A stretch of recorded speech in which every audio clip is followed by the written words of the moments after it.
And let's get the old tweets out as we're about to go live. Well, we are live, but we're about to play some Dungeons and or Dragons.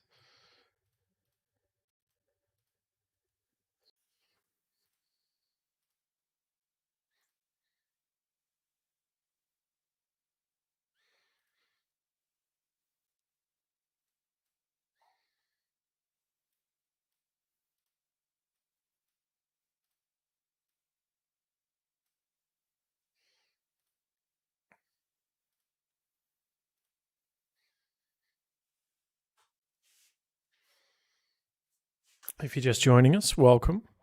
We're gearing up to prepare for a Mines of Phandelver game tonight with the Tatts Tarasques crew. You can catch up on previous episodes on the YouTube channel.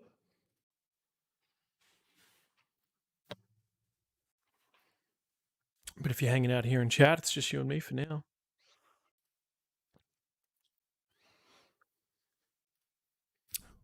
So welcome. We got a place to ourselves for a little bit.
Let's bust out the notes. Cool.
Oh.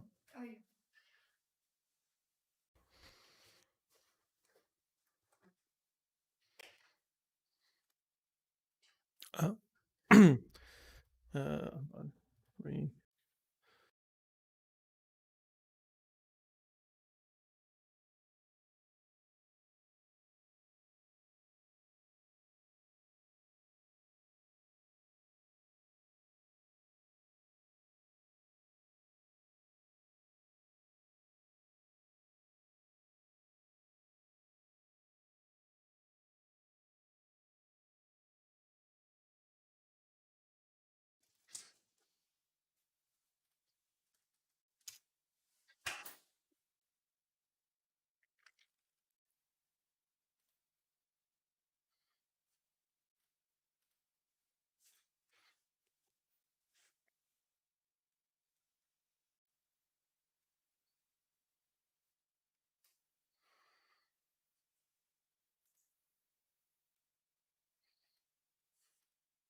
What's up? Hey, buddy.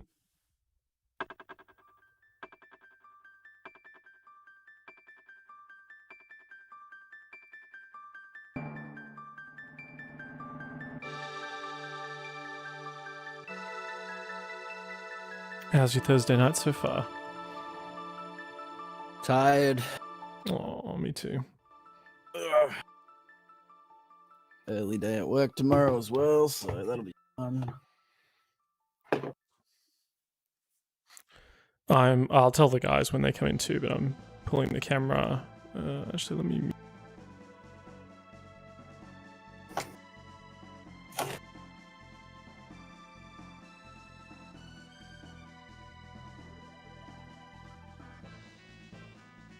Yeah, you need a doubled webcam setup for this sort of stuff. Yeah, but it also means you're. So I've set it up so that each of you guys, because it's pulling from Discord to highlight when you guys are talking. True. And then I've put your character avatars in front of your Discord face. Very nice. Yeah. Alternately, you can change your profile picture to your character avatar, or you can also have your camera if you want to appear on stream. But that's up to you. We'll have a look.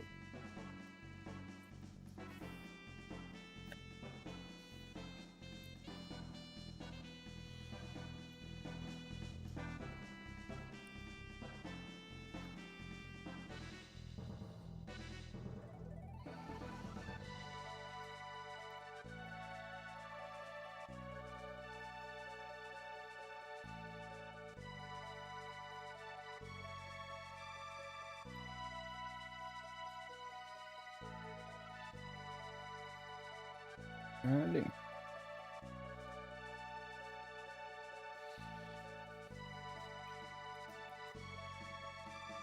Start opening up everything.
Suppose I should probably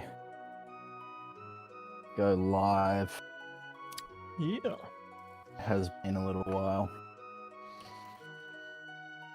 Hello. G'day. How are we? G'day. You know? I can't have Can't complain. tonight. I'm wrecked. We're all in the same boat. We're all wrecked. This week has been fucked at work, so I need to be off maybe around 10, bit earlier if possible. Yeah, we'll try and keep it to a solid 3 hours. Yeah. Let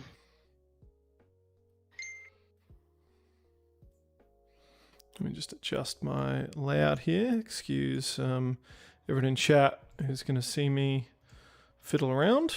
Do a bit of fiddling. There we Little go. bit of fiddling. Let's get this Streamlabs all up and going again. It's been a little while. All right. Yeah, I'm also knackered on on this Thursday afternoon, so I've got the sugar-free Red Bull ready to go. Ooh, shameless plug. Please. Sponsorships. Come on, Red Bull. Yeah, Red Bull, you don't have to just support esports organizations. Come on. D&D channels too. That's it. We're starting an esports organization.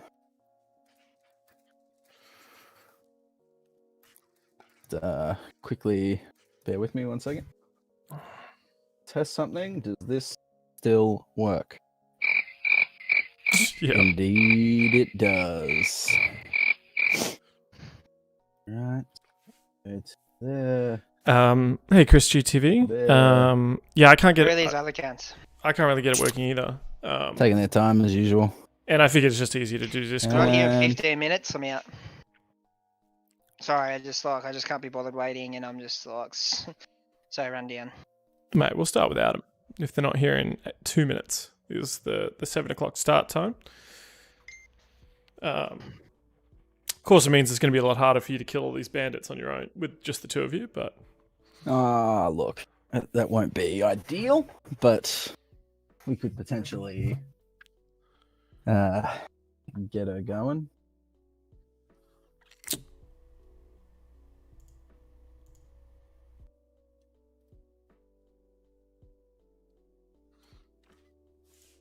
Alrighty.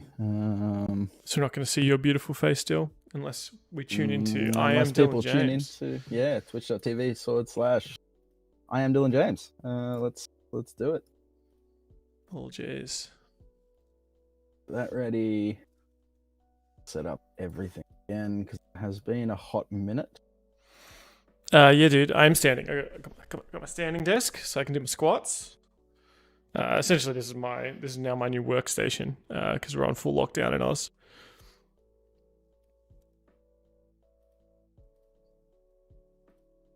Reno for we're not.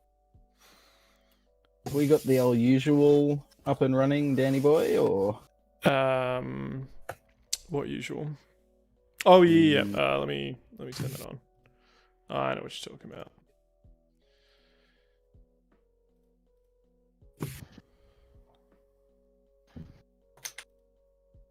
No, Crash, please go away. I mean, I sometimes ask my computer to send the crashes away too, but I assume that's actually your pet.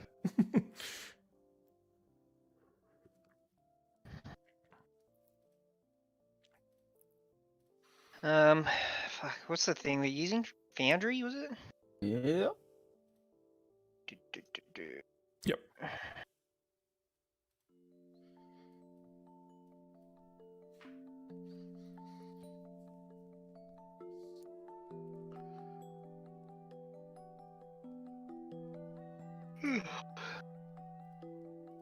What's the stupid key again?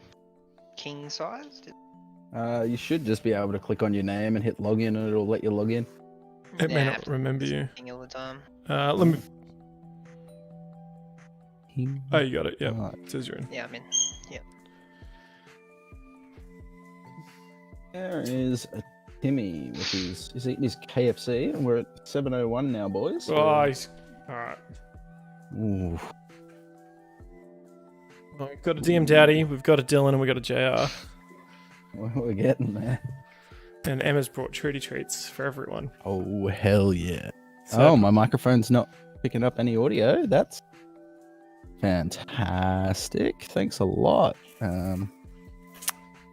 OBS. Let's just quickly switch that over. There we go. Thanks, baby. Hello, hello. Can you guys hear me? Yep. Yep. Okay, cool.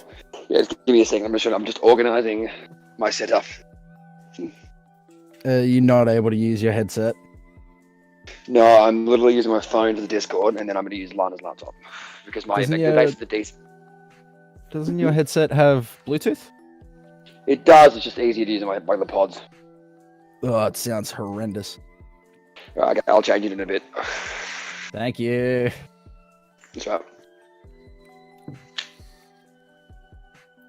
So for everyone at home, Okay. we are going to get started very soon. Hopefully we're as with most D&D games, as you can imagine, it takes a while for people to come in. You can check out some of the links in the info box. We got some of our previous episodes. We're running a Lost Mines of Phandelver tonight, and we're going to be using Foundry Virtual Tabletop. I believe we started our first session 0, in Roll20, but now we've I've moved all my games to Foundry. So we're running tonight Lost Mines of Phandelver. Monday nights running an Ashenport rework. Tuesday/Wednesday I run a Dragon Heist and Red Hand of Doom alternating. A group got split into 2, and I run them alternatingly weekly now. So they play fortnightly, but I run their game weekly, if that makes sense. So yeah, and you should be able to see some of the previous videos of that too, if that kind of stuff interests you. I also do a weekend. I try to get on the weekend, do a bit of a DM prep, and I've been really getting into the Sly Flourish, lazy DM prep guide. And I'm going to be using that today to run this session. So fingers crossed it goes well.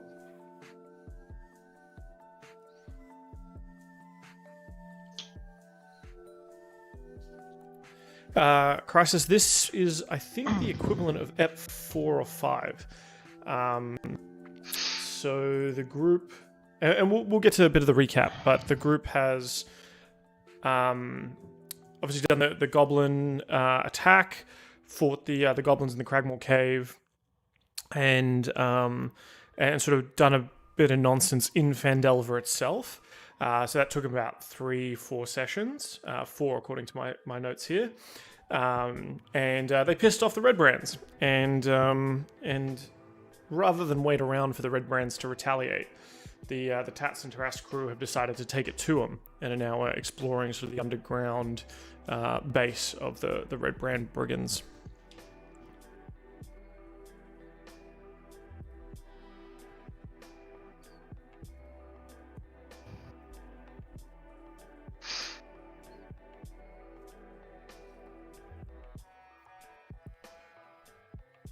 So we're just waiting on an Aaron?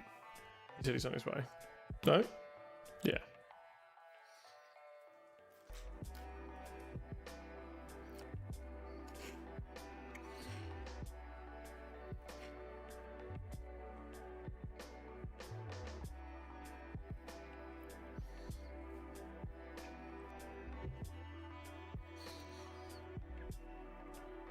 All right, lads, I've been delivered some Maltesers, and I got my sugar-free Red Bulls, so I'm going to go really hard for the first 2 hours and then crash in the third, if that's cool with everyone. Look, that's fine. That's fine. I'm about ready to crash right now. Let's be real. Nah, we're going to give me a second. I'm going to set up my headphones on my phone. And Right, fuck, what's it? do I drink, Coke or beers? You drink whatever your heart desires, mon frere. My heart desires beer, but I have work in the morning, and I don't really want a morning hangover.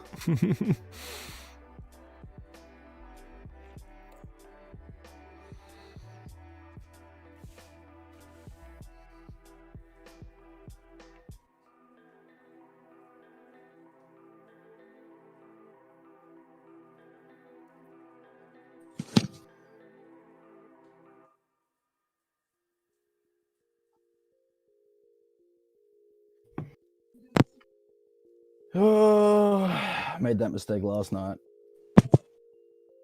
Chugged a bunch of beers while playing Fall Guys.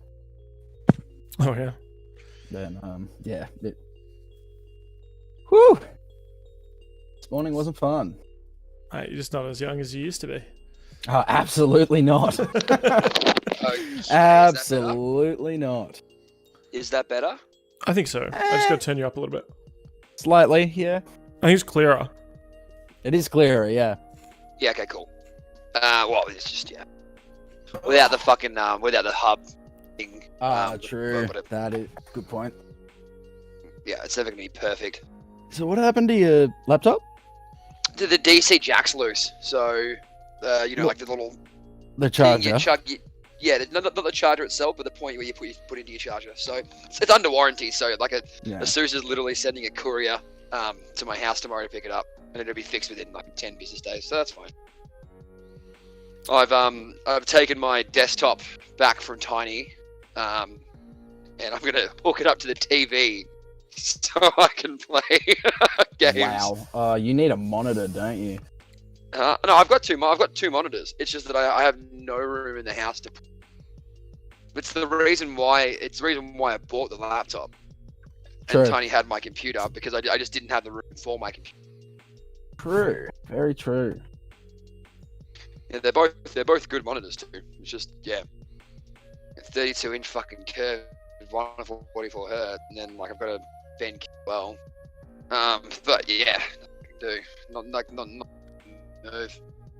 Now, links. I don't have links on laptop. I have to sign in.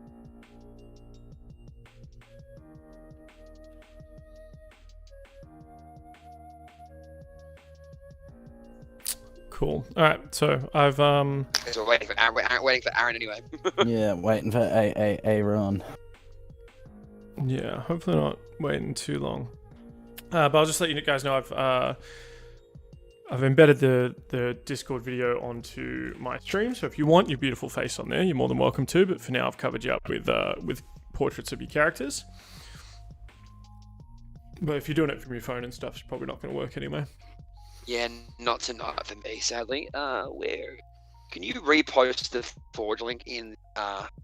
It's just in links. Discord, is it? Yeah. I see it. It's literally the third last link that we've got. It is? Okay, got it. Yep, got it.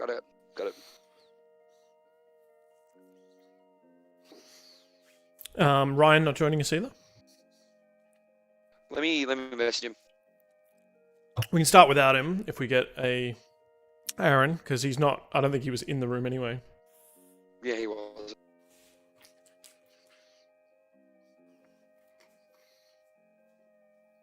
Oh, it's a chilly one, boys. It is a chilly one. He hasn't been very tonight. active on Facebook. I'm not. Yeah, I messaged him like yesterday and didn't get back to me, so I've got no idea what's. Yeah, that's right. That's cool. He's having a bit of a meh time. Yeah. Well, what we can do is we can get started. Thorendir, Grimsbane, Heir to the Grimsbane Fortune, will have to join us when he gets here. Thorendir. I see that Dylan's in. Oh, you still logging in, Tim? I am. Yep. Give me 1 second. Sorry. All goods. Let me pull out the counter tracker. We'll chuck that over here for everyone playing at home.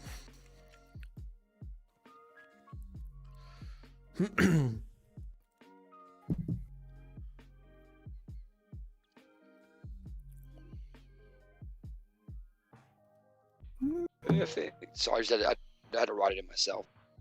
Go. How you been, Dan? How's the week been? Yeah, good, mate. Just been what are we doing? Working, playing more D&D. Running a. Alright, you know what? I'll be back. I'm going to get beers. Alright, grab some beers. Be quick. Because we're stopping at 10 regardless. Yeah, work's been good. Been playing a lot of D&D, which is always fun. And then just going for a run during the day, getting this beautiful like start of spring, you know? Just getting outside. Yeah, hell yeah. What was the password again for it? For the Forge? King size. Yo. Oh! Hey, buddy. What's up? Sorry that took me so long to open. My computer had updates. Oh, classic computer, mate. Oh. Look, the Alright, hunter doesn't. back. The hunter doesn't blame his arrow. It's saying it's the incorrect access key for my user. Oh, capital K, capital S. Capital S, thank you very much. Haven't got it. How are you, Az? Yeah, good, dude. Missed Hey you boys, very just a heads up. Mm. Just a real heads up.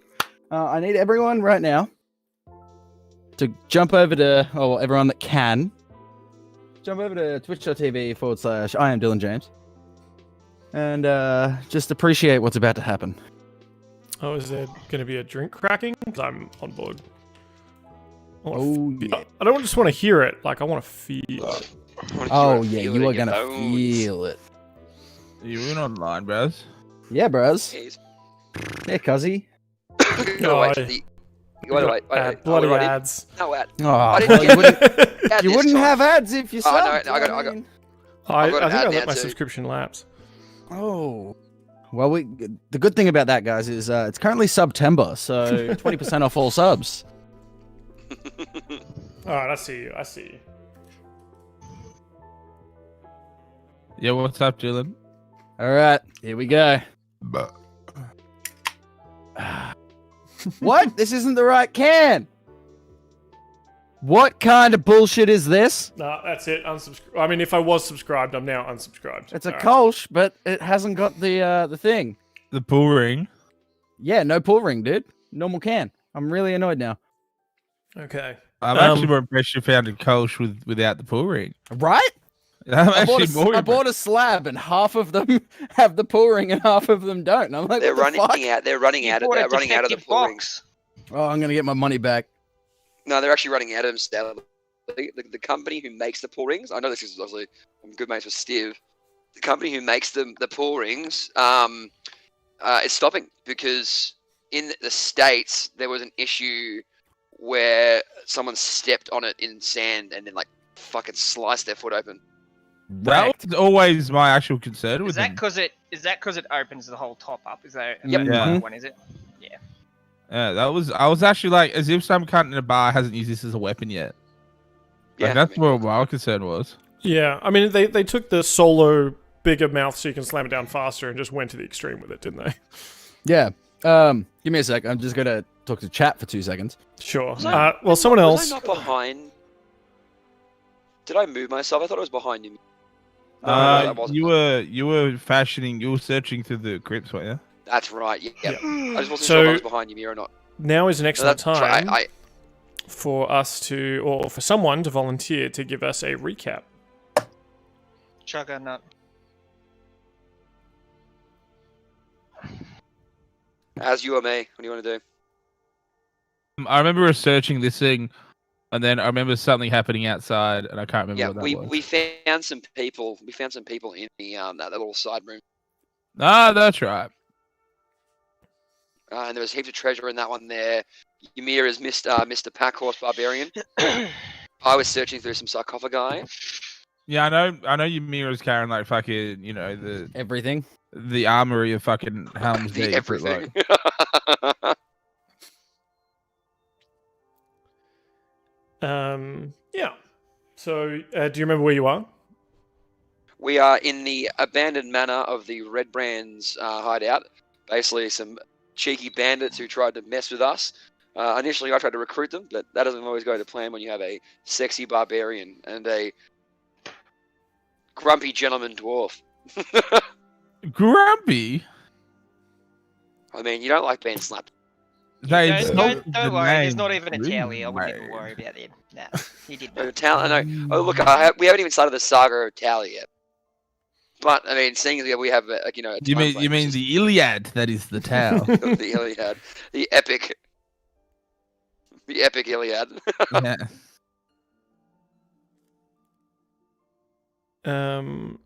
Yeah, I mean that's pretty much all of it. The last moments you had fought some skeletons in this crypt, this dank crypt. You're not sure if it was dank before Tally entered or whether it just got dank afterwards. Little from column A, little from column B. I remember having to fucking pull Tally out of a goddamn hole. Yeah. I remember throwing a corpse into that hole. Mm. Oh look, we've I all had remember to pull. We've all had to diving pull a back friend over out of a hole before, so. Yeah, look. Or pull out of a friend. Surprisingly, more than one. I actually had to I had a mate dig his own grave because it was too cooked. Oh, God. Goddamn. But Ymir, while searching the rest of this area, had I didn't open the door. I didn't open the door. as Ymir walks over to the door, the door opens and there Damn are it. two two bandits inside with readied bows, and we're gonna just jump right into initiative here. Initiative rolls. I've got to roll in here because I'm using the Mac, so What? I'm using Lana's Mac. Roll, goddammit. There we go. 20. Oof. Woohoo! Very good. God, Sorry, I that was is, just making a tea. What am I doing? Initiative. that is absolute. Yeah, initiative check. Ew. A tea on a How do I? Thursday. Okay. How many initiatives On are you a gonna roll? Thursday. Right. I'm gonna have to roll. I'm gonna have to roll in D&D Beyond, guys, and then tell you what it is. I'm sorry. It's just that That's fine. the Foundry character sheet is disgusting in this. What, you can't just type it down in the corner? You could Well, also. type if down. I want to add my initiative, it's easier if I just roll in there and then tell you. Yeah, it's just a D20. Let me. Right, I my think I have- initiative is. I can change your sheet. Look at Roll your character sheet D20. now. See if that looks better. Did we pull all of our stuff from No, D&D Beyond what's for happened this is session? I've got like my character sheet. I mean, like, I'll just roll for now in the thing, and then I'll figure it out. Cool. We can just Alright. get going. Because I changed it to there we D&D Beyond go. looking character With- sheet as a module. With my initiative, it is 6. Excellent. Cool. So we give you a 6 here. Thorendir, did you have an initiative that I've missed here? Yeah, dude, I rolled a 20. Oh, is that dirty 20? Nice. And then also, old mate rolled a 20 as well. Yeah. We out here. I see lots of initiative rolls coming from Ymir. The first one was 4, and the second one was 20. The first one didn't. The first one popped up and didn't say. It said couldn't roll because not selected. Right, So then I see clicked how it is. again, and then it came up 20. Uh, I'll take the 4. I'm not fast. Yeah, you're flat-footed as fuck. Yeah, it's And then- weird. Tally's gonna be Not fast. all right. Whilst you were making noise and banging around, you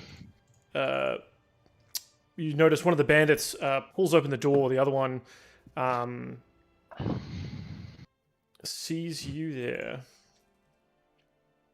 You probably, you mean just sees him there? Yeah, I feel like I blocked the doorway. He's pretty Yeah, much yeah. just open up, you just see his face, like, oi. Not even my What? face. Like I feel like they've opened a door and they're just like at eye level with my chest, and they're just like, huh? What you audition? Like in what do you call it? Rush Hour. Yeah. And he shoots his bow through, but even he's as surprised as you are to sort of see each other, and it's kind of more of a fire, a loosing of the bowstring out of fear. And then his friend slams the door. Pussy. Pussies. All right. So who's Thorendir. first? Thorendir's up first. Thorendir. Okay. I hear the slamming of the door. Thorendir will run. Well, not run. He's a dwarf. Hobble. Hobble. And we'll go and back up Pauly and Ymir.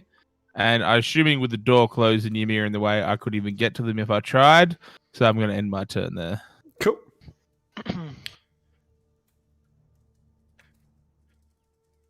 Did the door not open?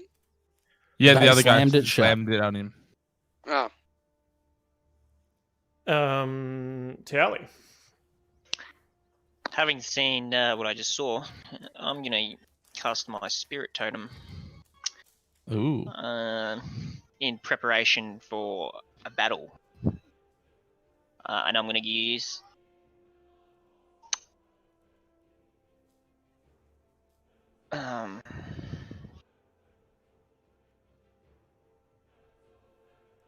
Yeah, what kind of spirit? And what does it look like? I think I'm gonna go with the unicorn. I was going to say. good old Towie just whips out a bag of mushies and just pulls out the old unicorn spirit. But he's actually still in a standard form. He just thinks he's a spirit of a unicorn. Yeah. So, can I? So, do I have to roll for that? No, you and your allies gain advantage on all ability checks made to detect creatures in the spirit's aura. Yep, cool. In addition, if you cast a spell using a spell slot that restores hit points to any creature inside or outside the aura, each creature of your choice in the aura also regains hit points equal to your druid level. Cool. So that's pretty dope. And what we'll do is I'll bust out the measurement controls here. So it is a Yeah, I'll let you do it. 30-foot radius. And is it like sort of on you, or where's the center? Yeah, it'd be like from where I am, I guess. Actually, no, from the door. Yeah, so it's right on your mirror, basically. Like Cool. a cast. 30-foot radius. Radius is center to point, isn't it? Radius is middle to edge of circle. Okay, so it's 15. It's Oh, wait. quite large. Anyway, Yeah. All right, so that's 30 feet, middle to edge. Yeah. What's edge to edge circumference? No, that's that's diameter. No, Diameter. fuck, that's Circumference is all the way around. around. yeah, Radius is center to. to outside. Yeah, and it was Yeah, diameter. diameter is from circle line to And circle radius is side to side, isn't it? Radius is the Or am I just- outside area, or like Yeah. the perimeter.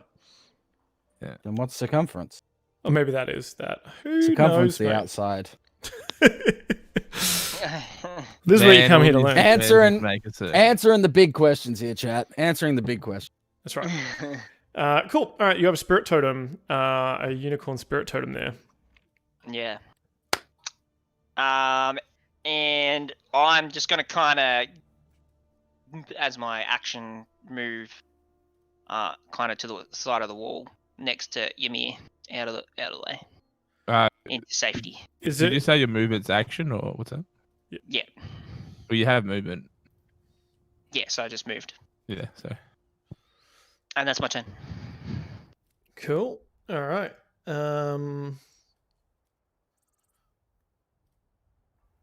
One of these guys reopens the door. Obviously heard you call him a coward, Ymir. I This said time, pussy. sure. Pussy. Tuesday. He's got a short sword though, and he's going to try and run you through. Good luck. That's a 14 and shit. a crit. Oh, I assume the 14 doesn't hit. No, it doesn't. Um, Not even close. but the squad is going to hit for sure. Interesting. Okay. I'll just have to do it manually. Roll 2d6 plus 2. So that's 6 slashing damage. As he sort of looks at you, carves into you a bit, and says, "Bitch." Would he not have to move in front of the door because he's currently standing against the wall? And if No, he's slashing, he couldn't slash from there because there's a wall in the way. you remember that a 5-foot square is actually quite a big area, and he can Alright. because we live in a non-orthogonal So, polyglot just- world. Just to be clear, which one attacked me? Was it the top or the bottom? The one at the top. Okay. Yeah. He dies first. Yeah, he's getting the "you can count on me" waiting for you in the parking lot. That was me right there.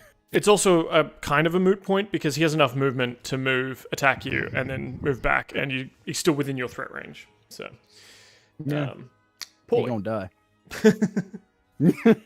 But then if he did move and move back, then doesn't he get an opportunity attack? Yeah, I'd get an Only attack if he of leaves opportunity your on him. threatened range. Yeah. So do I just stand here and wait for one of them to run away? Just obliterate him? Nah. Well, you can figure that out I don't- after Pauly's turn. Yeah, I guess. Now, is the Hurry door up, still bird. open, or is it? Yeah, the door's Yeah, open. you get sort of one object interaction free interaction. So in this instance, because it's his turn, he was only able to open it and attack. He couldn't close it afterwards. Before they had friends, though. So Had friends. well, he's about to probably lose some, I imagine. A big time. I couldn't shoot him there, no. You You could, could but have he from- would have cover. I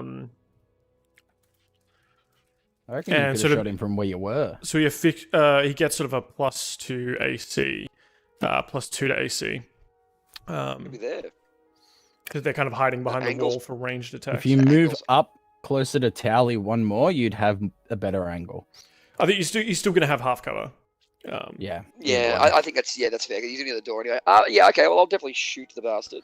Yeah. Melee Um, attacks, though, I think ignore cover, so you're all good. Yeah, I'll that shoot one. him with my short bow. I'm gonna have to roll in D&D Beyond. Yeah, that's So fine. the- The other option is to type like /R space D20 plus 6 or whatever it is. 17 plus 5, 22. Yeah, that'll definitely hit. Damage. 5. Alrighty. He's not super stoked about that, but he still looks pretty happy. Now, tell me No, he's what. not about Why don't you it. tell me, Timmy, or Pauly can tell me what is one feature you notice about this this Redbrand ruffian that kind of makes him stand out a little bit? He's about This to is bad die. boy. Mhm. He's got a gamey ear. It's kind of like like the earlobe droops a little bit too much. Love it. Just a single one though. That's what's really noticeable because I can't see all of him. Just Yeah. see one really droopy earlobe that I fucking shot off. Love it. Gamey ear Redbrand ruffian. Did you add your sneak attack damage? No, I did not. Because Ymir is engaged with this enemy. He's somewhat distracted. You're able to get a good shot. How would I do that? Actually, sorry. I mean, Is it, no, it's plus 3. It says. it should be Right. like either you roll 1 or 2 d6. I'm not sure at level 2 what it is. Sneak attack. You roll an extra d6. So you can I'll type just roll a D6. space R. Yeah, /R space 1d6. 6. Boom. So 11 in total. So that gamey ear was sort of the center of your world there for a moment, and I assume does the shot go from? It's got to go from around Ymir, I guess, if it's aiming for the head, and just like- through my you know legs. You know that movie Wanted? Curve Yep. the arrow. Bend the the bullet. arrow. No, he's only got fletching on half the arrow, so it like swoops through. Or you're just fucking shooting boomerangs. Yeah. And in this scenario, I guess Ymir is what's her face? Who's the girl in Wanted? Angelina Jolie. Angelina Jolie. I was like, Tomb Raider, right? Yeah. Angelina, show me them bappies. Yeah, so Pauly kind of curves the bullet, slices that ear off, and sort of blood goes splattering along his face. Ymir. Okay. Well, I take one step in.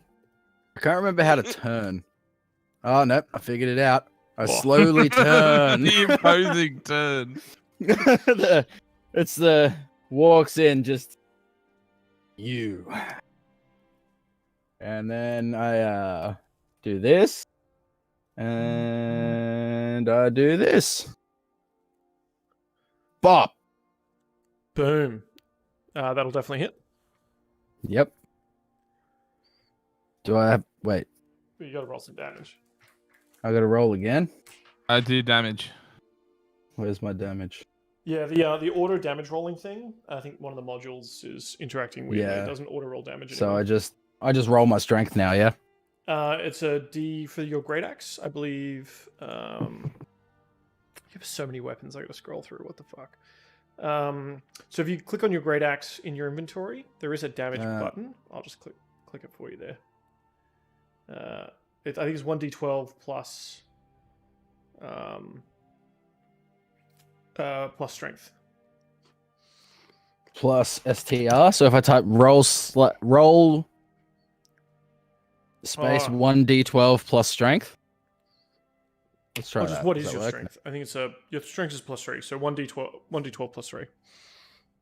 And we're gonna have to talk about your illegal character after this. He's not illegal. What are you talking about? You're holding a great axe, which is a two-handed weapon, and Yeah. a shield. I'm not holding a shield. I don't have it equipped. It's in my inventory. Oh, okay. Yeah. Well, that's all right. That's all right then. I thought that was Yeah. adding to your like incredible 19 armor class. No. No, it's not. Okay. You cheating there, T-Bots. Where's my... Because I've got I don't half think plate I have armor it. is meant to have you at 15. I don't think I have it. Oh, it is equipped. Oh, there we go. 17. There we go. That's cool. That's fine. Well,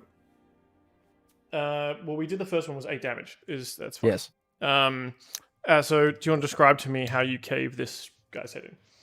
Or split Well, it I in twain? slowly... All right, let's start this again. I walk in like this. Slowly turn up to him and go, "You motherfucker." And I bring down my great axe on his head. And then I turn back, I look out the door to Pauly and go, "It appears he has a gamey head." As you enter this room, Chug my beer. in the midst of combat,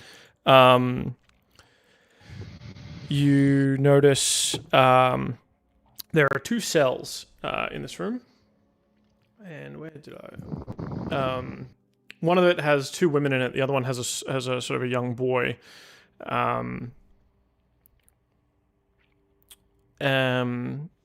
There's sort of iron bars walling off the north and the south. Filthy straw lining the floors of these cells. And the hinged doors themselves are secured by chains and padlocks. And a heap of discarded clothing is piled carelessly on the far wall. But you may not have eyes for that. You may just have eyes for your quarry, because it's his turn. This one drops the bow that he had previously, and he draws his short sword,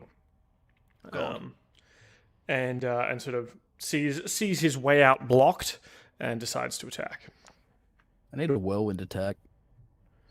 18 That's to a hit. hit. Yeah, now that you aren't illegally 19, I see Mate, you. you don't know if I was wielding a shield and a short sword.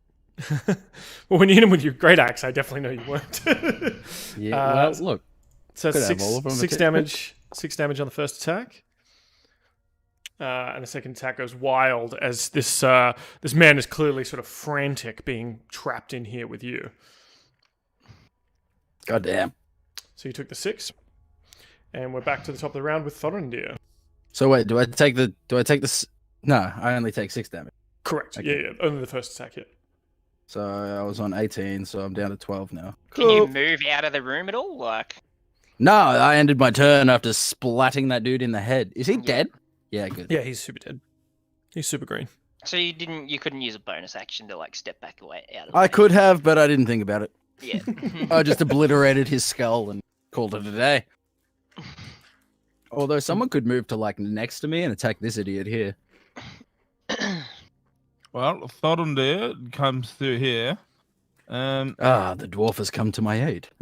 Me being only 4.5 feet, can I squeeze past him? You can squeeze past allies, no problem. Yeah, is it? Thorendir comes Just be careful. through. You got 2 other dudes at the back of the. They're against prisoners. the wall. Yeah. Yeah. Oh, they're prisoners, are they? Yes, they're behind okay. cages. Oh, Mate, okay. you metagaming me, Thorendir? You can't see this, bro. So Thorendir comes straight in, and obviously he would have stepped behind Ymir, not engaged in Over the combat. dead body. Yeah, it spat on him a little, And he's like, and idiot. I'll allow it. then it sees this blubbering idiot there, and Thorendir will cast the old big old. Please. Pardon? Wait, I'm just hoping for something. Thorendir Carry gives on. him a look and just whispers him a whisper. Fucking big old fuck you Very cunt. Very good. What did you roll? It says private. Only Dan can see it. Ah. Because I'm special. How do you do that? How do you change it to private? There's a little drop You down just go to the above app. the box. I don't think Dan can see that. Yeah, I can. I can Yeah, see you the can. whispers. DM can see. But on I think 'cause I told you- comes up as question mark. I told you. Well, oh, it said here we go. private DM roll. Because I think I told you to when doing death saves to do private GM rolls. So it might have still been on that, but that's fine. I can see. Yeah, I didn't mean it for that, but like, it adds a bit of flavour. It keeps it a little bit exciting. So he's going to make a wisdom saving throw. Yeah. Oh, can't. He says, "Grimsbanes, never heard of ya." Oh, Jesus! He still takes half the damage though, so No, yeah, that's fair. I'm like, what's going on? There we go. Yeah. Cool. Anything else from our favoritist dwarf? And then I'll use a bonus action to cast.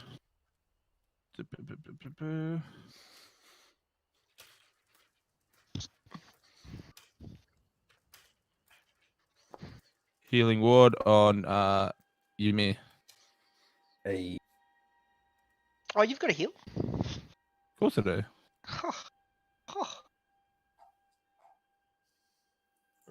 He's Towley trying to help with his unicorn spirit, and you just. Yeah. Okay.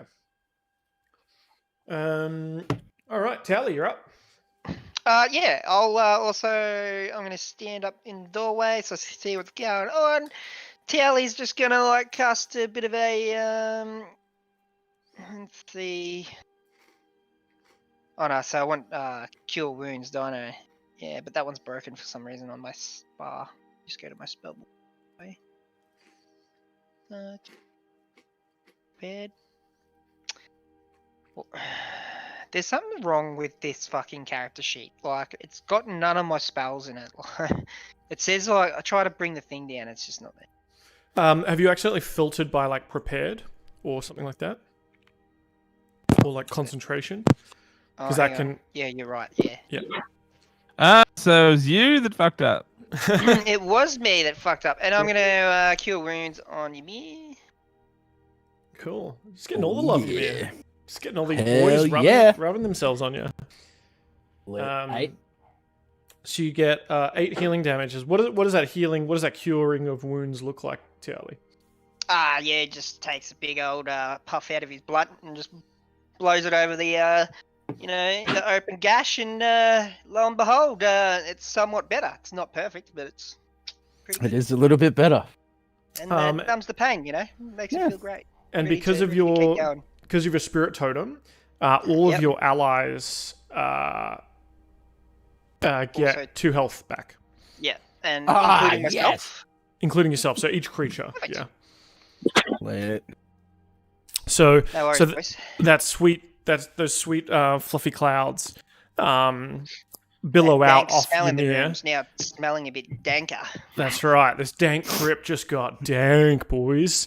As the clouds sort of flow out, and you all get a bit of that contact high. So that includes you, Pauly. Everyone else gets 2 health back. Oh yeah. I'm at full health again. Is Timmy there? Hey. Yeah, maybe yes. Some Whoa. headphones died. He's just Yeah, co- just give yourself 2 points. No, I did already. I did Ah, already. good man. I just don't think it's updated on my character sheet. Foundry. So the ruffian. Oh wait, no, that guy's dead. Never mind. It's Pauly's turn. Ooh, okay. We got. I can't really. Okay. Well, I might back up my old pal Towley there. And seeing as they've all kind of clouded into there, I'm going to move up to where the dead corpse is. I'm going to squeeze past him here. And then go here. Timmy's getting ready to loot. But before I do that, I will shoot my bow at last final Redbrand. Okay. Oh god, 7.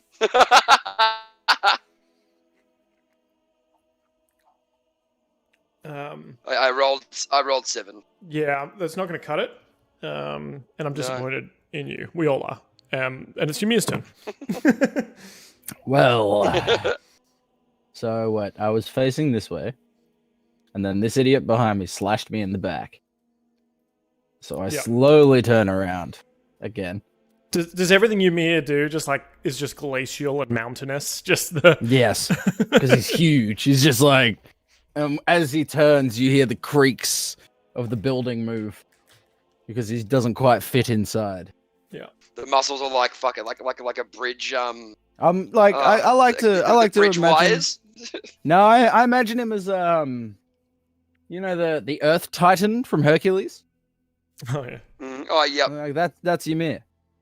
And I go bam. 6. I mean, Damn such a build up. Ymir moves so glacially slowly that the bandit is able to kind of jump out of the way despite being sort of up against the ropes, as it were. He's going to strike back at you, Ymir. One attack to you and one attack to... Oh, he's kind of too scared of the mountain, despite the mountain's incredibly slow movement. The sword kind of can't get in past the axe. The second attack is going to go towards the Thorendir Grimsbane. 15 to hit. It hits.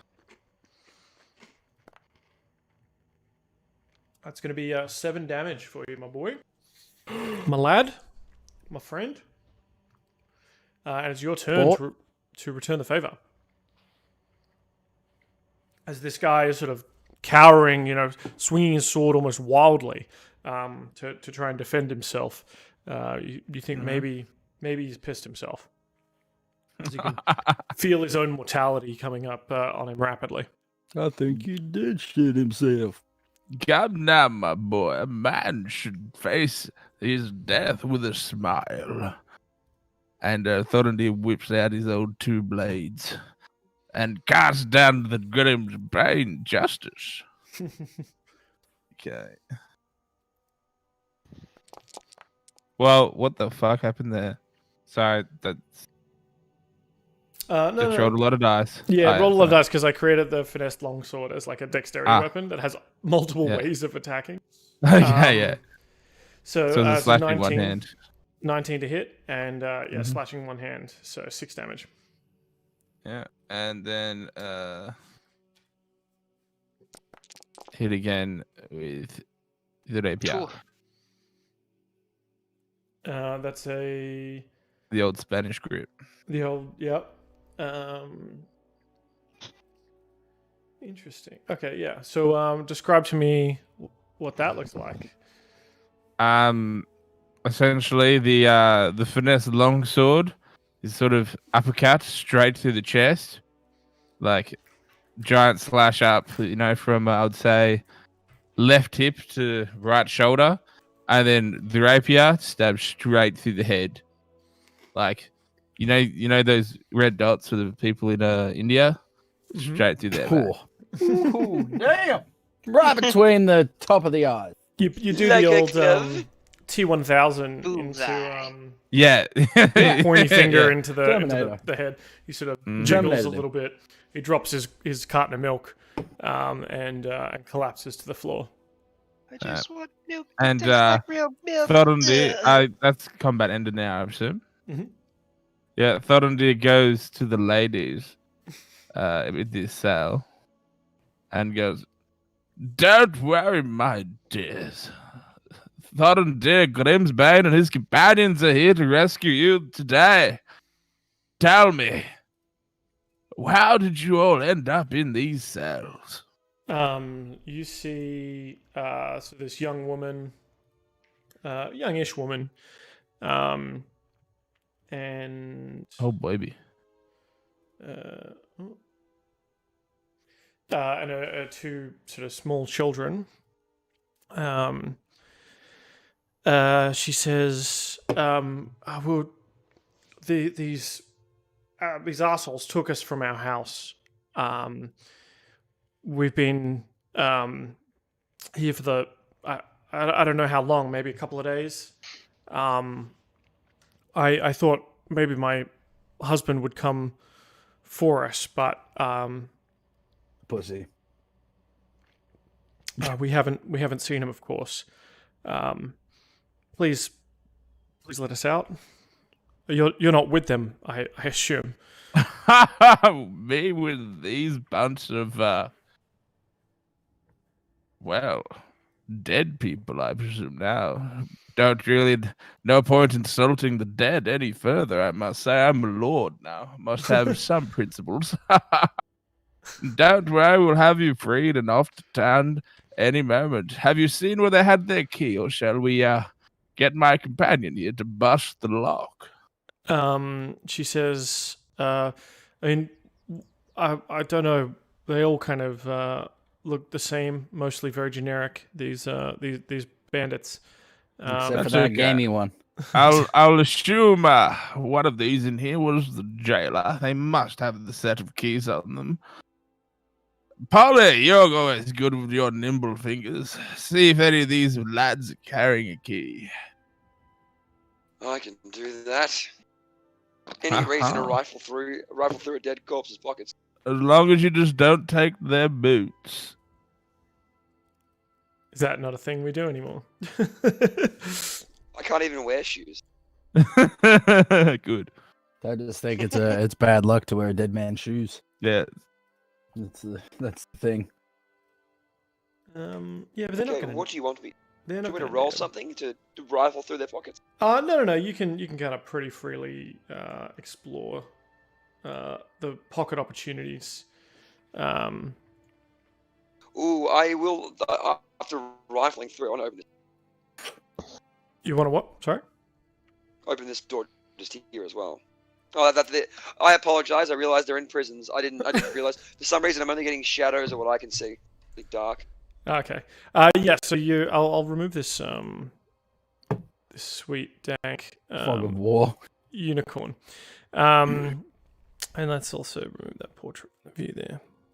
Yeah. So they've got an actual door, but then there's sort of bars. Yeah, I understand. Sorry, just the shadows, kind of like the angles of the shadows, just makes sense. I just saw a door. I was like, ooh, a door. Yeah, not fair. Weirdly as well. Yeah, I will rifle through.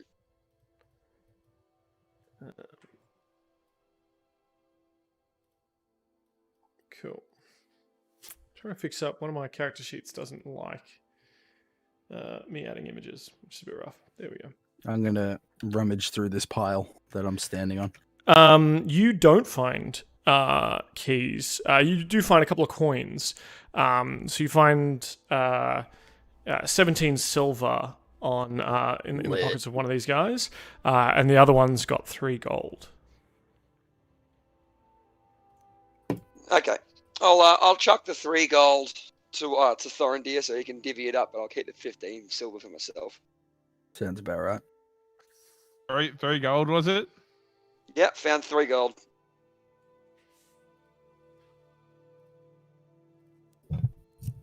And then I guess I'll just search around looking for a key. Yep. You've thoroughly kind of tossed the rest of this area. I know what I can do. I've got a lockpick. Pauly, can't you pick the lock? That's exactly what I was thinking about. I just looked at my inventory. I was like, I've got a lockpicking set. I should probably, I'll give that a shot. All right, we'll let him pick that lock, and I'll deal with this one. So give me a dexterity lockpicking check. So you're probably trained in it, so it'd be the equivalent of like a sleight of hand, I imagine. Sleight of hand, done. 21. Hells yeah. So you hear that satisfying click. And you're able to kind of get. There's a couple of locks around this one. The young girl in there kind of shies away from you at first, but then realizes that you're seemingly no threat. She hasn't seen many giant birds, you think? Oh, All right, can I kick this door in front of me in? Sure. Give me an athletics check. But Ooh, hey, look yeah. out! He's quickly busting the lock. Do not stand directly behind the door and cover your eyes. 21. Yeah. It takes It's a a lot while, of- and it's loud as fuck. But there's just sort of like this clang. You're hitting it with the butt of your axe. Oh no, I'm kicking it. Oh, you're kicking it? Okay, so you sort of crescent kick down this lock a couple of times, and eventually you're able to. It takes a good maybe 10 minutes. That's fine by me. And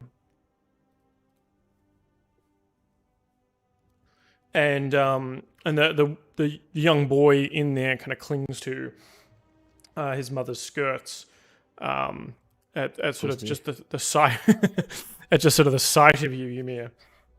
I back away and go back to my this pile that I'm highlighting that I want to rummage through. Sure. So she's like, "Oh, thank you so much," but as she says that, like, you turn away and just start rummaging through old clothes. I don't even turn away. I just take one big step backwards Yeah. and then turn to the pile, just like my stuff now. Back to the pile. So there's a Back bunch to the of pile.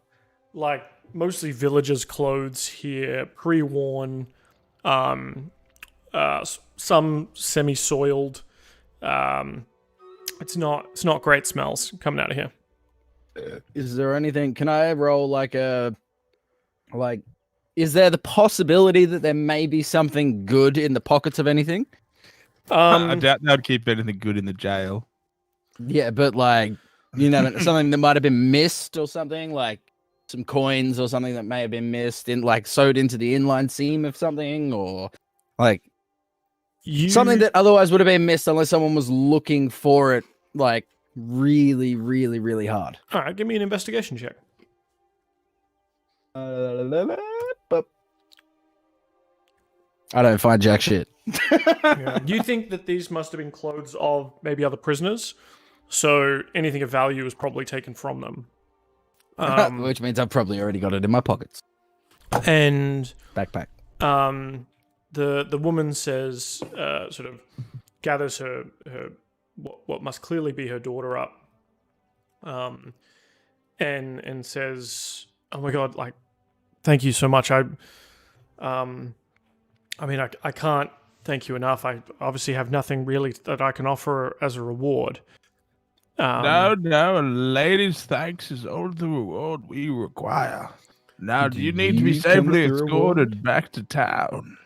I think, if the way is clear, if you find us, just sort of take us to the entrance, we could probably run back to town, run back to our house, and we can find my husband.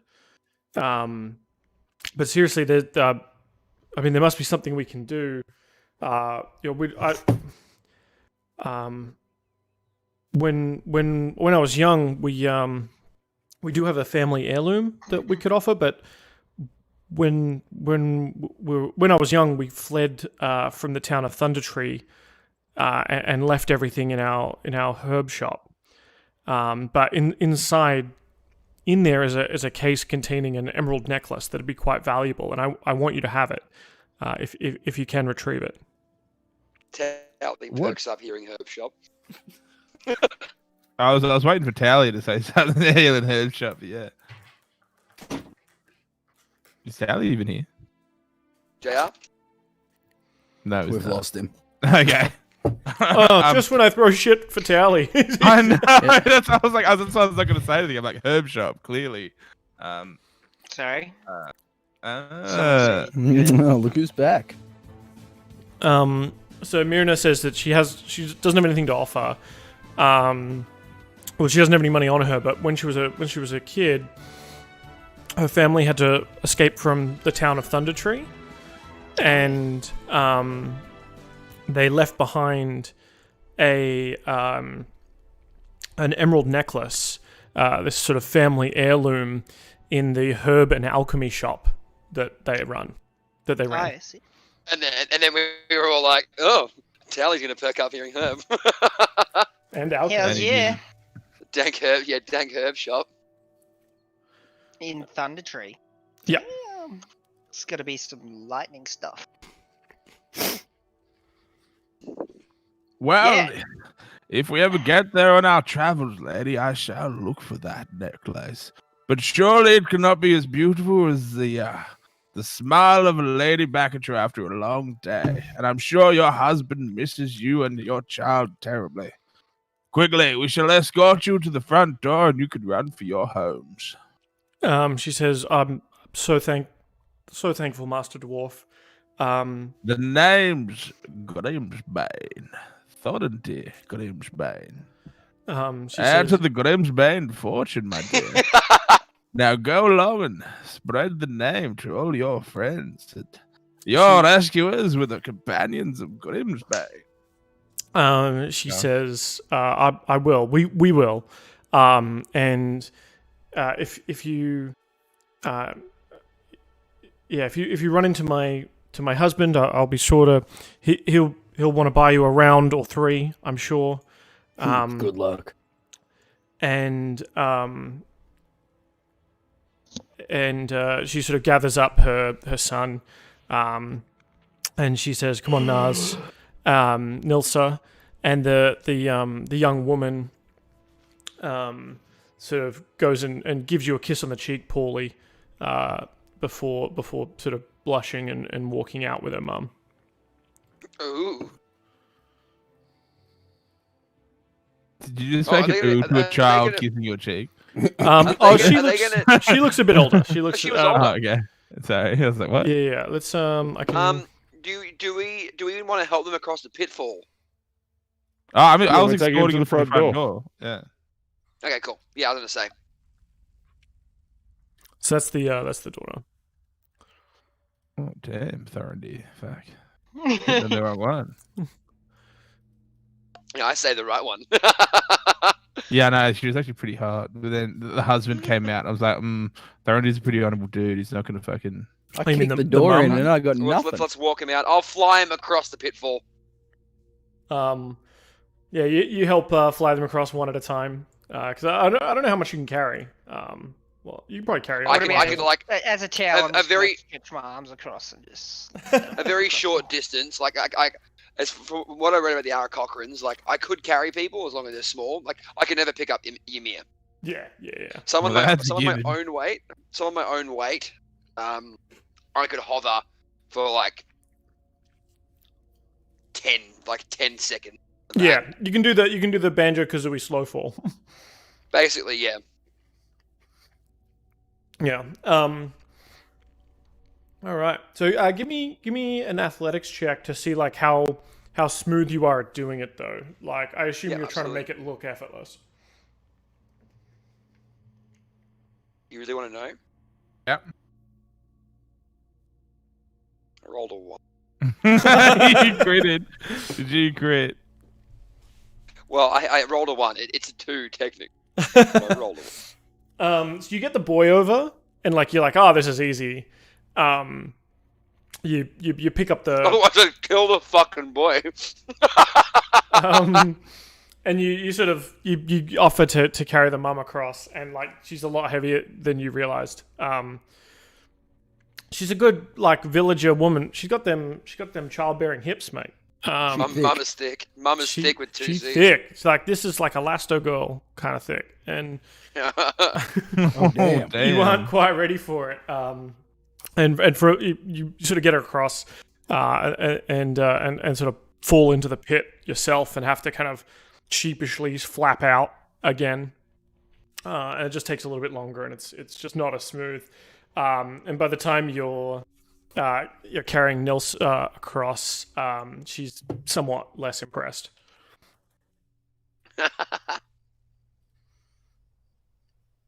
She's maybe regretting Yeah, showing you her affections earlier. give me a kiss in the cheek. Just a fucking lazy parrot. Yeah. But you escort them sort of to the entrance, and they kind of bundle up and leave through the door up there.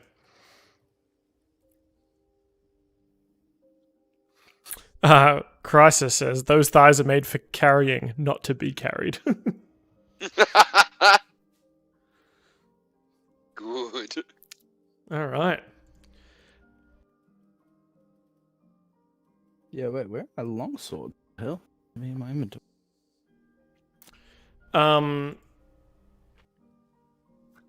Thorendir Grimsbane. Yeah. Give me a perception check. Perception coming right up, Chief.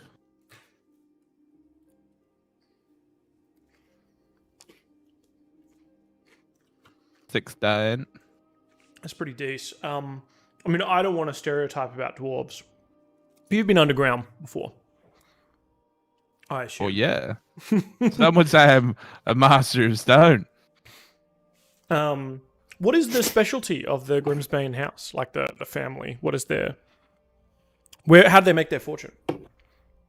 How do they make their fortune? Mm-hmm. Well, obviously with the name.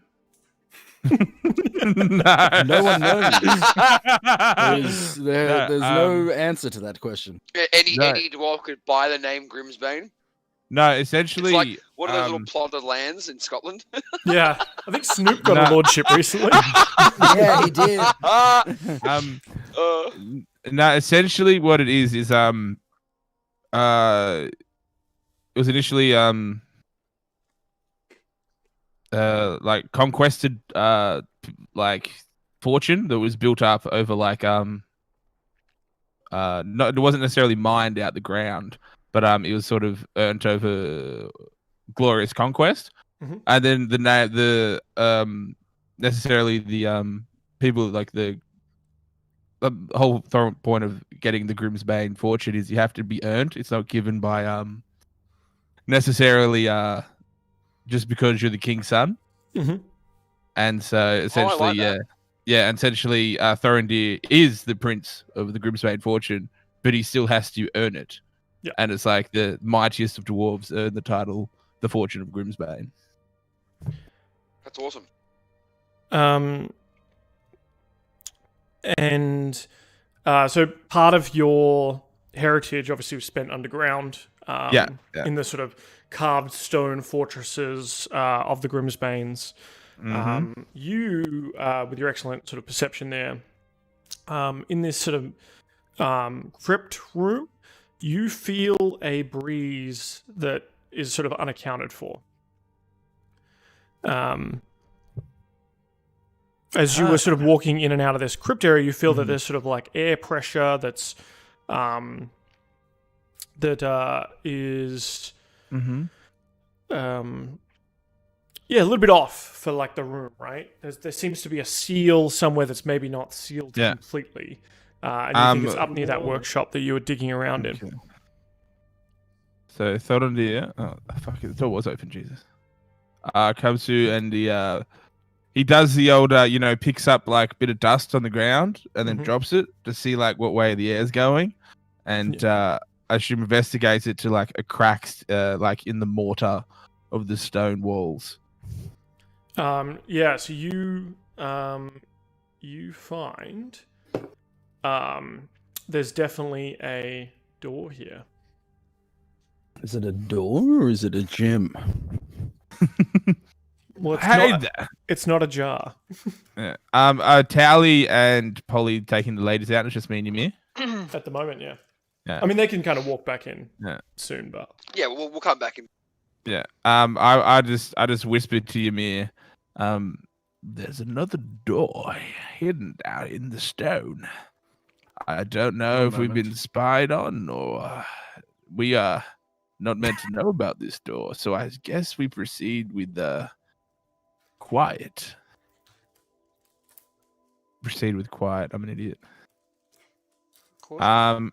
Caution, that's it, yeah. You'd hope you'd be quiet as well. So Thorendir's going very sneakily. Yeah. So you see that this area here is actually lit. And not lit like Dylan on a Friday night, but lit like by lamps.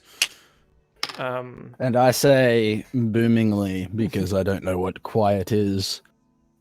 Thorendir, I do believe there are some supplies here in this Um, alcove, but I'm assuming because it looks like it's probably a bit of a cave, it's a bit echoey. Yeah, so there's this sort of booming noise of Ymir normally echoes through these walls, but even more so as this area is sort of the north end of a large natural cavern. It has been finished and dressed with sort of stone blocks and a flagstone floor in some spots. And where you are up near that door, there are several barrels stored against the walls here, along with a number of empty crates, packing straw, hammers, pry bars, nails, that kind of stuff. Is there any oil? Yeah, you see a small little flask of oil, seemingly left like near the lantern. It looks like maybe they use that to top up the lanterns every now and then. I do believe I'm going to take that oil. Cool. Yeah, so you can grab an oil Save flask. that. Let's add an oil flask. So the cavern continues for some distance to the south. Thorendir, you have no trouble seeing in the gloom. And you can make out sort of several passages that open up off the larger cavern and what looks like a deep pit or crevasse in the floor.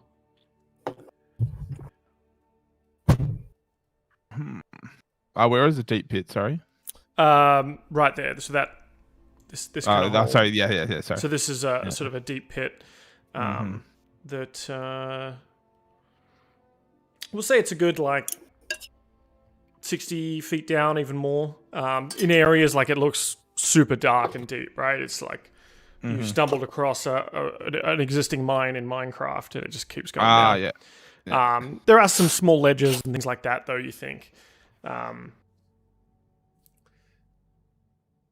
And when you're in here, you can feel like a cold breeze coming up from underground. And it carries with it the faint scent of decaying flesh. Let's go. The crevasse divides the cavern and is flanked by two rough stone columns that support the 20-foot-high ceiling. Two arched wooden bridges span the chasm. And Thorendir, you hear in your head, secrets. The dwarfs come to bring me secrets. Tasty little things. Oh. Hello. Or maybe morsels of flesh? He's bringing me. Come closer, dwarf, into the dark. That's it.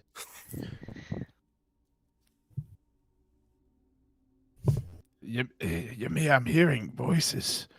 Where? I'll kill them. They're telling me to come closer, bringing flesh. I'll come closer. I suggest we wait for the others to proceed. I smell and taste on the air uttermost foul danger, and a beast that's definitely much more older and terrifying than these damn red bandits. As Thorendir is saying that to Ymir, he just notices. I'm slowly wandering. Yeah. Away. I'm guessing we don't they are, so we I mean, you've probably made your way back into the crypt by now, I assume. yeah, of course. I come to a door. How would you describe this door that I've discovered? It's just sort of a regular. This actual area looks pretty well lit.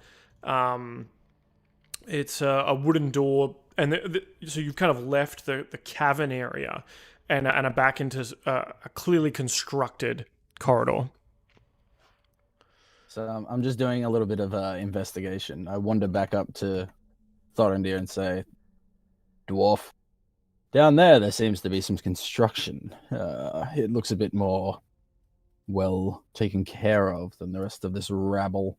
Much like to our, well, I guess if we're facing that wall, to our forward right over here, it looks very similar to that down to the left.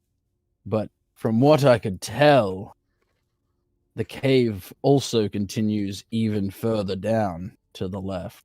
What do you think we should do? Because I think we should find something and kill it." I feel great evil around this place. I still think we should wait for the others to proceed. I feel we might need at least Towley's magic to get us through this. I don't want to go off half-cocked. My wound I suffered from that last attack I received is still leaving me quite vulnerable. Where would you say you feel this evil seeping from? I taste it in the air. I smell it on the ground. And it's What's- whispering in my head. Do you have a general direction of which it feels strongest? Ymir, you hear a voice that says, you should just, it'd be so easy. Kill the dwarf and throw him down the crevasse. You could have a bite, I could have a bite. We would both feast and be happy. Upon hearing... And that's like in you're hearing that in your head. The Yeah. sound does not travel. upon Perhaps you offer something else of morsely value. Secrets, perhaps? Tasty secrets. Upon hearing these stupid voices in my head, I take off running like a bat out of hell. Down this corridor. So just And clumping and stomping along. Just bash the door open. Okay. That's what I do. Before we resolve that, let's cut back to Tally and Pauly. What are you guys up to? Well, waiting for our tent. Yeah. Oh no, you I mean- guys are able to walk in at any time. Oh, Like But we're not we don't know what's we're not happening. in initiative at the moment. We're just talking. No, we know. We don't know what's happening. So right now Yeah, we're trying exactly. to figure out what's happening. So I mean, we come back after escorting the prisoners up safely. They thank us, I guess. Mm-hmm. The civilians. Look around a little bit. I mean, Thunder. Tally, what do you see?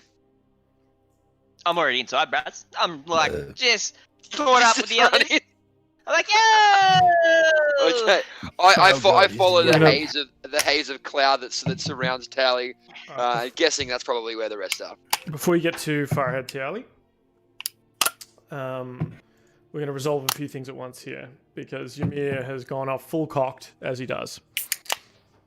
Well, he is a large, girthy I cock. can't even see where any of them are. Yeah, so I don't. Wait. Exactly. There we go. Oh, yep. There we go. Yeah. Oh. Girthy boys run away. Oh, look at that. You're in trouble there, bud. I'm not in trouble. They're in trouble. Pussies. Oh, no, man. If it wasn't for me healing you half the time, you probably wouldn't even survive. You want to bet? Alrighto, let's see how you go this time. All right. All right, so Thorendir, I'm still listening. Thorendir, I need you to make a deception check for me, please.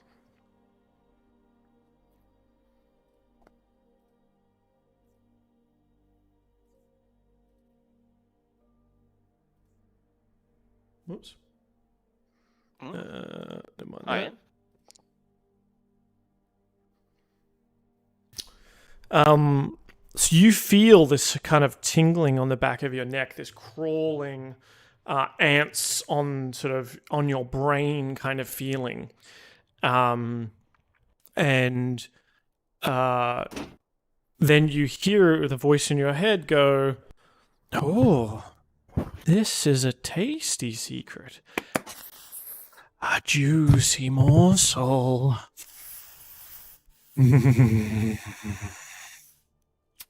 And you feel that this creature has plucked a secret about you, a fact about you that you would prefer hidden. It has plucked it from your mind, and it now knows it. So I would like you to message me in game or on Facebook. Just send me a message or on Discord of what a embarrassing or tragic secret that Thorendir has that this creature would have learned. Yep, too easy. Doesn't have to be right now, but we'll see. And you're not paralyzed or anything like that, but you perhaps get a bit clammy, and it has nothing to do with sort of the cold draft that's working its way around here. Pauly, I believe you probably struggle to see in this room, as you don't have. I do. I see barely 80. So you don't have dark vision like the rest of these guys. Can I light a torch? Would that help see me further? Yeah, absolutely. How would I do that? There is a way to do it. I can go token, vision, emit light, and I'm pretty sure dim distance will go 40, bright distance 20. There you go. You Awesome. spark up a light, but obviously you're carrying that torch in one hand, leaving Of only course. and you can hear sort of the thunk as Ymir kicks in a door, and inside the room, the sort of barracks that Ymir is kicked in, you see 3 large creatures with they've got sort of, they're furry, they've got big ears. You've seen a creature like this before in the Goblin Hideout. These big bugbear creatures, and they have a small goblin with them as well. So we're going to roll Oh, initiative fuck again. me. Initiative check. Let's go. Uh, In that time, I also switched my loadout. I'm running a longsword and a shield now. Okay, Just to let you know for future reference. that is good to know. Initiative time. Yeah. Boop. 22 for me. No token is currently. What the fuck? Yeah. Make sure your token whatever. is I got a selected. 17. I got a 17 anyway. We're good. I rolled a 22. Ugh, What was that, four. Timmy? 22. total. Yep. Where's Ymir? Not on my. There he is. What was yours, Dylan? 17. Yep. Initiative +2, 17. Cool. Modify 17. Tallies is a 4. I don't know why it's not loading your initiative into the actual thing. But that's right. And Thorendir? Sorry, what am I doing? I was Initiative. writing the secret initiative. Okay, too easy. Oh yeah. I mean, do you give up? Does Thorendir give up the Grimsbane secret herbs and spices recipe? No. Never. He would die first. He would die. Cool. All right.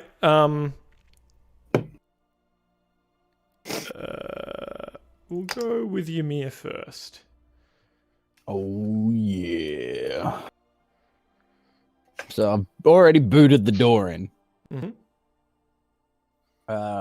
Before I move in, I yell down the corridor using it sort of like an amplified thing, so it amplifies the sound back through the cave. Mm-hmm. Party! I do believe we're about to get our fuck on. And then walk into the room, up to this little goblin bitch. Target and slash on down. Mhm. With that, That's a miss. and it's a miss. What a scrub. I'm used to using an axe, okay? All right. The certified bugbear. He's certified. He's got a little pocket Oh. protector. He's got his little plaque You hanging. better have some glasses. He's got little glasses. He also has a shield and a big old fucking morning star. Does he? Can he hold that at the same time? I assume morning star's one-handed. Sounds about right. He's gonna hit you with it. Lit. 14. It's gonna be. What was it? 14 to hit. Nah. Misses. No.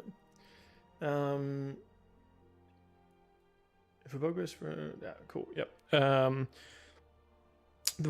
One of the other bugbears who sort of rises up. He'd been sort of sitting on the end of this tiny bed, or tiny for him, and probably tiny for you as well, because these creatures are about your size.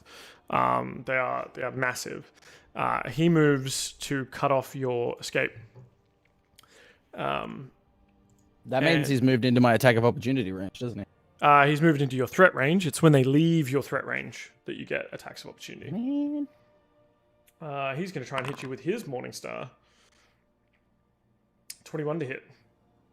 Yeah, well, that hits.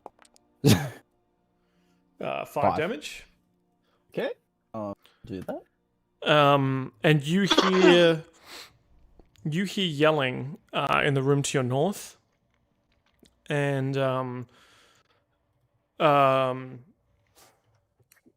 you hear kind of a human yell out. Yeah, look, he'll see you soon. Calm down. And then kind of laughter. And it's Tally's turn. Alright. So, Tally is still just sort of, just entering the room, not sure what's going on, and he's hearing a bit of a kerfuffle in the distance. Feels like it's necessary to get cover behind Thorendir.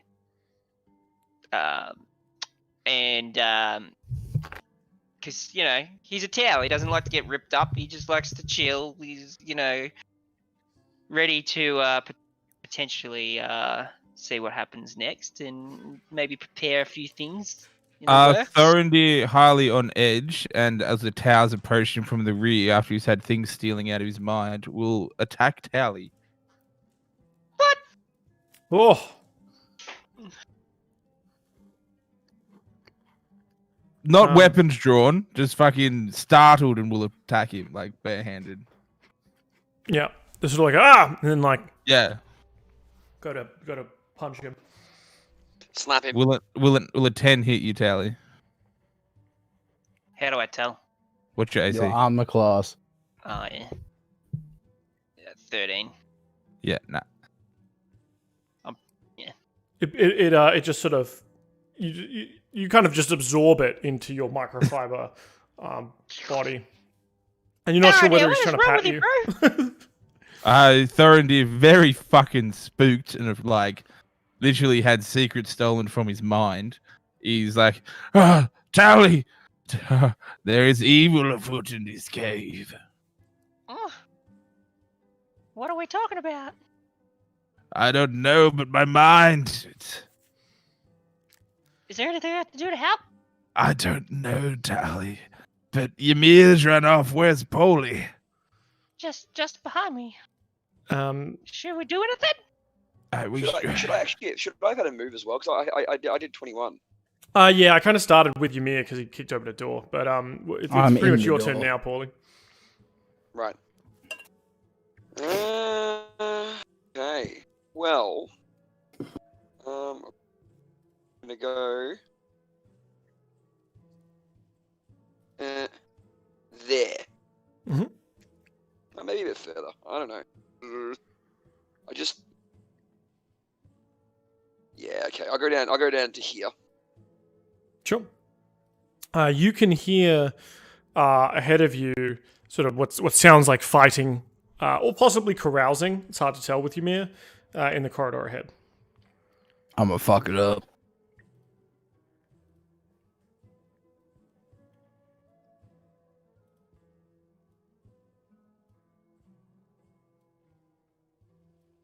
All good. I can't really do. Is that door open? If I can hear it, I feel like I could shoot one of the buggers. I mean, if you can see it from that point of view, I think you can maybe just make it out. But they'd be. I can just see a token. Yeah, so I'd say it's like 3/4 cover. So it's gonna be they're gonna have +5 to Okay. Yeah. I will try and shoot. And there is light in that room, so I think you can, and you're in the darkness, right? So I'll allow that. this kind of Wanted-esque level shooting. 22. 22 to hit. Mm-hmm. +5. That is just enough to hit. That's an incredible shot. I mean, there's probably some. I get lucky on my attacks. There's nothing else. Yeah. How did you strike from there? What did you use? There's a bow, dude. Oh, but isn't there a wall? Or am I? There's sort of a sliver of door that's open. I hit a fucking 6, so 9 in total. You also get to roll your sneak attack damage as they are currently engaged with Ymir, and one more, so 9, and then 3, so 13. Oh wait, no, yeah, does that include no, it doesn't cost it +3, so just 3. So 12. 12 damage. Ymir, you're sort of fighting these 3 bugbears while you're trying to flatten a goblin, and just one of the bugbears behind you takes an arrow. You can just kind of see the fletching sticking out of its shoulder as it sort of roars in anger. Hell yeah. Thorendir, it's your turn. Thorendir is still quite out of his mind, but regained his consciousness because Pauly fucking approaches behind him. Still startled, but wits back about him. Sees the combat happening and 1, 2. Okay, we'll move to the door. I don't know how many was that? 1, 2. Okay, and we'll actually use because he still can't see what's going on Sorry, there. We'll use his what? I couldn't hear you guys. Sorry. Yeah. We'll use his action to do double movement. Mm-hmm. And so you can continue to move. Fuck, that was it. That was it. Like looking at that shot too. That was a crazy Hold shot. on. Sorry. Yeah. I didn't know there was a wall there. Hold on. Oh.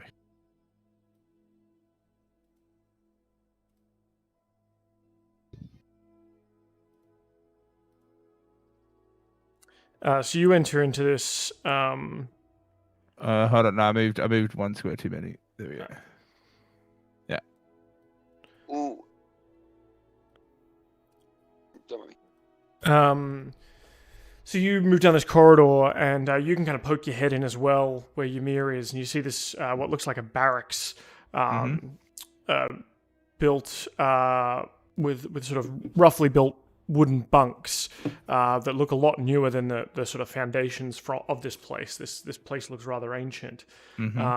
Heaped up blankets, dirty dishes scattered about, and a strong smell of unwashed bodies and rotten meat, though you're not sure whether that's just Ymir.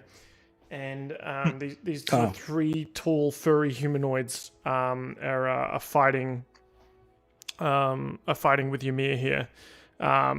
And each of them are kind of barking orders at the goblin, in goblin. They seem to be sort of yelling at this smaller creature, telling it to stop being such a pussy and kind of get into the fight. Yeah, and I'll use my bonus action to heal myself.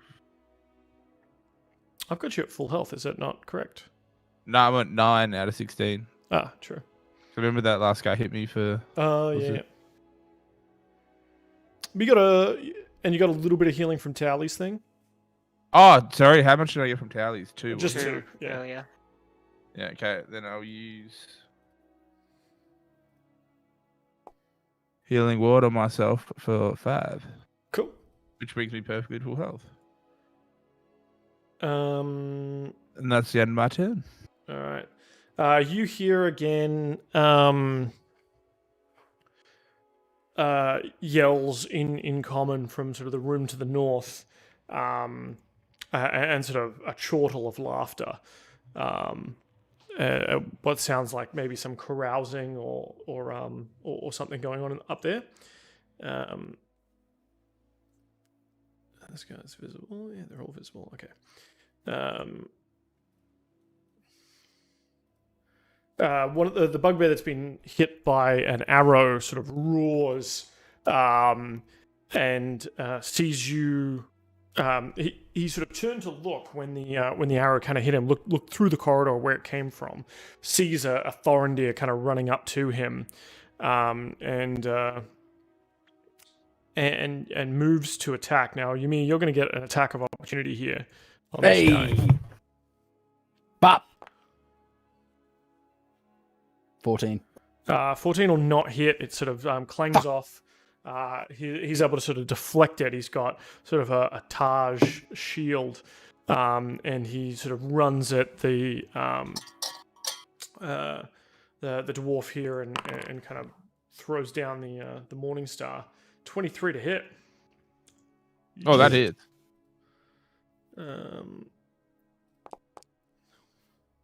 It's gonna be 9 piercing damage as the spiky Jesus. mace slams into you.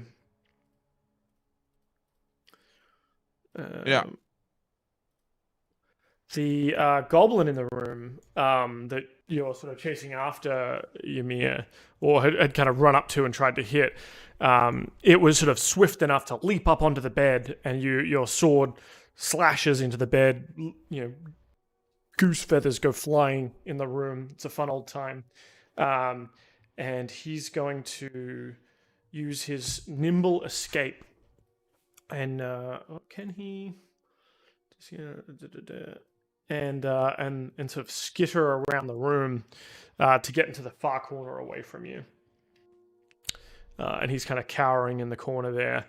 He's gonna ready his cross. He's got a little short bow that he pulls out to try and shoot at you. But it's kind of half-assed. Oh no, wait, that's advantage. Either way, it doesn't hit. As he seems way too scared to actually make good attacks here. As it's your turn. Oh yeah! I attack this motherfucker behind me. I slowly turn around and 1 second. Yep, doesn't matter. Okay, well, this motherfucker. Bop. It's a 9. 12. 12 to hit. Not going to cut it. Damn it! Can I change my weapons back? Probably not really in combat. I mean, you could drop the long sword and draw some other kind of sword. Yeah, that's what I was thinking. Like, just throw the sword back onto my back and grab the battle axe.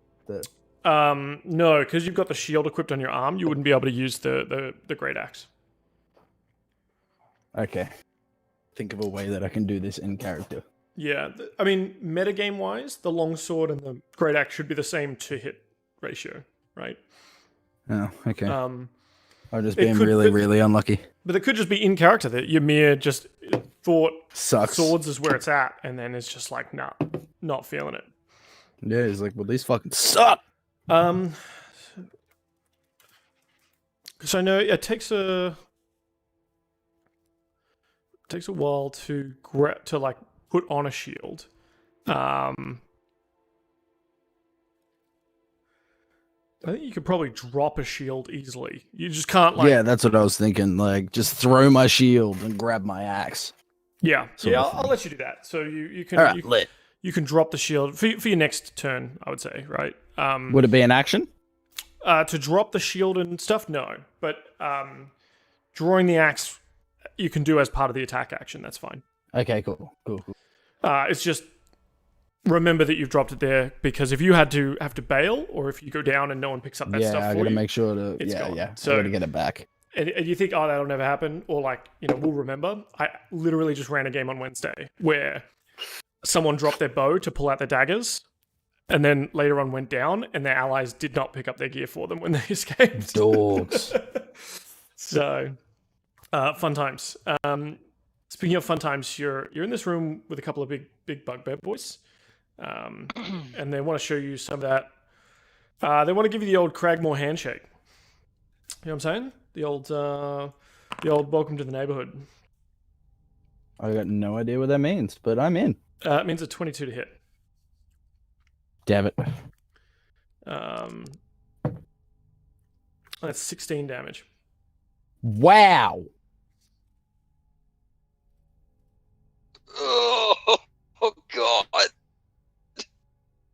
much health you got left, mate? How much Well, health can you you got? tell by the sound? No. He's on the red bar flashing I need- Pokemon level of health, it seems. What's that mean? 1 HP. One. Oh, really? Yes. I don't go be telling each other your HPs. Yeah. I mean, you guys can see health bars, so you can see like a general amount of healthiness, I think. But Yeah. like I'm almost dead. health is actual health numbers are probably a bit too abstract, right? Yeah. A bit too Alright. like specific. I'll take a big hit. Yeah, you take a big hit in the back because you turned around slowly, swung your sword to kind of slash at this bugbear. He deflects it. And you're like, that's it. Swords are for pussies. You drop the sword and shield, pull the axe out, and as you're readying the axe off your. That yet. Oh well, yeah. I mean, this thematically is more interesting for me, for cool storytelling. But that as you dropped my AC. Oh, okay, true. Well, you drop the Yeah. sword then, and you've still got the shield, and you're like, no, I'm about to grab the axe. And as you're reaching back to grab it, you get cracked in the back of the head by a morning star.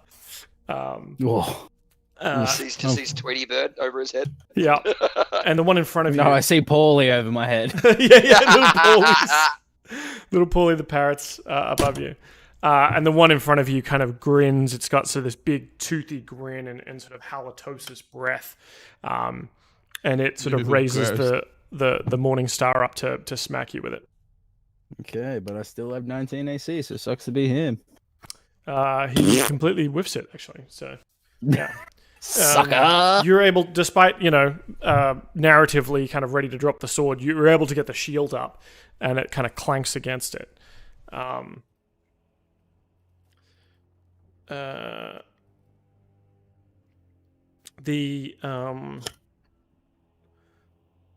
Tally, your turn. Alright, so I'm gonna haven't hearing what's going on. What? Isn't it mine after Mia's? Oh, it is. Oh, no. Tally's at the bottom of the initiative. Which is very fitting. I can only go 30 Right, feet, okay, can't I? sorry. Yeah. So I'm gonna move. Unless you use an action to move double. I'm gonna go. Yeah. That'll put me. I'll just do a double. No, I'll just go the standard. Nah. No, I'm gonna go the double action. Will I be able to cast a spell? Not a spell that requires an action. Okay, that's alright. I'll go the standard 30 foot, which brought me to here exactly. No, if I did it the right way. And then I went to there. Yep, so that's what I'm gonna do. Oh. So if you just have the select token thing, apart from the measurer, if you hold control when you move yourself, when you go to move Yeah. yourself, it draws it out. Yeah, that's what I did. Okay, yeah. The stupid thing won't And then you press, them. and then you let go of them and press spacebar. There we go. And so, having heard everything that's going on, I am going to do some big old dank clouds and try and, sort of make it difficult for everybody to comprehend what's going on around them. So I am going to cast my fog cloud. I just do a massive hit. And I'm going to cast it right in front of Thorendir so he gets the majority of that. Cool. Is that a healing cloud or just a regular, like? It's just the regular, cloud. Goes for 20 feet. He takes a pulls out his big old bong of destiny, rips that motherfucker and just exhales. And VOD. everything up, and everybody's feeling pretty good. They're not sure what's going on. They're just dazed and confused. But it seems to be effective in certain combat situations, and also with being able to help escape. So that's the whole idea here, and that's my turn. Cool. All right, now we're back up to Pauly. Okay. I'm gonna move down one spot, and then I want to shoot this bad boy, attacking my boy Thorendir. Get her, dude. Now you can't see into the cloud 20. pretty much at all, so you're at a disadvantage here. It shows me seeing it, but I guess in the cloud doesn't. Yeah, okay, right. 20, by the way. Oh yeah, so you're at disadvantage. So I need you. As you rolled 20 both times. I didn't roll. I apologize. Sorry. Yeah, that's all good. 21. Oh, there you go. So despite the dank cloud, you can kind of see the figures in there, and you remember that this bugbear is sort of twice the height of Thorendir. Smell the cunt. And you can kind of see the flickering of the light off the smoke creates this kind of silhouette, and you fire for that. Give me the damage. 4. Do I get stealth as well? You do get He's sneak attack. fighting me. Engaged. Yep. Yeah. 4 and then 2. So 6 in total. Plus your dexterity modifier. Oh, actually, do I include that as well? So it's Oh, you sorry. roll I think the d6 for the damage plus your dexterity modifier plus d6 for the sneak attack. Okay, so that in total that is still 6. I just for the second one I didn't include the +3. I got you. Yeah, for the second one you don't. Yeah, cool. Yeah, I didn't include the second one. Sweet. So All right, 6. he's not looking great. Well, although you can't really tell. Thorendir, you can probably tell a little bit better, but it is obviously heavily obscured. Going on in there. Pauly, did you want to move around at all, or you just? I would like to go stealth. Cool. Yeah, so you can use your bonus action, I believe, to stealth it up. I can. Do you want to roll for it? Yep. Yeah.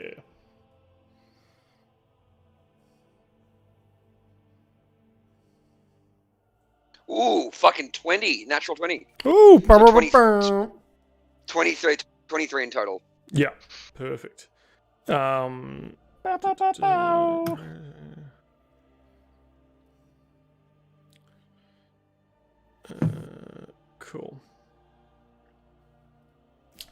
Thorendir, you're in this fog cloud. Now you're having trouble seeing this bugbear. So you would normally be at a disadvantage, but he has trouble seeing you, so it cancels each other out.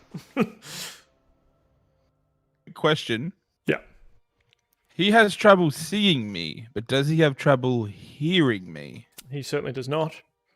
Wow, I you. don't know. I have some pretty dank clouds. It does some pretty cool shit. I mean, it's kind of like having a lot of thick cotton in your ears, you know what I mean? I'm fair sure smoke and cloud vapor doesn't obscure sound. Actually, sound would travel better through it than air, so technically I should be at advantage.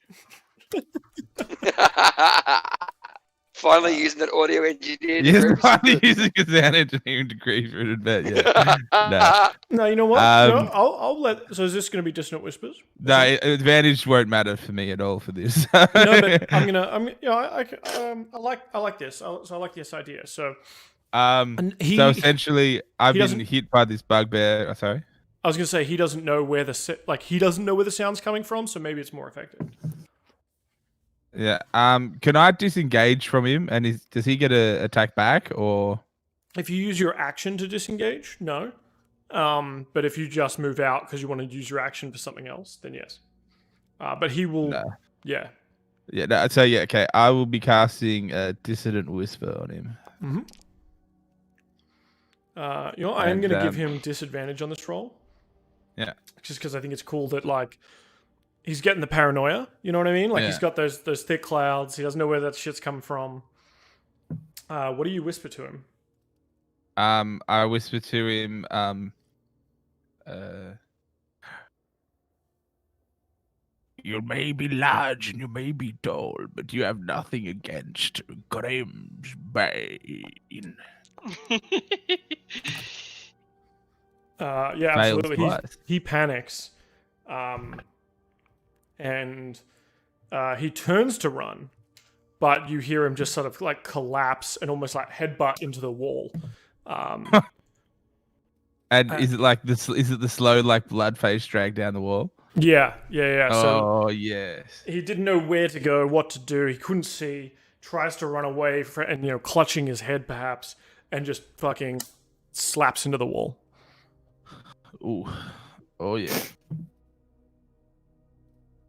I'm just imagining that squeegee going down glass. Yeah.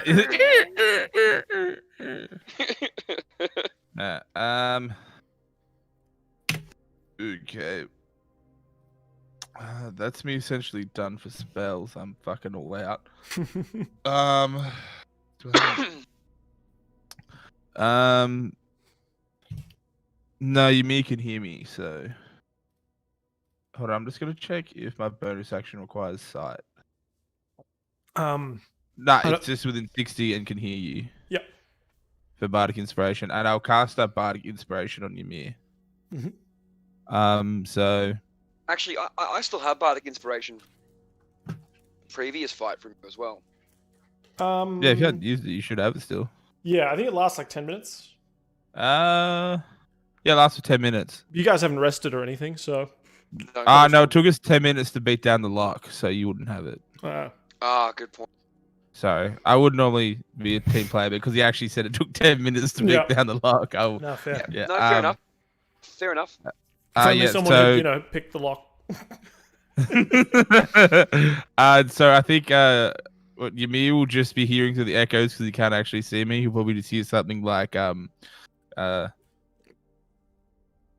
surely you're not gonna let a dwarf take all the kills today there, Ymir. Surely you can take down at least one of these bugbears. Oh yeah. Time to get her, dude. Get her done, skater. Ymir, take her, dude. Take her, dude. The goblin in the room, Ymir, you can kind of hear him shaking and cowering kind of in a corner. It sounds almost like he's maybe even trying to hide under one of the beds as it's your turn. Trying to shit himself. It's your turn, Ymir. Okay. Well.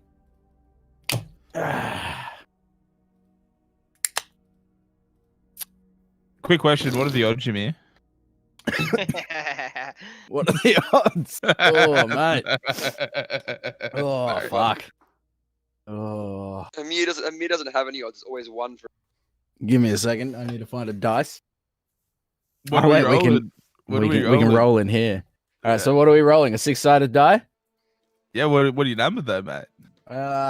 So what do I have to do? Just give me a number. What are your odds? No, but what are the rules? I can't remember. Oh, you just say fucking if it's 7, we both say number between 1 and 7, but obviously we roll a die between. No, 1 and we'll 7. roll a die. We'll roll a. What die do you But want to roll? you tell him what the range is. So like how much you No, want to risk. no. We'll roll a die and then. Just skull at your pussy. Shut up, idiot. Make it a D3, D4, mate. Make it. No, we'll do a 1d6 because it's a normal dice. Oh, then it's 1 in 6. So All right, so a 1 in 6, and then I'll. What are the odds? Oh, we'll say 3. Go on. well, yeah, but we You're got to get rolling- the rolling same. with the Then we got to threes. roll a D3. Yeah. If we get the same number, you do it. All right, well then it's a 6. 1d. All right, So you 1d3. both roll. All right. Both roll. All right, ready? Both Yeah. roll Slash on a roll D3. 1d3. Yeah. Ready, set, go. Ooh. Oh. Now you get to say back to him what are the odds. I know and he does. And he has to pick a number below your 3. Yeah, so I'd say fucking D2, mate. Yeah, all right. Slash roll 1d2. Ready, set, bam. Oh, Ah, bad luck, guys. fitty. Finish your I drink. see this. Well, I'll just turn on video, then y'all can see me. Full can of CC. Fuck! You started this. Yeah, now he's gonna finish it. Oh, it's so disgusting. You can stay on the boy. beautiful. You can stay on Proud the of beautiful you. video. Love this. Proud of you. Say hi There to we the go. chat. This is Proud of you. Thorendir Grimsbane. Okay. Well, Out to the Grimsbane fortune. well, I Sorry, guess Jimmy's now. Your hair looking so tough and sexy. You actually do kind of look like a dwarf right now, Az. bad. Thank you. I'm now that liking I've the look. dropped my Ever since that job kick. because I dropped my sword before Mhm. in this action, So can I enrage? Because I can use enrage as a bonus action. Absolutely. So I'm gonna hit my rage, use that. So now I'm enraged. I mean, that would have been And handy then- before you took all the damage in the world. I know. I didn't think about that earlier. And then this motherfucker, this fucker right here, is gonna get fucking walloped. With a massive Is he with a With 3? 6. Um, I'm Now- just gonna go fuck myself. I would advise you, as your lawyer, I would advise you not to burn the Bardic Inspiration on this attack. Because I just don't think you can even get close. Because the Bardic Inspiration you can roll to like boost your attack, but 6 is already so low that's not going to work. Oh no, that was a 6 to hit. Yeah. So the Bardic Inspiration helps you to hit if you want to spend it, but Oh, I'm gonna spend it. So what do No, I have to roll for It mine? won't matter. It won't no, I'm matter. telling you It now, it wouldn't won't matter. hit. Save it. Okay. I'm trying to metagame help you. Oh, very good. And also, don't forget you have your Goliath endurance. Stone's endurance. Yeah, because you might need That's- it in a that's there. sec, as the other guy's Yeah. going to try and crack you on the back. of the head. Don't worry. Don't even worry. I got it set up. That's an Uh, 11. 15 to hit. He misses. Sucked in, bitch boy. Yeah. Safe. Because you're still... You've still got the shield up, have you? No, I dropped my shield, but he needs to hit a 17 to hit. Oh, okay, so it goes down from... Without a shield, I'm 17. With a shield, I'm 19 AC. Gotcha. All right, cool. The other bug there is going to try and hit you, though, because he sees you on the ropes. Fuck. He wants to topple this mountain. Sucks to be him. No luck, though. Just can't make it happen. Despite throwing down the shields, you've sort of thrown down the shield and maybe become more dexterous, more lithe without it. And No, you're I kind threw of down the ducking- shield and just let out a Goliath as I've enraged. And now Yeah. they're all just like, oh, fuck. Yeah. Tally.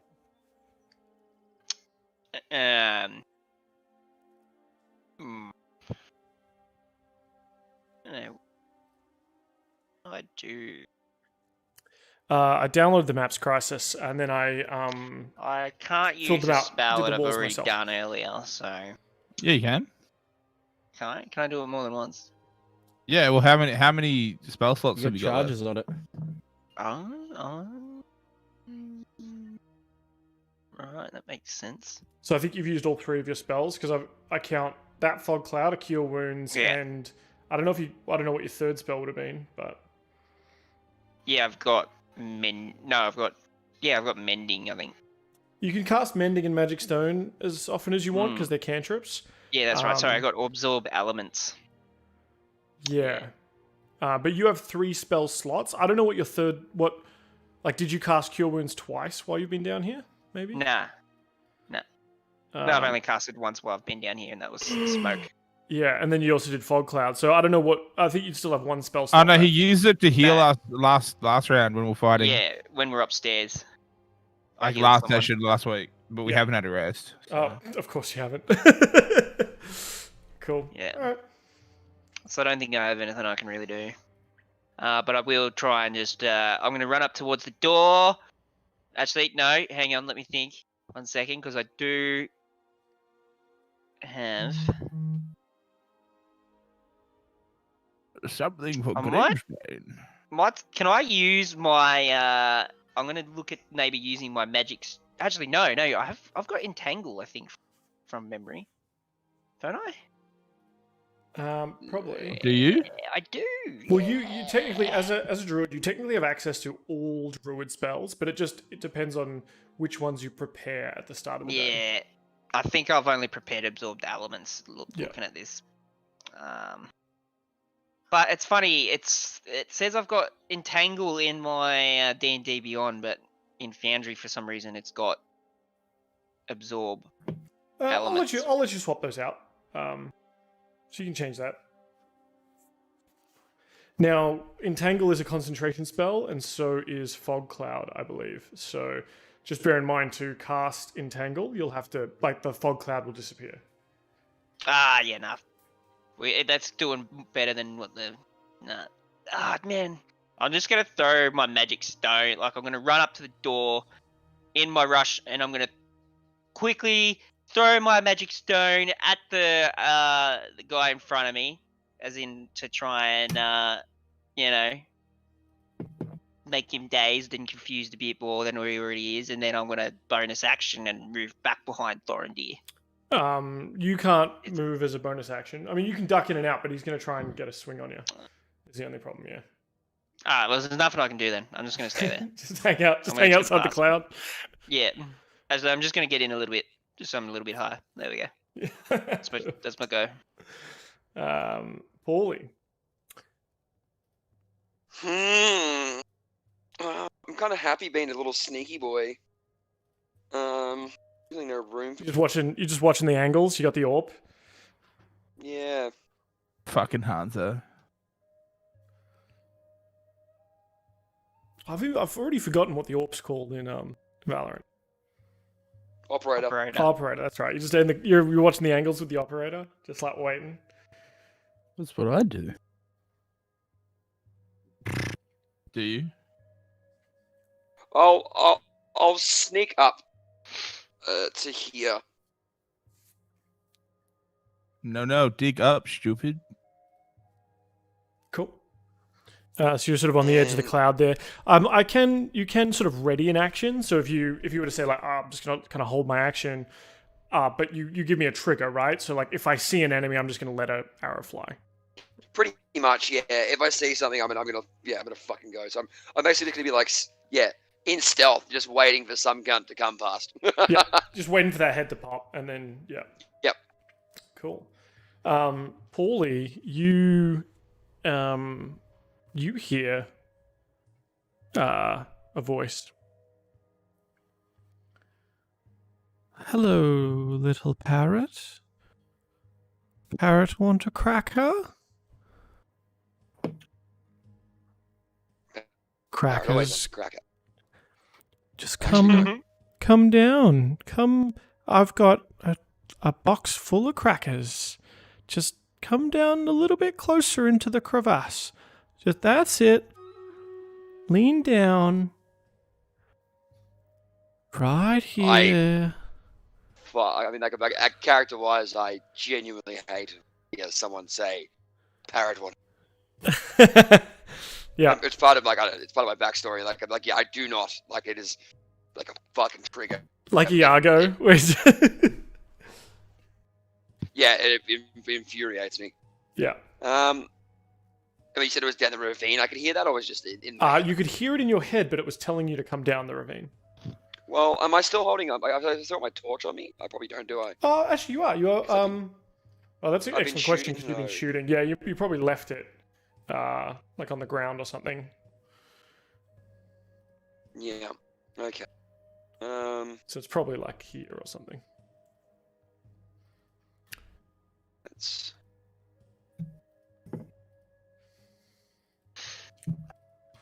What can I throw in? And if you stealth, I'll let you kick the torch. You know, you could kind of you probably put the torch on the ground or something, right? So I'll let you kick it into the crevasse.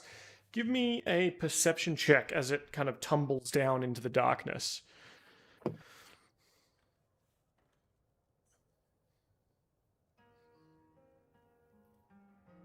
Ooh, yeah. So 16 plus 4, 20.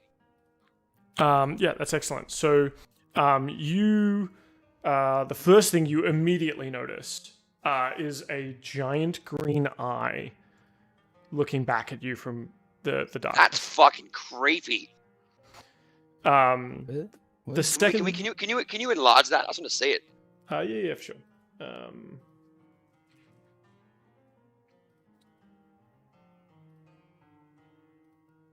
You see this staring out at you. That's sick! Holy fuck! That is cool. Just sort of looking right at you as the torch kind of drifts down and the light kind of dances off. How big is this ravine? How deep is this ravine? Well, the torch ends up flying down through one of the cracks in it. You see, parts of it seem to be immeasurably deep. Like this must be on some kind of old mine connection or some cave system And that goes just down. as a meta thing, if I am stealth, he can talk to me in my head, but he cannot see me, right? Correct. Yeah. Especially because I think your stealth roll was incredibly good.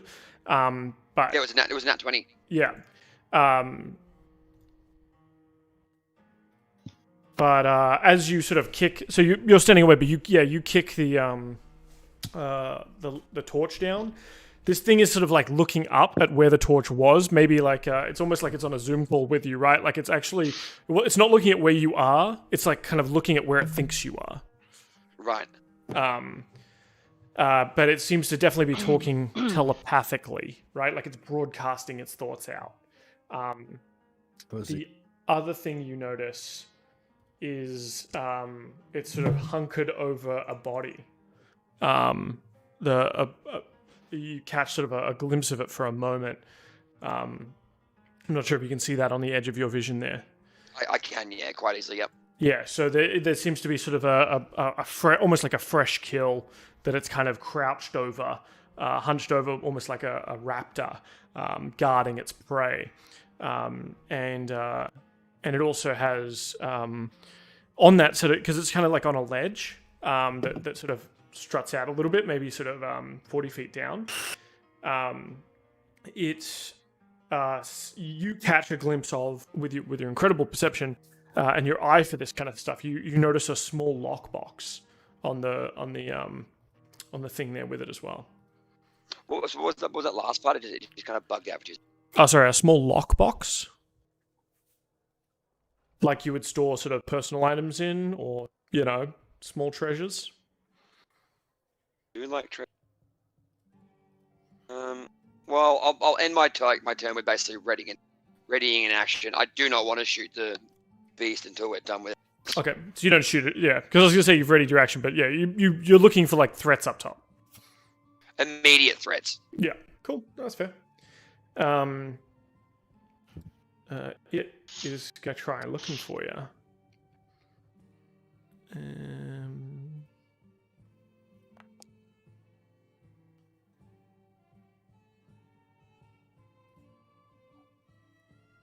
14, because you critically hit your stealth, didn't you? So it's got work. 23. Yeah, it's got to work real fucking hard to get. In fact, it might not even be able to get that high. I mean, the only person that can get that high is Pauly, and that's not a perception. I mean, Emir could probably get that high just based off of pure verticality. Height. Yeah, he's a big boy. Yes.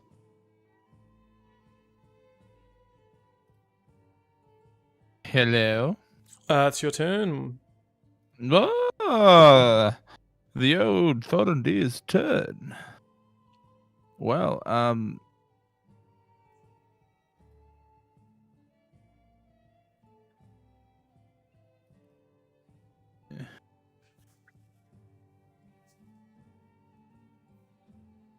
yeah, Thorendir, who's still am I in attack range of this dude here, or is that wall stopping it?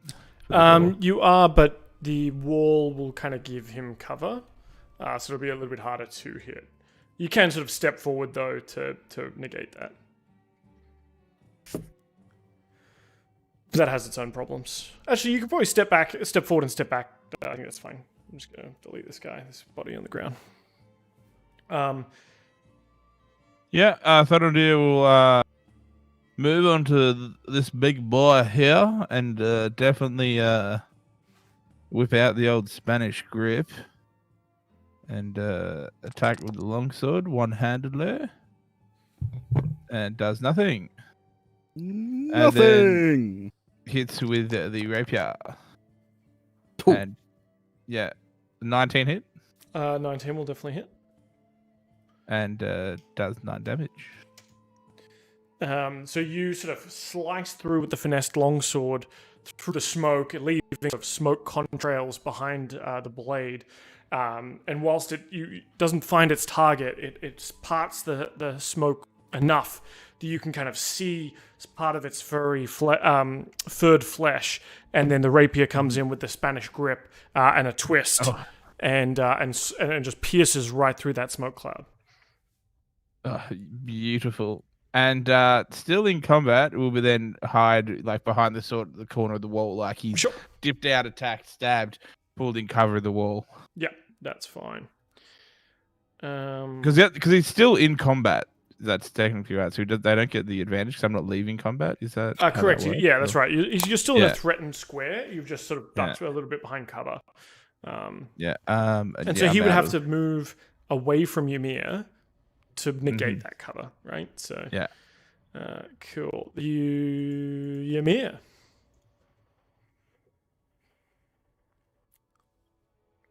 Our boy who's addicted to Rageahol.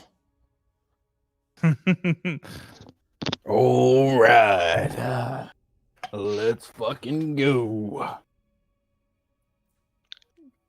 This fucking guy. Wait. I just want to check something real quick. Where'd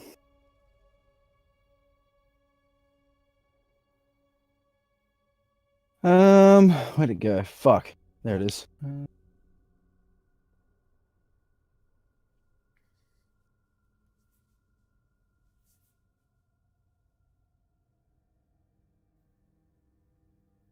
No, I'm not gonna do that. Alright, I'm just gonna hit him with this.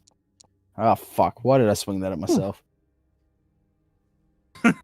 22 to hit on that guy. 22 will definitely hit. And how do I roll for damage again? Because for some reason my fucking great axe isn't rolling for damage. Yeah. Either you can do it from your inventory or /R space 1d12 yeah. plus, and I think it's +5 for you now because of the rage. Yeah, true. 14. Cool. So how do you want to do this? I cleave him in half from just below the left ear through his butt cheeks. Like I curve it on the way down and get a clean line through his butt cheeks. But like I start just below the left ear. So I get like a bit of his neck and then cut him in like perfectly down the middle from there down. Yeah. So another T2 Terminator 2 reference. You've kind of hit him with the metal pole that's gone through him, and he's sort of folded in half or split in half from the shoulder More down or the less. groin. More or less. I'm loving the Terminator 2, by the way. I'm just loving it. I just love these fucking Thorendir's come out of the fucking hazard out the door, fucking stabbed him with the rapier. It's fucking he's turned around, butt cheeks, face, and bloody Dylan. Oh, sorry, Ymir. Ymir's come out, fucking a great axe from the ear down to the butt cheeks, and literally clapped them cheeks. They have been clapped. Sufficiently clapped. Like didn't push them together, separate them, and then they fell together. Like, Yeah, and then they Whilst went, clapping. whoop, as they've Um, collapsed into a pile on the floor. Yeah. Sufficiently clapped. Sucked in, idiot. The other bugbear in the room roars its frustration and anger as it kind of hears, if it can't even see, but it hears its friend go down. So, and then I say, my God, you're greasy. My God, you agree. First round of combat. No, it's no longer relevant. I'm still listening. I really need a piss. Oh, wait. Yeah, well, he's gonna hit 4. you. He misses. No, he misses. He's just so overcome with grief that What a pussy! yeah. Thorendir, you hear but don't see the door open up to the north. No! And you kind of hear the coughing. What the fuck? Oh, what the fuck's going on? What are those fucking bugbears up to? Boy, idiot! There's a smoking room out. You got to go outside. You can't smoke in here. And they can kind of hear the sort of clang of battle. Out by the bins! It's out past behind the pins. You've gone to the toilets. You've gone too far. You got to come back a bit. And he's sort of like peering in there. He's like, "What's going on in there?" But it's Towley's turn. Sick! What are we gonna do? We're in a bit of a predicament here. Are those evil guys that have just busted through the door that we can hear? Or we're not sure.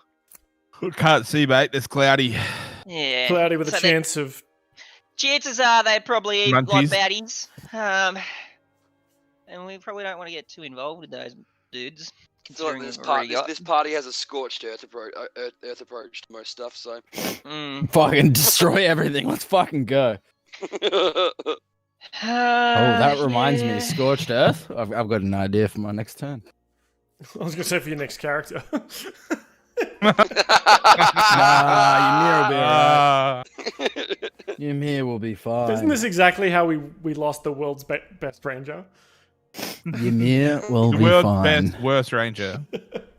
Best Ymir worst, yeah. still has Stone's endurance, okay? Yeah. Okay. So Tally, Tally, get in here. Wander in bleary-eyed through the fucking I wasn't smoke. bleary-eyed. I just booted a door in. Like, No, let it's me the Tally, fuck it's in. Tally. Having okay. no clue what's going on, and being able to navigate the dank pretty well, I've managed to find my way into to see what's going on. I've squeezed past Thorendir and I've questioned him. What has been going on here? Thorendir? You actually asked me that because you're not next to me right now. Wow. That's why I'm saying what's happening as I'm doing it. So Anyway, he's like got no clue either because he's just hit by the dank. And, Sorry, so just gotta continue in. I come in, I see what's happening. I see this big old behemoth looking dude, and I'm just like realizing that I'm probably in a spot of trouble here, but I've got Ymir to help me out. And what I'm going to do is I'm going to use the dart that I have been carrying around with me. Oh, actually, no, I've got a short bow as well, actually. And you need.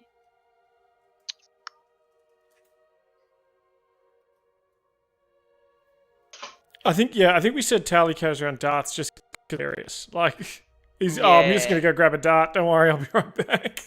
Yeah, I'm gonna do an attack roll on the dude that's just standing in front of Ymir. How do I do a marker? Oh, that's fine. I know who you're talking about. That's yeah, cool. So I'm gonna do attack with him with the dart. And yeah, see if that goes through.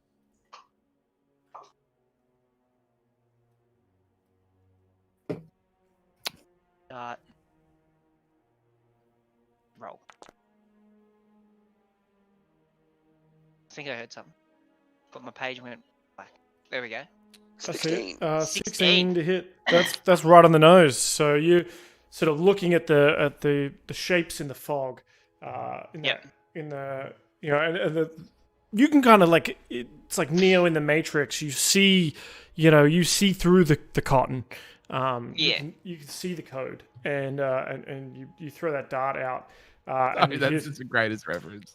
And you hear this thing kind of howl in pain as it's kind of hit by this dart. Anything else out of chat's favorite? I think I'm gonna give. Can I pass Ymir a healing potion that I have? Because I have 4 of them. I'll let you give it to him. Like, we'll say it's your bonus action, but he can't. Yeah. He'll have to spend an action to drink it. Yeah. So that's totally up to him whether or not he wants to use it. Anyway, so I'll give you one of those, Ymir. Just because you can never do these things by yourself, even though you always say you do, and you're probably going to die without my assistance. So once again, the towel is going to save the day. So we're gonna add a healing potion. You're welcome. Yep. So there'll be one. Potion of healing. Add. And I am going to remove one. Potion of healing. You did it.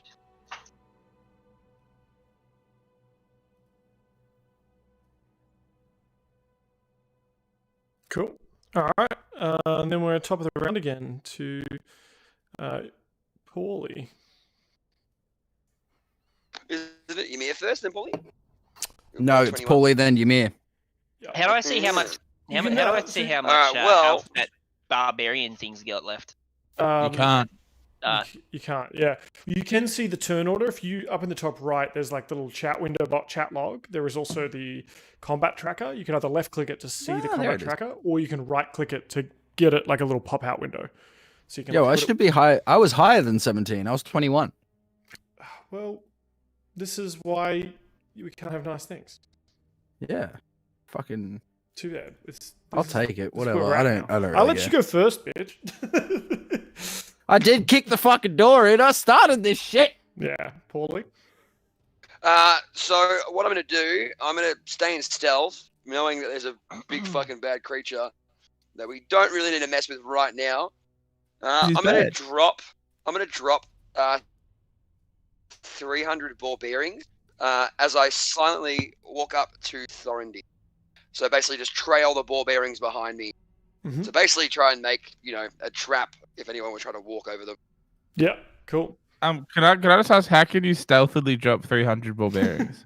Like my kind of view is like like I'm just like placing them down. There wouldn't be that much of a noise. You'd hear a bit of a clink, but that's about it. Hey, DM, how long would it take to place 300 individual ball bearings? I'm not placing them. I've got the bag and I'm just like shaking them out as I walk behind. Oh, he's shaking them now. Yeah. Sorry. So you hear the clack clack clack on stone, but I guess like Thank you. I need to fix. Pauly himself is moving quietly in terms of no one's really sure where he is, but they can hear sort of the falling ball bearings, I imagine, unless maybe each individual ball bearing is in a biodegradable leather pouch, so that they don't clink against each other, and then he's just dropping them on the ground, and then they biodegrade, and stay there. Thank you. I just wanted to imagine it. I as just I- needed to imagine No, I it. You just get needed you, the I word get you, picture. I get you. And then I'm gonna just whisper to Thorendir, stay quiet. The creature with a giant green eye, eating a corpse behind us. Let's deal with him later. Thorendir whispers to Pauly, I'm very aware of the evil creature that lurks in the cavern, but thanks for telling me, there's a giant green eye. Cool. And then I'm gonna ready my action still. I'm gonna put my bow back in my hand and face it toward, like just get it ready for someone to come up again. Yep. Cool. Thorendir. I don't want to get rid of my amazing stealth. Yeah. So I would let me describe how this happens. So Thorendir, you're in this dank cloud. You're head in the clouds. You can hear death, and you felt like a tower skip past you. And there seems to be fighting going on in the room to your left. There's sort of questioning what the hell's going on to the room to your right. And then, like, out of the gloom, you hear just, like, the clink, clink, clink of metal ball bearings on stone. And then all of a sudden, like, and you think it sounds pretty far away, but then all of a sudden, right in your ear, you hear Pauly go, "Look out for the green eyeball." And you're like, shit, okay. Maybe slightly startled, because you don't even see again. Pauly. Even if you Yeah, throw that's hands, right. like you just don't even know where he's coming from. And I yeah, just you hear kinda this whisper back. giant bright. How Yeah. tall are you, Pauly? I'm like 6'1". Giant 6'1" bird, just I can't see next to me. Yeah, that's the best part. You can't see me. You just I heard can't me. see. Yeah. I can't see you there, Pauly, but take up the rear. I'm going to go and finish the job. And Thorendir making his way through the Sweet sweet dank NATO 5000. Dank Nation. Yeah. Thorendir also, remember, is still disguised in the robes of these bandits. Oh, that's right. Yeah. Wanders up, pretending to be coughing in the dank clouds.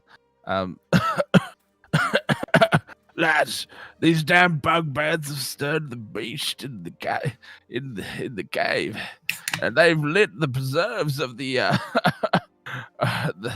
the special herbs, and they've gone berserk. They're attacking us all in here. Quickly, stay away for your own good. Now come back when it is safe. And Thorendir closes the door. Cool. Give me a persuasion check, and I'm going to give you advantage because you are dressed like them. He's on the edge of the cloud. He kind of he just sees you. How about natural 20? Ooh, nat 20. Oh, 24.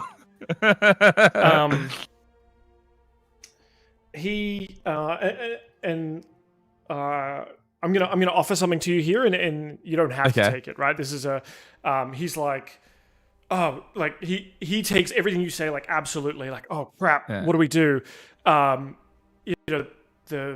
We don't have any meat to kill, like to feed this thing, to satiate it. It's just gonna have to eat the bugbears. Quick, come inside, like it's safer in here. Yeah, okay. Thorendir comes inside. Yeah. oh, I'm willing to. I'm doing this. Fuck it. Yeah. I will see what It's happens. like he kind of closes the door, and kind of steps into the room, and like you see like the four guys in here, they're like looking panicked, all weapons drawn and stuff, and he's like, oh mate, the bug, like he kind of backs up your story, right? Like it's almost Yeah. like he's the one telling it now. He's like, oh, the bugbears went crazy and like pissed off the Nothic, and they must have gotten into some herb or something like that in some of the stuff we stole, and they've gone weed crazy. They've gone pipe smoke crazy, and they're just I don't know what they're doing in there. Like It's I don't even know it's if true. I don't even know if all those bugbears were male. Like they might be having some kind of crazy orgy. I mean, it sounds like it. So it could be. I don't know. All I know is the rest of my other companions said they were torn to pieces. We're just doing our routine inspections and to have this. Quickly, we need to form a plan of how to get out of here. Is there another way out? He says, this one sort of over the table. He ushers you over and like offers you a sort of a mug of ale because he can hear you coughing, and he's like, "Oh, drink this." Well, we got to tell Glassstaff. Maybe he'll be able to sort it out. Shit, he's the one that's been organizing all these deals. He said that he didn't want us to fuck it up. Well, I hate to say it, but it all seems to have gone bug-eyed. No time for laughing, friends. This is a serious matter. Cool. All right, we'll continue on to the next turn now. I think that's good. I like that. Ymir. ooh, Ymir's turn. Well, I'm gonna do this. Use your potion, you can't. Yeah, exactly. I'm gonna heal 6 HP Mhm. as my action. Yeah. So I'm back up at 7.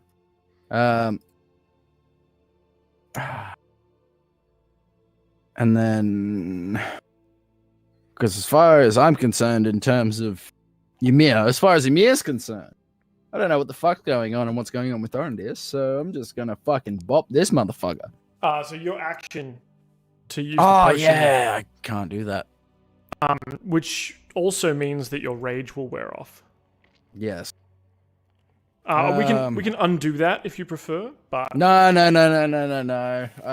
makes it. You still have a D6 to add on to your roll if you like. He doesn't get to roll the hit though. Oh, it doesn't. Oh, dang. No, because I used the potion. All right, I'll take back the potion roll. Go back to 1 HP. Yeah, I'll let you make the So roll. I'm a benevolent and kind and handsome DM. I will let you Benevolent re-roll that, DM, daddy. and then add the bardic inspiration if you need to. Okay. 17 to hit. Doesn't hit. All right, so then it's a roll 1d12 plus 5. 5 because I'm still enraged. Yeah. So that's going to be 12 damage. Huge. He doesn't like that. Oh, he's still alive? Okay. Still alive, but you don't think this certified bugbear could stand up to many more of those. This certified bugbear can eat my ass. Yeah. His glasses have been cracked. He's going to try and clap back, though. Let him try. And he misses. No He's luck. still grieving. No luck with this guy. And Pussy. then, so the I'll describe the room that you're in, Thorendir, a little bit more as we move to the turn of the guys you're in the room with. Let's see.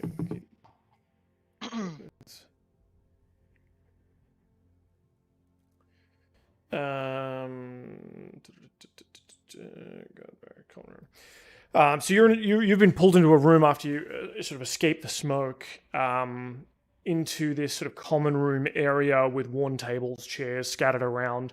One of the stools has sort of fallen to the ground as one of these guys sort of stood up rapidly as you came in.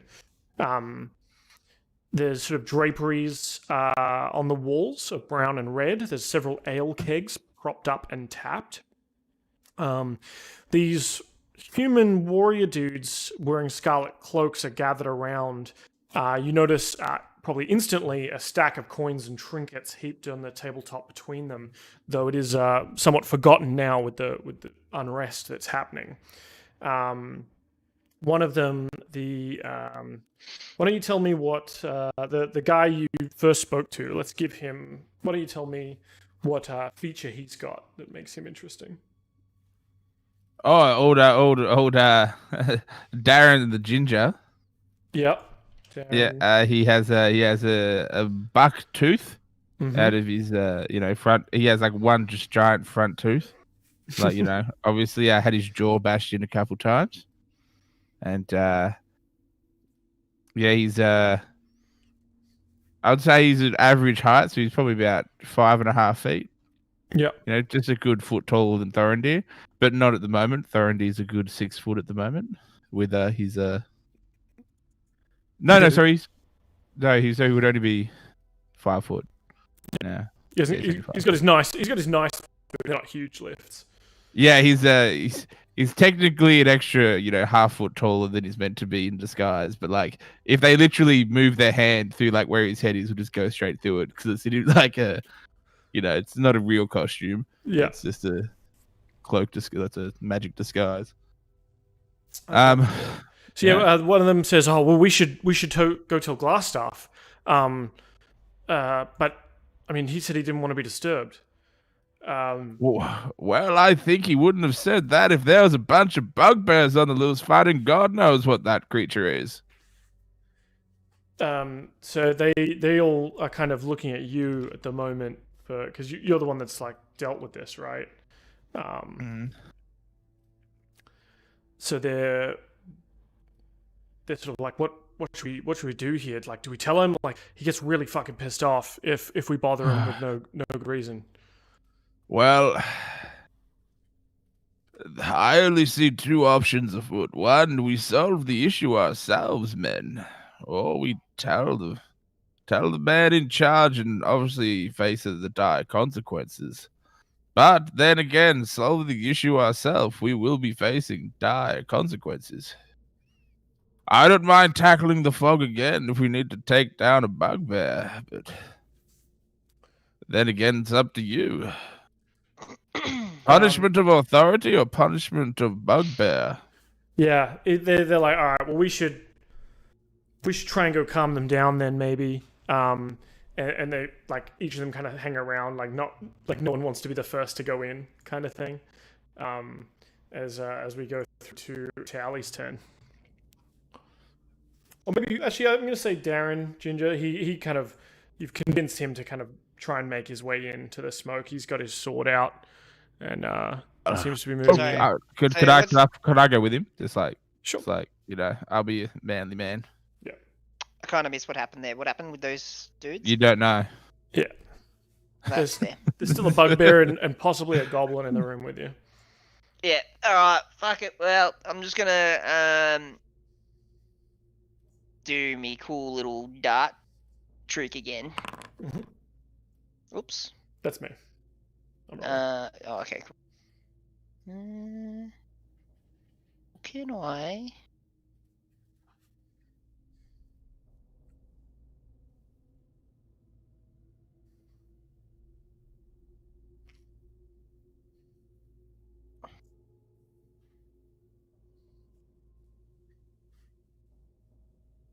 Sorry, I'm just reading something. That's right. Oh, yeah. Can I use my quarter? How close do I need to be for quarter stuff? 5 foot, isn't it? Yeah, you got to be within melee range. Yeah. We've only got that one monster left, so yeah, I'm gonna move up within hitting range, and I'm gonna hit him with my my quarterstaff. Mm-hmm. I mean, for Tally, it's probably like a buck quarter stuff, but I'm not telling him that. 14 to hit, unfortunately, will not hit. As Tally kind of runs in with his wooden stick, flailing about in the. You hear it clack onto something, but it just doesn't seem to have enough power behind it to really do any damage. Thorendir. Who's this guy? Where are you? The fidgety Thorendir? Redbrand ruffian sort of follows up with you, Thorendir. He sort of he's got his sword out and he's sort of got one arm on your shoulder. Oh, maybe not. He's got sort of one arm on your shoulder, too panicked to really notice that anything, as you're already like in the smoke cloud, and he's kind of following you from behind there. As Pauly, you hear 3 figures making their way down this corridor.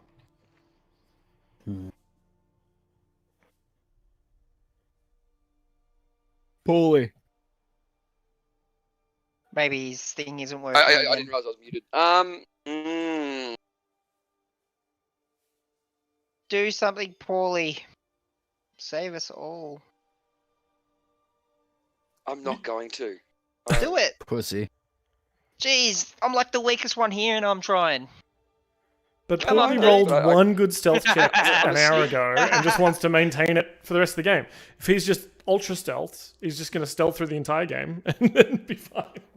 I'm a sneaky rogue boy. I just like the idea of being like really only Trash? acting when it's absolutely necessary. It's absolutely necessary. Well, I'll come into here. Now they've seen you. No, he's I'm in the still fog stealth.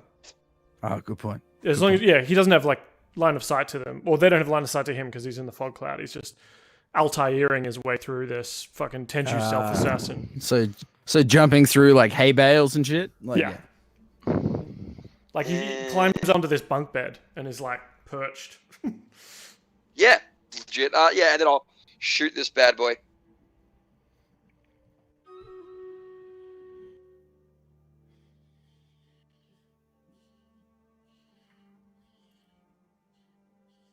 Sticks. To hit? Yeah. That's not great. No.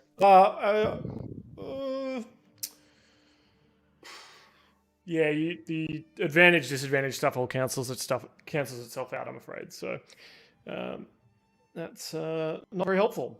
You hear Tally and the bugbear hear like an arrow crack into the tile, into the flagstone as it flies past, and you become aware of Pauly's position as the failed shot has revealed his location.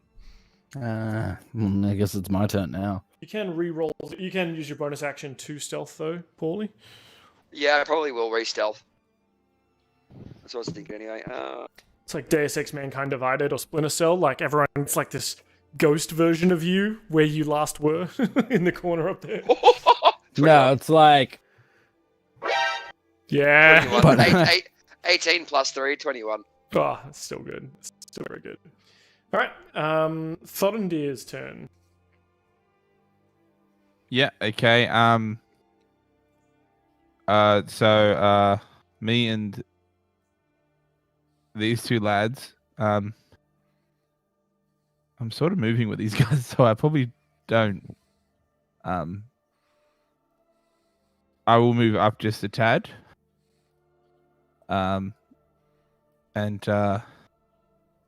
while I'm doing this, I'm making noise to the fellow companions, Mhm. but making it very obvious to my actual fellow companions. And it's like, come on now, lads. We've got some bugbears up here. We need to work together. What are they? The not the red bandits. They're the Redbrand. Redbrand. Come on, us Redbrand should be able to take some bugbears. does Thorendir do the thing is like, come on, it's 4 of us. It's four of us. I mean, plus me, that's 5. Plus me, yeah. Yeah, the old yeah. So G'ing up the red brands, but also informing the actual party that we're on the way. Yeah, good. Cool. Did you want to do any actions or anything like that as well, or? I can't hit anything, and I'm all out of spells and bonus What about any actions. items and stuff? You got anything you can? Dude, I have nothing. I can't heal any of you. I can't attack anything. I could probably shoot the bugbear with. Yeah, I can actually. I've got a crossbow. I mean, you're in the fog as well, theoretically. Yeah, I know. So I mean, you could. I mean, you can go after the bugbear, or you could turn on one of these red brands if you really wanted to. Yeah, but that's what I was planning on doing, but I was in the middle of them, and I'm not out the door yet, so it's like I was gonna wait another turn to do that. Sure. Maybe move one extra step in front of him, or you're gonna hold him up.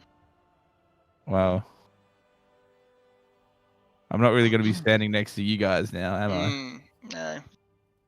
Yeah, I'm kind of obscuring their vision of you guys, even though the vision's obscured already. But like, yeah. No, that's my turn done. Cool.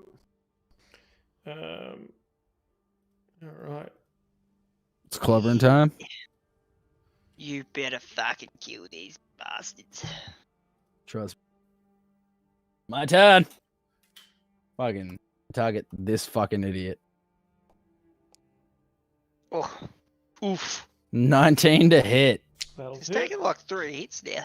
Slash roll 1d12 plus 5.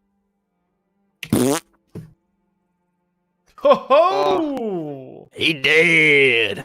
What is this? Describe this one for me. I hit him, but not with the blade of the axe. I hit him with the side of the axe, so the face, but splatter him against the wall. Yeah. So the old cricket bat side. Yeah, the old whop-pow to the side of the head. Just fucking... And then I say, hey, lads, we should go to the Winchester, grab a pint and wait for all this to blow over. And, I mean, you can tell that you secured this kill with, like, your excellent sideways, tennis swing of a great axe. But I mean, Pauly was also hitting him with a stick as well. So we'll never know who really decapitated and crushed the head of this creature. It was definitely me. That dart, man, just took a little while to knock him down. You know? That dart sent him flying into the wall. He turned 45 degrees and flew into the wall. What happened is you just like fucking managed to hit that dart and just drill it directly through to his... Oh yeah, can I do that instead? Yeah. Hit the dart that's somewhat stuck in him and just pin him to the wall with it. With the flat of the axe. Yeah. Perfect. Teamwork. I mean the dart is like a pool, like as a pub dart, but sure. Yeah, that's fine. I hit it really hard. Okay. Yeah, you drive it into him through his collarbone. Yeah. And you still have your movement if you would like to move. You can kind of hear Thorendir. Yeah, I'm gonna like just move myself over to this corner and like put my back to the wall. Yeah. And end my turn there. And I gotta piss again. All right, Darren's right behind you, Thorendir, and he's kind of taking your lead. Because you kind of pushed forward through one of these guys, or away from one of them, it's just sort of you and Darren right now, seemingly. in the smoke, and he's kind of following your lead. He's hearing the sickening crunches of battle up ahead, and seems a little bit nervous. Maybe a little bit inspired though, hanging out with someone who seems to be taking it all in stride. What kind of lead are you giving him in terms of? Are you leading him in here? Or are you saying to him like you go first, like you got this? Like what's going on? Come now, Darren. Surely us brave men can take the bugbear. Do not worry. Surely the men that cower would not bring us glory in this battle. Come on, we must enter. And as I'm encouraging him to fight forward, I use my cantrip. Hold on. 1 second.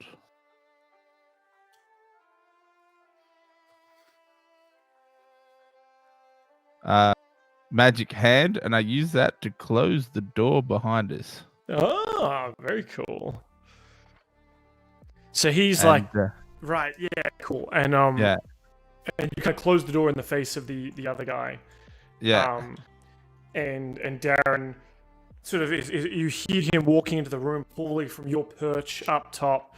You can hear sort of steps, and you hear that exchange of Thorendir saying, "On, Darren, like we're the bravest of the brave. You go in, I'm right behind you." Yeah, I'm just seeing if that was an action made to special hand. It says utility. Oh, it's one action. No, that's okay. And then ready up, Darren. We're coming into the main hall now to fight the bugbear, or the hall, the barracks now to fight the bugbear. So he probably comes in and he kind of knows where the door is, and he kind of steps in, and you hear him with some level of confidence in his voice because he's got his boy backing him up. It's like, "Oh, you lot, Cragmaw, we didn't let you come. I don't know what they let you do in Cragmaw Castle, but that's not how we do it here in the Redbrands. You gotta look. I want you to put this out right now, and open a vent or something. We gotta clear all this out. Smoke alarm's gonna go off in a sec, and you burn a pizza or something." And he doesn't realize that he's just talking to like the sort of silence in the room for a moment because there's no active combat kind of right now. He assumes that the bugbears are listening. Yeah. Thorendir, because he knew that Pauly was stealthing up in the rear, so he assumes Pauly is quite near. He doesn't know where he is, because last time he saw him, he was hiding here with him, and he said to back up the rear, and Thorendir goes, "Caw!" and dives on old Darren here, and assume we're all going in for an assassination. Cool. We're going to resolve that as we get to that turn. But Towley's going to get a moment to act. Towley, you hear a human kind of walk into the room. You can So always... I can't hear you cutting in and out. Oh, sorry. Is this... Yeah. Yep.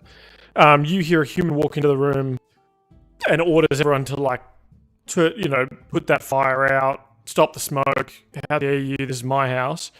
And you can hear kind of Thorendir let out a caw. So you know that there's someone else in the room with you, but you can't quite see them, but you can kind of make out where they are. Yep. Alright, so with that knowledge, I'm feeling pretty confident there's something going down, like there's an enemy with us, and as I hear that little kerfuffle going on,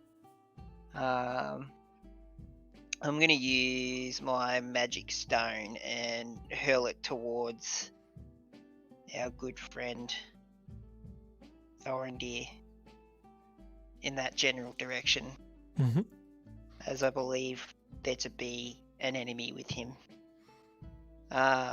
In hopes of taking down this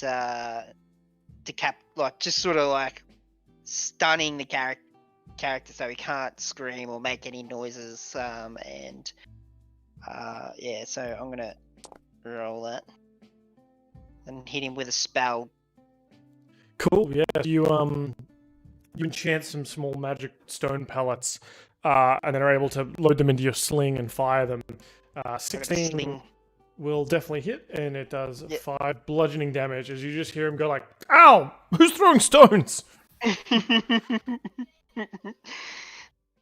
And with that, I'm gonna make a little bit of a scurry, and I'm gonna bounce to the other side of the room, and that way it confuses Darren even more.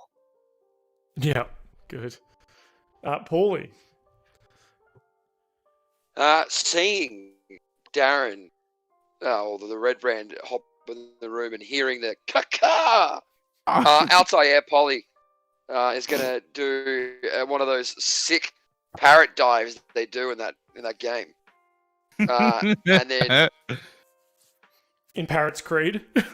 yeah, in Parrot's Creed, and then just like stab this dude in the head with a rapier as he's diving down. Mm-hmm.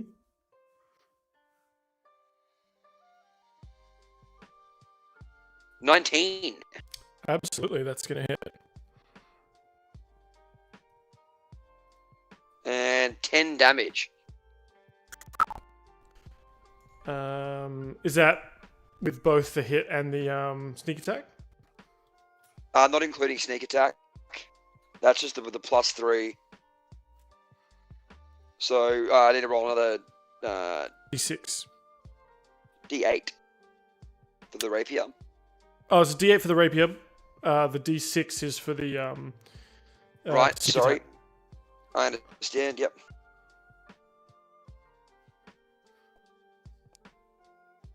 Five. So 15 in total.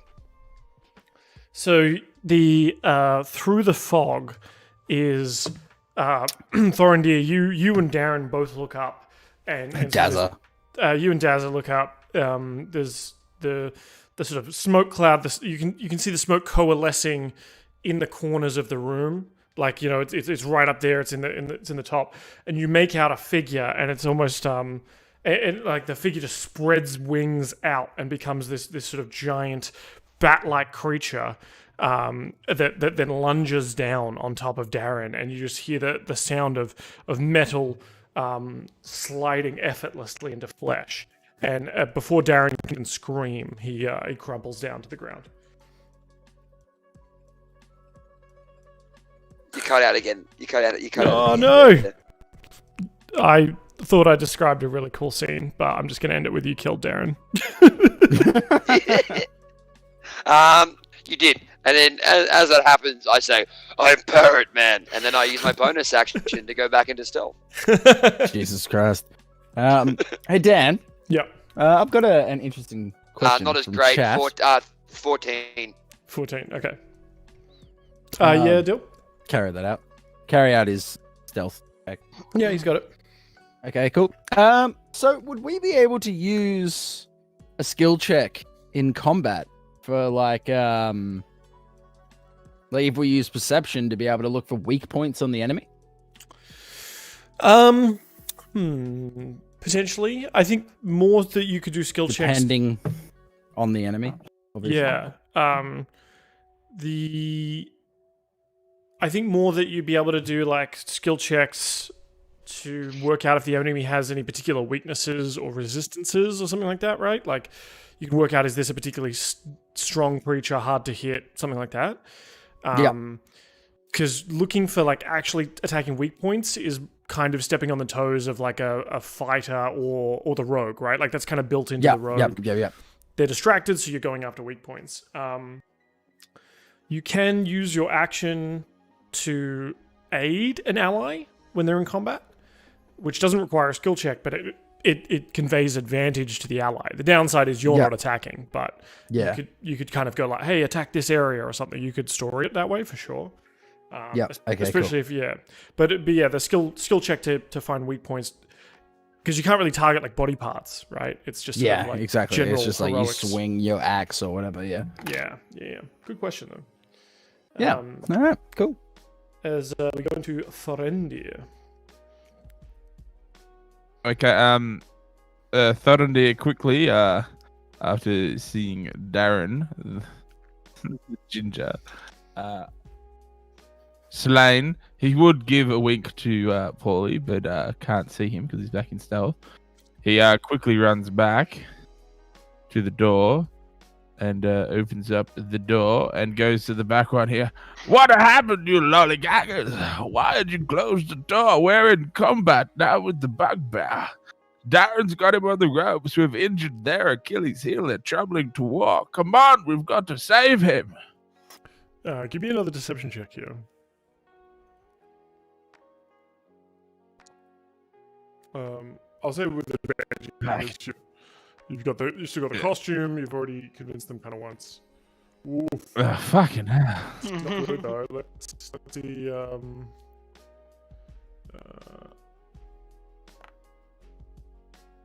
Fuck. He's not having a bar of it. He's like, wait a second. We don't have any dwarves in the gang.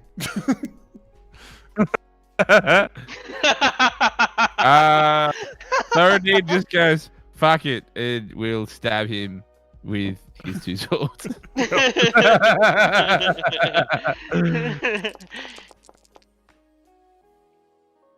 18 hit. 18 will hit.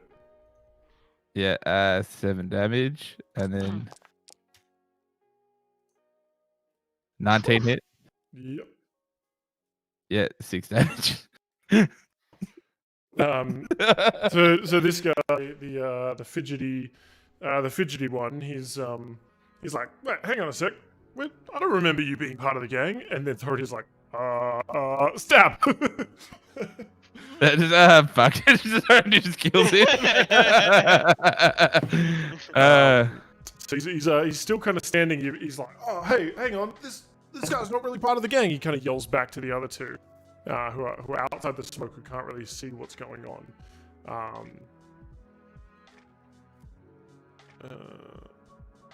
But one of them.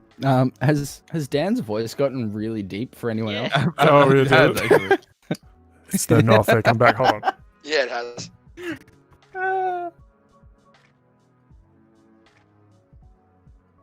No, I like it. Yeah, I was like, damn. Yeah, I was like, look, I'm looking. Like, I was like, damn, this voice acting getting hectic. Did I fix it? Yeah, it's better. Yeah. Oh, It's boo. back. I wouldn't say better, but it's back. Yeah, I think actually our first session, it's like when the cable gets crazy. My voice just goes super deep with the microphone for some reason, like it's laggy. That's lit. But I mean, if you I can love get me a voice modulator for Christmas, I'll do more and more bugbear voices and stuff for you. Dude, don't make me buy you voice mod right now. The Ymir, it's your turn. As it sounds like Thorendir has gotten into some more trouble. He's gotten into more trouble up the way. All right. Well, for my action, the first things first. I'm gonna pop this. 4. Fuck. Wait, can I use my bardic inspiration to roll again? Not on potion of healing, no. Fuck. Oh, good. I'll take the 4 HP. Yeah. And I'll just move myself to the door. But like here, and just sort of. Actually, no. I'm gonna move to here, and I want to say to Tally, like, "Hey, bud, are you able to like sort me out? I'm not feeling too good. Like, at your earliest convenience. Like, I'm not feeling great. Like, I may be at the edge of my rope, as some would say." And am I turn there? Cool. Thorendir, one of the Redbrands sort of grabs picks up a bow. You don't see this, but you can certainly hear it. And he tries to shoot you into or shoot at sort of where you were, where he hears you from. But of course, he is at a disadvantage. Trying to fire into that smoke.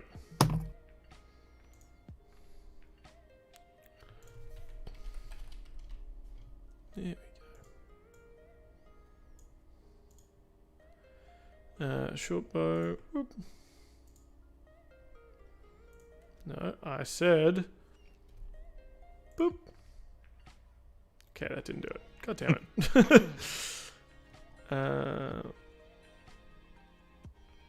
Why don't you roll, my friend? Super range, one action.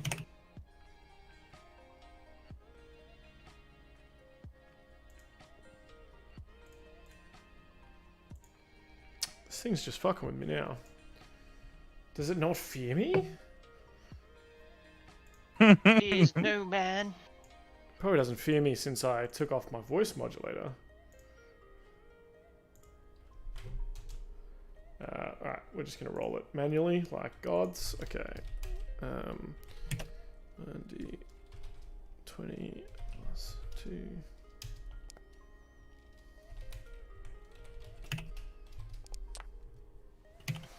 Does a 16 hit your armor class? Good. So you can take 6 piercing damage Oh boy. as he gets a very lucky shot off into the mists there, and we move on to Towley's turn.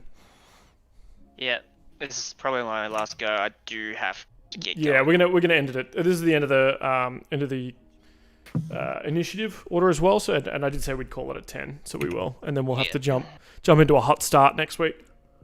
Yeah. Works for me. All right.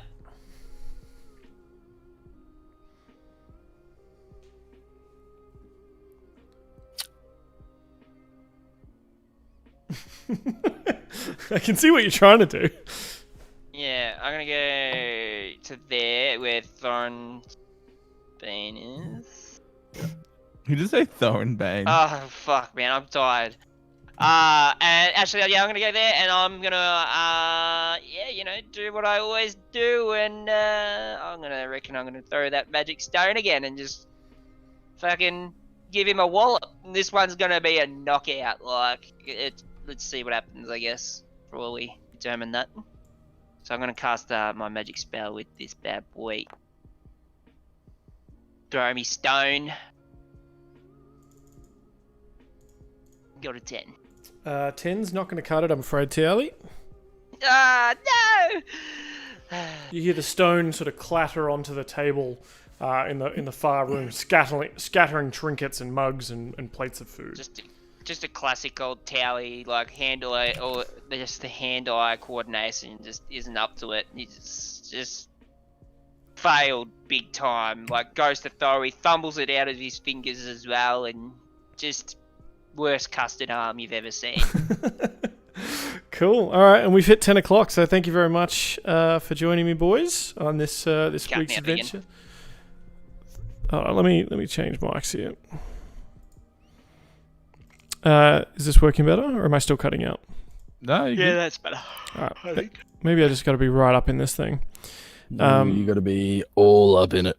Get all up in there. Well, lads, thank you very much for coming and playing D&D with us for another week. We're going to call it there at 10 o'clock next time. Hopefully we'll start at 7. We'll do the full 3 hours. But I like where we're at. I feel like we've had some exciting times this sesh. And potentially some loot and or a short rest are on the cards. But are they? As the Tatts and Tarasques crew still have some bandits, still have some Redbrands they got to fight. We'll fuck them up. All right. Thanks for Yeah, the game. thank you very much, DM Daddy.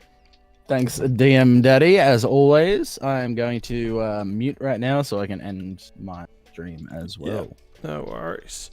If you want to give a shout out to, if any of you guys have streams and socials, if people liked the adventures of Thorendir, Twitch.tv/I am Dylan James. If you're a Ymir fan, what about Thorendir Grimsbane? Where can they go if they want to get a glimpse of the Grimsbane fortune? A little glimpse of the Grimsbane fortune. That is, twitch.tv/twitgames. TITTGAMES. And if you missed it, or if you're like Pauly and you kind of forgot everything that happened in this session, I do record it and put it up on the YouTube channel for Nonfiction Gaming. So you can go back and watch it and learn about, all the exciting characters. And even hopefully next week, maybe we'll get Ryan back. Carlos can kind of wander into the dungeon here. And that's a very Carlos move. Yeah, if he ever makes an appearance. Well, he saw two women walk out of this place and was like, "Oh, there must be girls in there. Let's go." Gone in to find some more.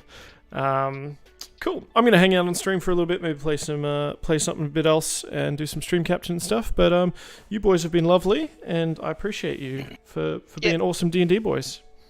Thanks, man. Thanks for the good learning experience. Cheers, see you boys. Pick up again next week. Lighters. Sleep well. Oh, I'll try. Yeah, I wish I could game with you, Dan. I'm fucking, but that is not available for me right now. Yeah, what's going on with your lappy, dude? So yeah, the DC Jack's like the pin is loose. So In the lappy it won't or the charge. charger? It's the lappy itself. It won't charge. So it's under warranty still. So it's legit getting picked up by a courier tomorrow, and then it'll be fixed within 10 working days. That's going to be the longest 10 days of your life. I got my desktop back off Tiny. Oh, really? Did you just take it back, or? Yep. I was gonna say I lent my my spare tower to Josh. I was gonna say because I think he got a new one since then, so you could probably nick that off him for right. Fuck, what is Josh's last name? Yeah. Ethan? His actual last name is Farrell. Yeah, no shit. Farrell. Yeah, Josh and Eden, Josh. Oh, it'd be for Eden because Josh still has his computer. Because actually, I technically bought his computer off him when he went to Canada. Yeah. But then, because I was so busy, I never picked it up. Yeah. And then by the time he was back, I was like, oh, okay. So he paid me back for like his own computer, like 3 or 4 months back. Yeah, I had Yeah, I've got my own PC. I've got my own PC that I just couldn't fit in my house. So I've got my tower that I'm going to connect to the TV, so I can game from the TV because I've got a wireless mouse and wireless keyboard anyway. Yeah. Well, Lana's gonna love that. I'll only play it like during the day. I only play it during the day. Alright, Yeah. sweetie, I just got to raid with the boys, you know, just you want to just fuck off New to the Worlds, bedroom, New Worlds and, come I'll out. just, Shadowlands coming out. Sorry, just gonna need. Oh mate, need the TV. we fucking fang shark New World. What level are you now, Oh, Aaron? 34. Yeah, I'm 35. Yeah, Jason just hit 35 as well, I think. I won't be able to play. I won't be able to play for the rest of the beta. Yeah, I know. It's that's why I sort of stopped. I'm like, we know enough to like when the game launches what to do. Oh, we're gonna by the way, Dan, we're going to play it hard when that game comes out. Like, we're gonna try and get like 40, 50 people playing, and then we are going to take a territory. I might be on board. I'll see. I got a lot of games, games on the go at the moment. I'm really trying not to spend more money. Oh, that'll Oh, happen. the game won't be out until Next year. March, April. Oh, okay. Yeah. That should be good then. Yeah, but I mean, you don't have to do an Aaron and I and go buy the deluxe version later. That's true. Yeah. Well, no, technically I bought the normal version. I just had to buy Dylan the deluxe version. That's I was right. like- So why I was did like, you have to buy Dylan the deluxe version? Well, he paid me back a week later. He just didn't have funds Okay. for it. Right. And I'm like, It had to be the literally deluxe spent version. like, That's- literally just spent fucking 90. No, that was like $100 for this game, and I didn't even get the deluxe version. I'm like, damn. I mean, I literally only bought the deluxe version because it said I would have a mastiff pet in my house. I'm like, I'm in. Yeah, I know, right? You tell me I get a dog, I'll give you whatever money you want. It wasn't too much more expensive, was it? It was only like $20. Wasn't too bad. Like, I'll probably pay the extra $15 at some point to get the better edition. Oh, from how much fun the game was, yeah, I would. I totally would. It's really good though, Dan. It's super fun. All right, I'll have to check it out. Well, I think I've been I watching think- the trailers, and there's been a lot of trailers coming out for it. I think the best explanation I heard, which I totally agree with, it's RuneScape 2020. Yeah, it's RuneScape 2020. Oh yeah. So like it is an MMO, but I mean obviously gathering resources and skill incredibly, Yeah. but it's not everything. It's good. Well, Big fan. I'm trying to dive into Crusader Kings 3. It's the first time I've ever played like one of those games. How is it? Because I'm going to buy it. I got it for free with the Xbox Game Pass, so it's like free for this month. So if you got the Game Pass, you should get it for free. But it's also, I think, not rated in Australia, so you got to like VPN it or do some dodgy to be able to get it in Australia. It isn't. Yeah, it isn't. Like what I was going to buy it on a US website and get a Steam key. Mm-hmm. And then like Steam keys are universally, so like I should be able to play the games. Yeah, well, I had to That's turn what on the You can't technically purchase it. correct, and I couldn't even purchase it through the or activate it through Game Pass, so I had to turn on the US VPN, which I wish I now had a VPN affiliate to spruik on stream, but yeah, and then activated it from the US store to my account, and then now I can play it. 10% off using code TwitGames at NortonVPN. Oh, there you go. No, I don't have one. Oh, it's gonna be all Man, I about wish. it. Jesus. They pay pretty well for like their. Oh yeah. Yeah, no, I want to play Crusader Kings 3. I played 2. But I love those kind of games. Have you ever played, did you ever play Stellaris? Yeah. As well? Stellaris is, oh, but I love Stellaris. I don't think I've finished a campaign in Stellaris though. Like I think I have, I've got like, I've played like 300 hours of that. yeah. Yeah, it takes 25, 30. At least. And like I've only ever completed 2 where I haven't been wiped out by something.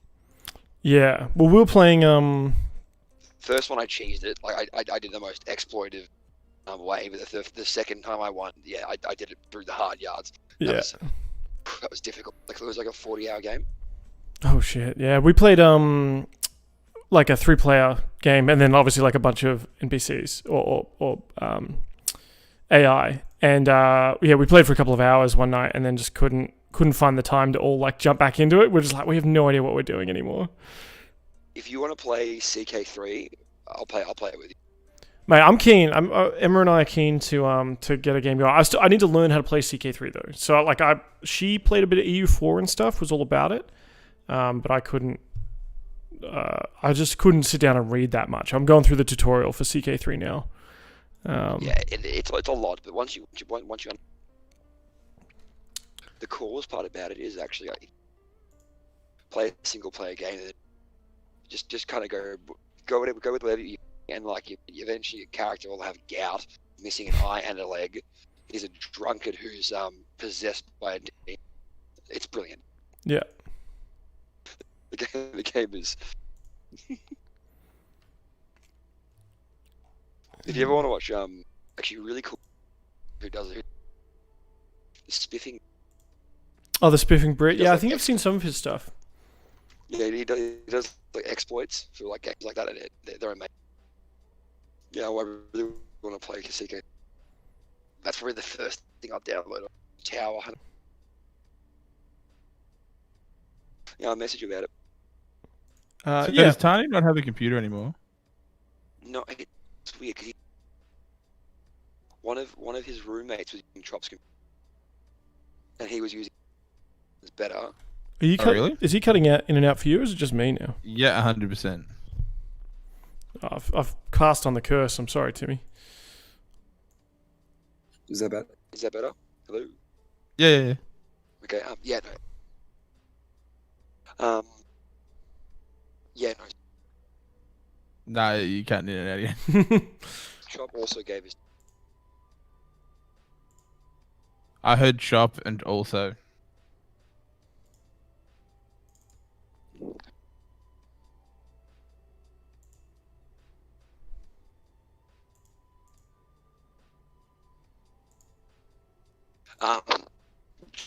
Chop also gave me his computer. Oh, Weirdly Chop enough. gave you his computer. Yeah. Yeah, okay, Tiny his computer, but my computer was better, so Tiny was using mine, and now he's just using Chop's. Ah, Because both, okay. both Chop and I didn't have room for our towers. Wow, that's man. Everyone's giving each other their computers. I would never give anyone my computer. I've got to. Well, I know that I've got to buy. I've got to buy a new SSD. Definitely going to buy one of the 3000 series cards. I want to get that. Oh, oh yeah, dude. I'm definitely getting one of them. Dude, I've got a 1070 in mind. Like it's great, but it's something. But yeah, like it's a. I mean, like getting the 3070 is an upgrade for the 2080. Oh yeah, That's dude. crazy to think about. You know, I definitely want to get it. Pumped about getting it. Alright, anyway, boys, I will leave you to it. But Yes, Sam. thank I'm you very painting much, the Dan model. I Brady. got you. Aaron, thank you for being the beautiful dwarf you always are. Oh, that's all right. Cheers for the assassination kill there. Yeah, I was really happy with my stealthy boy today. Oh, how funny was Kukar as the code word to fucking kill him? Oh, mate. I'm thinking. I'm thinking we probably should just drag all the fucking feed the beast so he can get a rest. Let him sit there and like eat the corpses. Oh man, I'm tapped, dude. All I can do is attack with my swords, and I can do fucking magic hand and fucking dissident whisper. I'm dead. I'm done. I'm tapped. My slots are gone. Welcome to the life of a rogue. Yeah, no, right? I can be stealthy boy and I can shoot. And stabby. Well, and I'm on 1 health, but Yeah, okay, that's very true. yeah, that 1 That health. Will part get is- you. Alright, anyway, boys. I will Alright. catch you later. Cool. Yeah, I should go to bed too. I got to get up early. I've already got a headache. All right, catch See you you boys. I'm going later. to say goodnight to my chat as well, and then I guess I'll chat to Yeah, you boys over enjoy. the weekend. Maybe we'll play some games.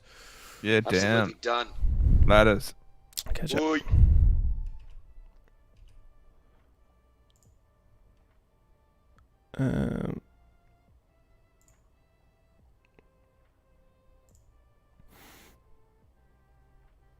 Well, those of you who are still here, sorry if you've just come in, you've just joined us. We have wrapped up for the evening. We're playing Lost Mines of Phandelver with the Tatts and Tarasques crew. If you enjoyed it and you've been lurking around and things like that, make sure you hit follow. If you were just here for the stream raiders and getting some loots, I hope you did. I'm going to hang around a little bit more here and do a little bit of DM prep and stuff like that, and just chat to anyone who's interested. I'll probably be on maybe for another hour or two, so we'll get a couple more raid stuff in if you're doing the raid legends stream raids, stream captain stuff. If you did miss out, as I see you there, Real Trentos, unfortunately just missed out. Maybe time zones didn't match up. I'm in Oz after all. It's 10 p.m. here. We do have links to the. I wonder if I have it set up there. We've got a link to the YouTube channel where all these sessions do go up. It's a bit rough around the edges. We're still obviously finding our feet. These guys are new at the game, so we don't hold that against them. But you're welcome to kind of tune in there as well and work out if that's something you're interested in. And if not, no dramas. There's plenty of really good D&D content out there that you can check in on. Obviously, if you're looking for something live right now, I can't offer you a live play experience right now, but we can look at some D&D prep. You're in Geelong, just work, yeah, fair. I'm in the super lockdown of Melbourne.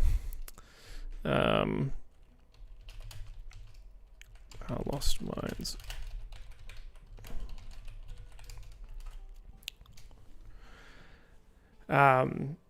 Yeah, usually, this time of year, or like around this time of year, we'd have PAX Aus, and usually I'd be DMing at PAX Aus. I have been DMing at PAX Aus in the Diversity Lounge each year for the last couple of years. but obviously with lockdown and everything like that, decided to just run more games for friends. So I've got a Monday night game where we're doing this Ashenport Dagon fish cult kind of campaign. Tuesday and Wednesday alternates between sort of a Red Hand of Doom and a Horde of the Dragon Queen campaign. That's sort of like an ongoing, it's a bit higher level, but I'm sort of throwing them into those stories, scaled up a little bit. And then tonight, Thursday, is with a new group who only has had 5 sessions, and I'm running them through the starter set, the Lost Mines of Phandelver, because I think that is one of the best campaigns to give to new players.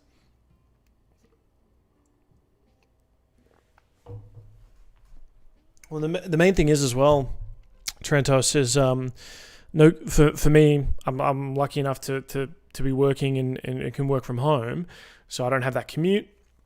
So I can just knock off at 5, cook dinner for the missus, and settle in for some D&D at 6:30. I don't have to worry about driving half an hour to an hour to get home.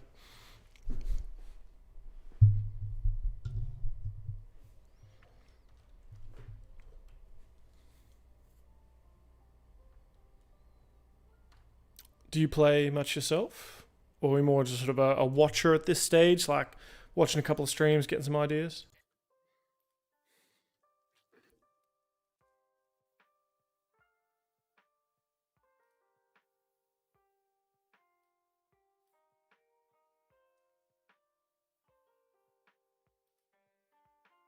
Oh, Eberron, dude. I'd love to run or be part of an Eberron campaign. I've had Warforged players in my campaign, and we kind of worked that in, but it's never been sort of magical society as much, right? And like trains and electricity punk almost, or electricity fantasy.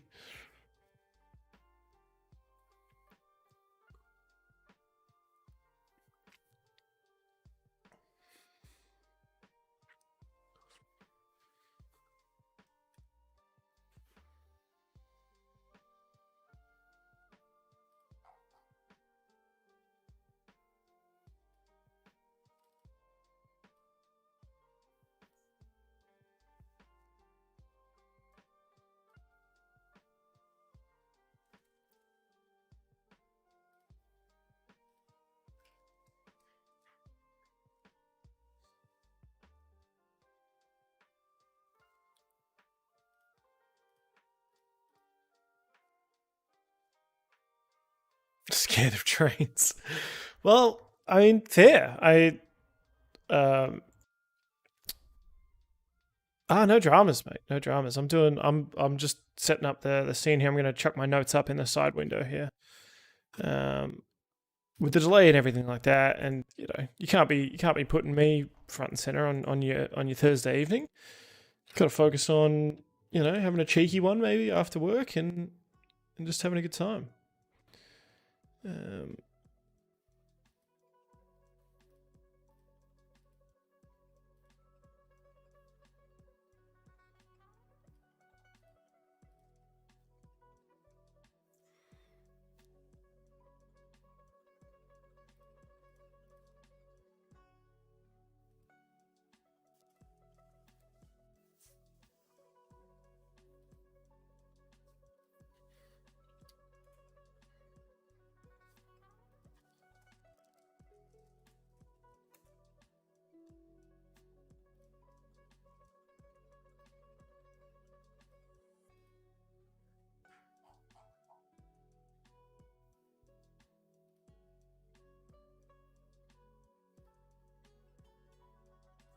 Here we go.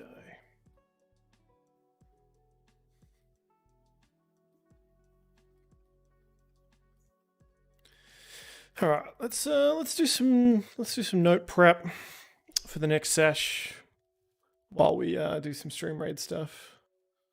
Oh, mate, work till midnight. Yeah, fair, man. Well, look, thanks for popping in. Sorry we couldn't keep you entertained with some D&D. And good luck with the Eberron campaign. We're just going to work on, let's see, some notes for the Ashenport. We'll create a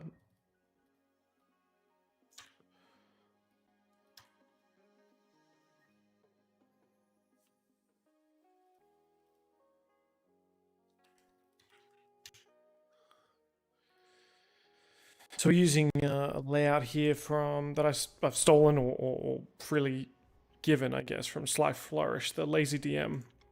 He talks about sort of DM prep and how to make sure that you don't over prep and kind of make sure you get the most bang for buck out of your scenes. And I'm pretty new to that method, but I'm going to give that a try. I'm just going to rename the stream just so people don't get the wrong idea of what we're doing now.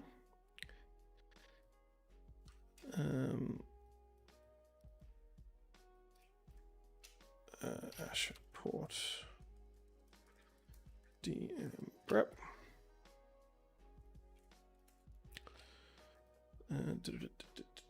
Cool.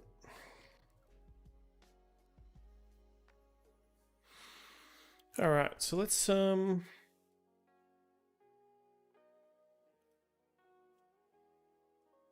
what a champion, Trentos. Take care, mate. Stay safe. I saw that follow. I saw that cheeky follow. Love you, buddy. All right, so let's pull up details on our characters. We've got Bo,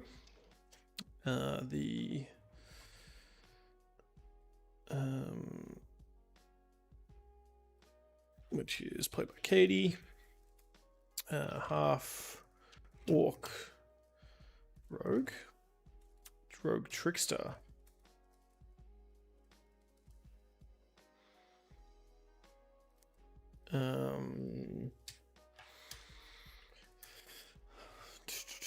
Loves. Now Katie sent me a bunch of info about her character Bo, Bo, which is. Let's just get the names down first. We got Ink, Tyler,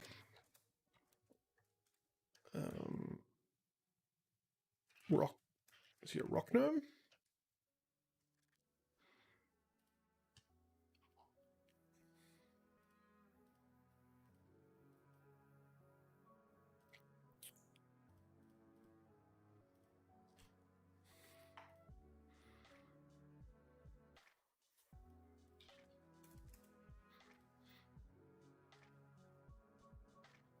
Let's have a cheeky look in D&D Beyond.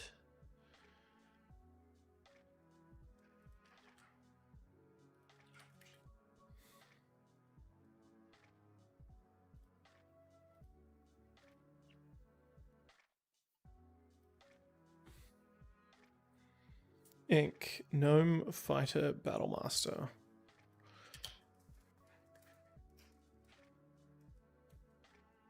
Is more Battlemaster Fighter. And I only just realized now I've spelt it Rogue. R-O-G-U-E. It's not a Rouge. It's not a Rogue. It's a Rogue. Battlemaster Fighter.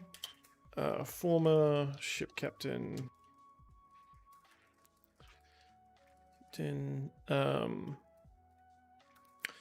lost his ship to the sea sprite.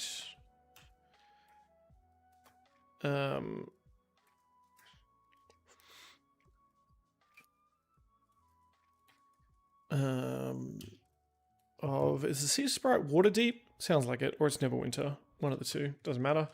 Let's just wants to get. Yeah, lost his sea sprite. Wants to be a captain. Pirate captain. Again.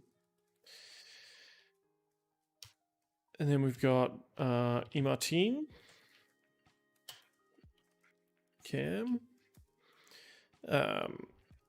Halfling Ranger. Beast. Gloomstalker Ranger.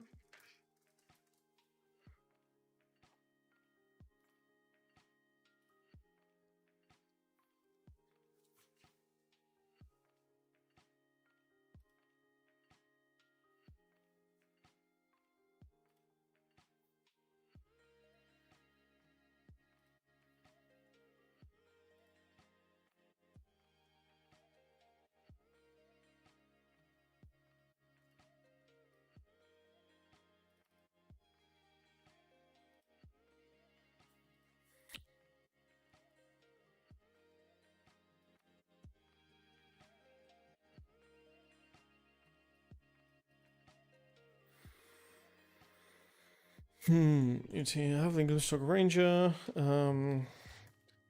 has been out of civilization for some time. I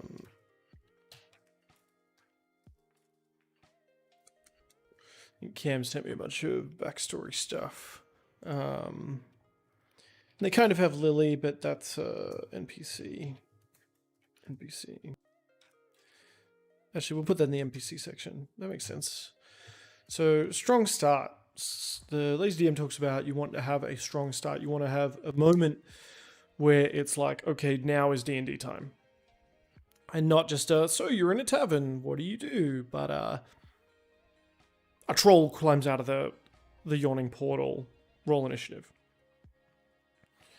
So, our heroes in this Ashenport adventure have kind of made their way through the cave underneath the town. They've defeated sort of the big bad evil priest that was trying to summon Dagon, and Bo had been attacked by sort of an octopus-esque, intellect devourer-esque kind of hybrid, and lost or has been kind of somewhat injured and lost a bunch, stunned and down for the count, unconscious, at least for another hour. So I think we'll need to hand wave the time. They did roll to hide in this kind of little area in here.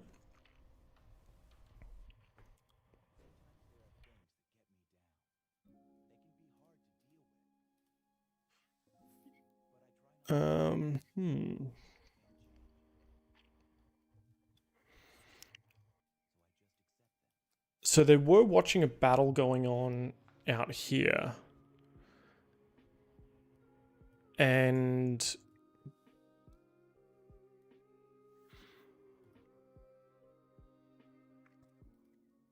maybe we can have some kind of evil portent, right? Like, it doesn't necessarily have to be a battle is how you strong start, but a where is my, I'm going to pull up my Ashenport thing that I have.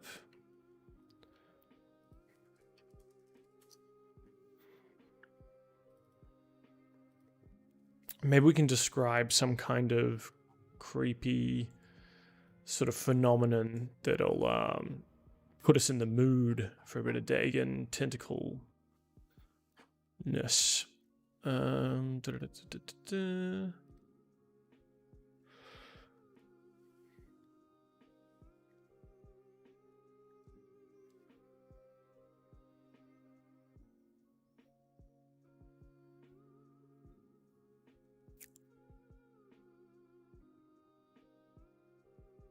A huge altar of black stone from which rises a sculpted serpent glaring towards the left. You think that cannot be certain that something might be moving about behind the altar.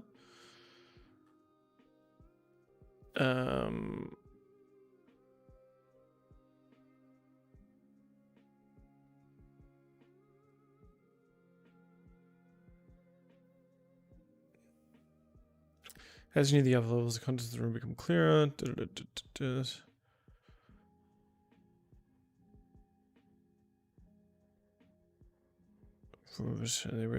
Brackish water can suggest bottomless depths. Like the hallway outside the chamber is covered on all surfaces with etchings of sea monsters. Here, however, the scent of the ocean is not imaginary, for a pool of brackish water stands in the far side of the room.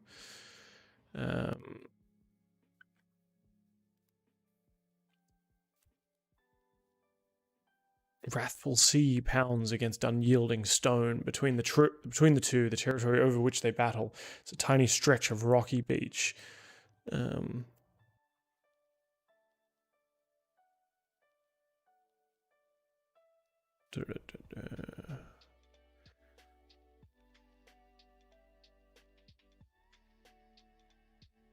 Shallow Lagoon. What I want? Lair of the Beast. This chamber of horrors becomes clearer as you progress inward. The two small idols are statues of the fishmen you've encountered, and their dark stone forms drip with the sheen of oily water. The three larger images are great serpents emerging from the earth or the water, and foul ichor oozes. Oh.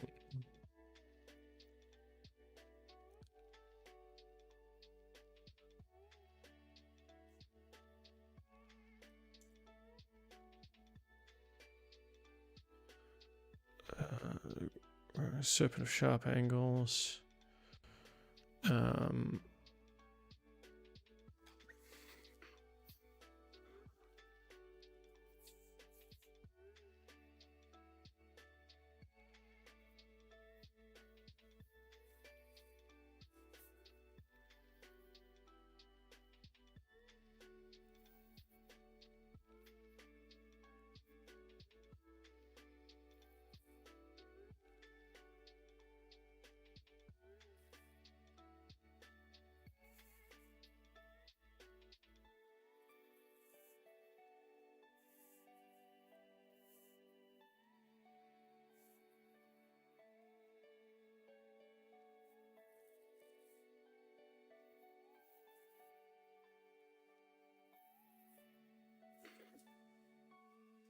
Voice of Dagon. Okay.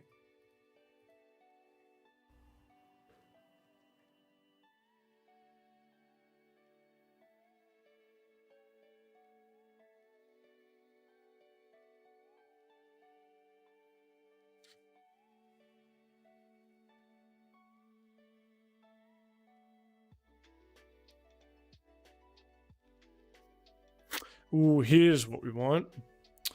A terrible high-pitched cackling rises from the depths, all but drowning out the crashing tide, slithering and flopping across the piers, the docks, across the and appears a repulsive mass of bulging flesh, wide and red-veined eyes and gaping mouths.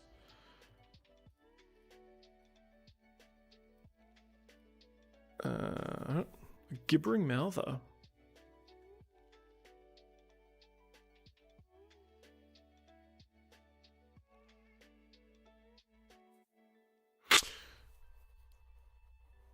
Here's what we want. So, tendrils of Dagon, a writhing mass of tentacles, far too numerous to belong to any natural creature of a sane and rational world, breaks the surface of the water.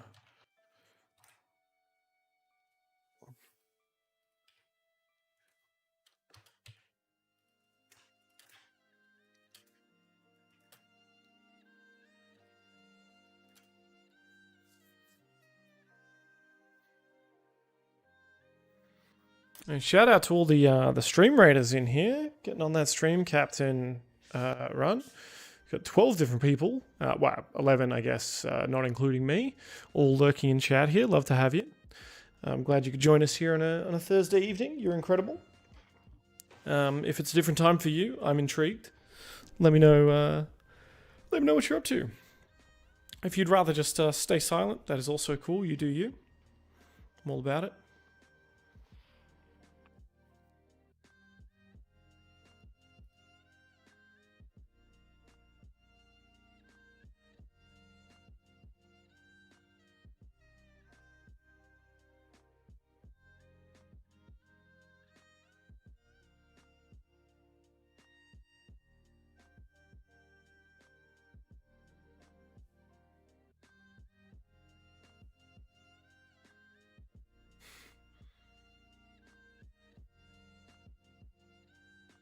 Okay. Yeah, so we can do a writhing mass of tentacles far too numerous to belong to any natural creature of a sane and rational world breaks the surface of the water. So, and starts these tentacles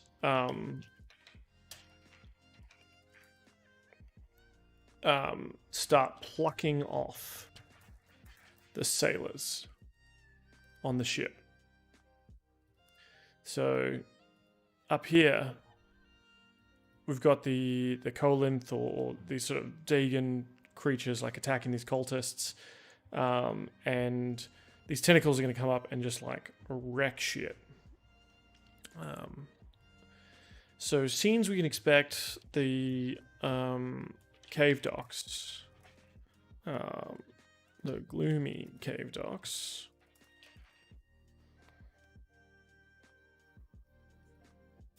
And so this doesn't require them to like, boom, we're in, but, it doesn't require them to go like, hey, we're in combat now, but it is I think a descriptive start. Hopefully it's a good one that will go,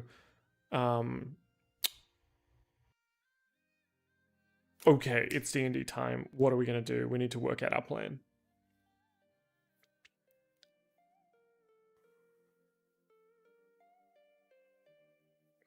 And if they go backwards into the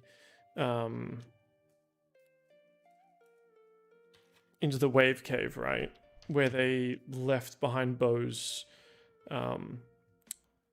crossbow or short bow, I should say, maybe. I can't remember what Bo uses. But if they go back in there, it is half flooded. Half flooded cave. And it is now difficult terrain to move around unless you have a swim speed.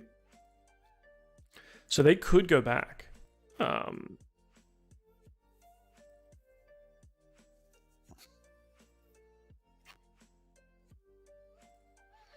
They could go back in here. But it's flooded. Can we get like water assets or something? Is that a thing that we can do? I don't know.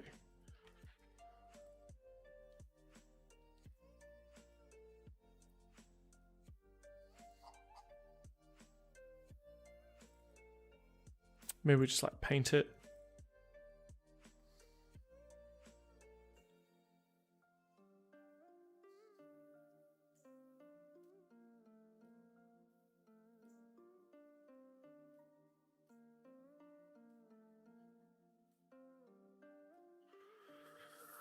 Here we go, and all right, we want it to be sort of a blue. Okay, fill type.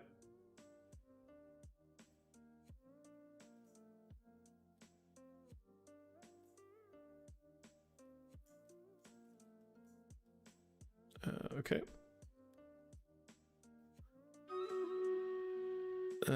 Let's make that a solid fill, and then we'll do the stream captain's thing as well. There we go. Cool. All right, let's check out Stream Raiders.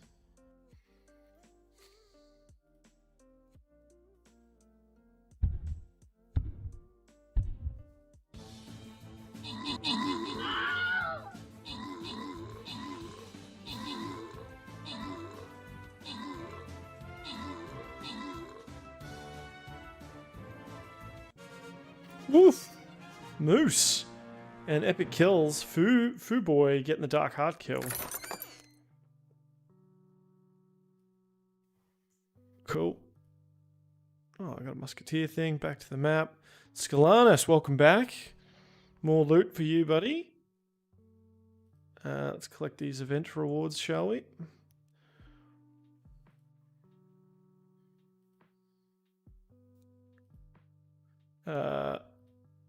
I'm assuming it's going to... Oh, no, do I just get it? Cool. I didn't even think I had a battle pass. How'd I get the battle pass? Ah, Scalanus lurking as always. What a champion! Just doing the Lord's work. Getting kills, getting loot, getting out. Silent. All right. This last one, treasure pit, challenge hard. Let's start it up. You know what? I'm going to get in the middle of it this time. There's your boy right there.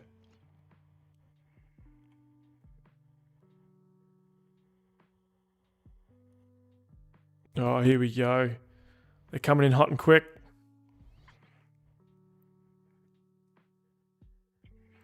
All right, back to the real action, the D&D action.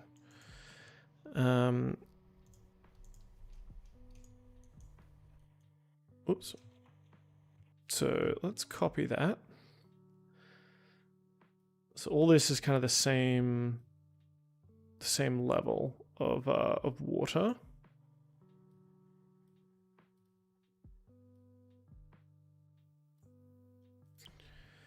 And then down here is going to be deeper, darker water.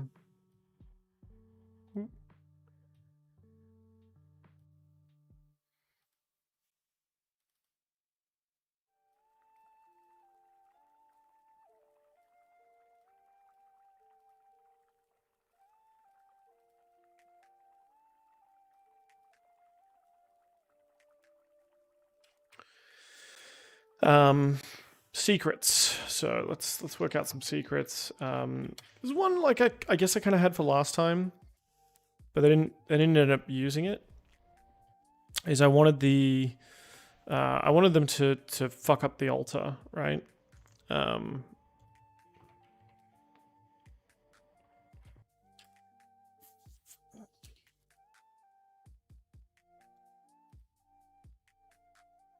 Giant coral snake. Maybe I should have made it like an entity that moved and writhed a little bit, or given sort of more clues on that kind of topic. Now they did see, I think, a couple of creatures go in here. But let's think of some secrets. So this is the half-flooded cave. Bo's weapon is in here. So can I make a entry here that is Bo's weapons and loot?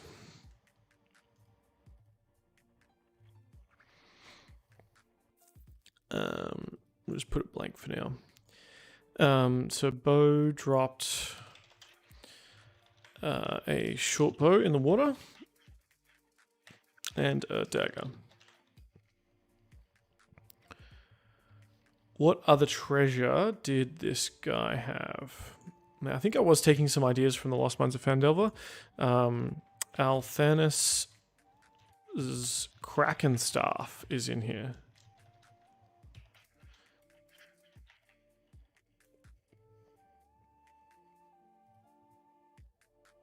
So I was stealing a little bit from Lost Mines of Phandelver, like Wave Echo Cave. This is obviously the Wave Echo Cave layout. But the moments leading up to when they get to the Wave Echo Cave are very different, and so the outcome is very different too.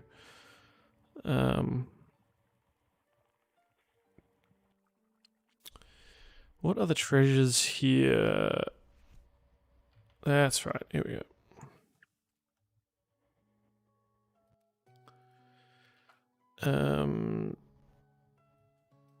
Althanis carries potion of healing and a Kraken. Well, we made it a Kraken staff. Kraken staff.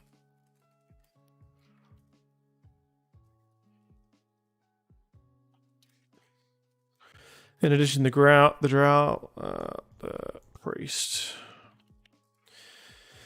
carries 9 key with a head shaped like a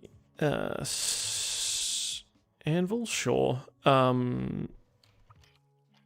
Shaped like a lighthouse. This key unlocks the door to area 20.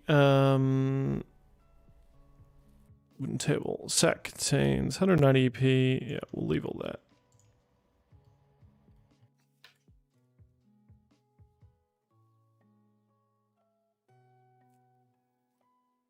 Cool. All right. So that's here. And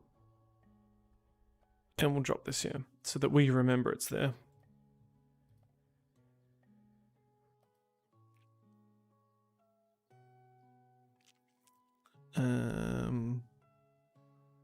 Chest. Cool. And I don't think anyone else will be able to see that. Let's see. Configure permissions. None. Cool. So we know it's there. And that's all that matters.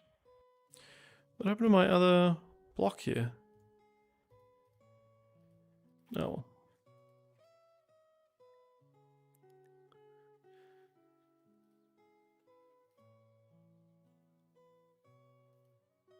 Cool.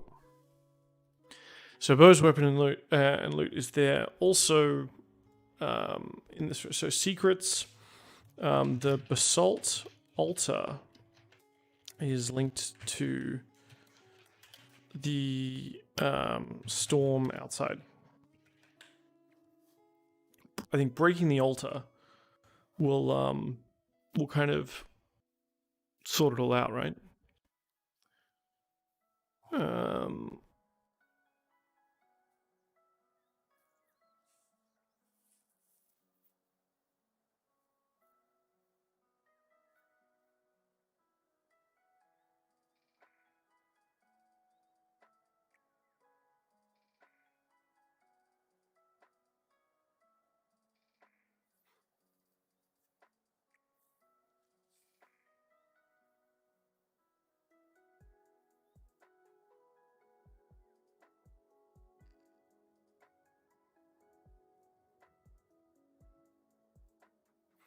Mm-hmm.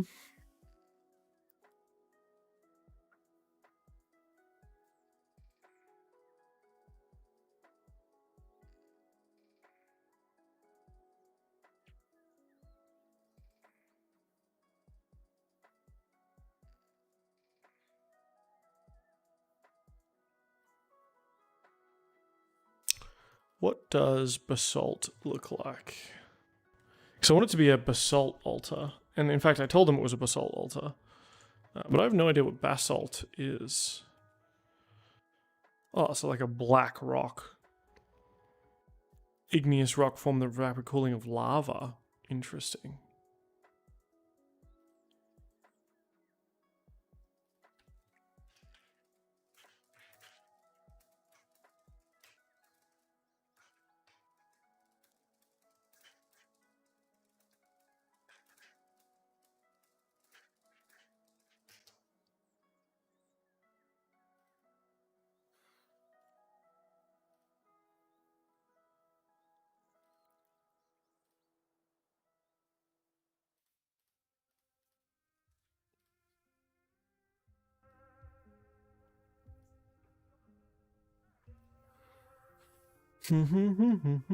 Let's chuck it in here.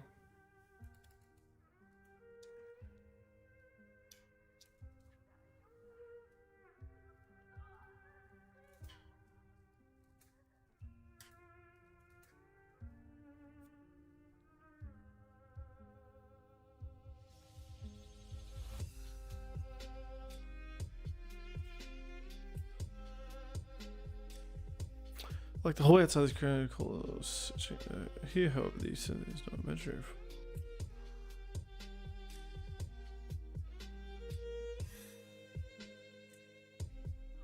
For us to see a Rick sound call, whatever's happening is cursed is not over yet.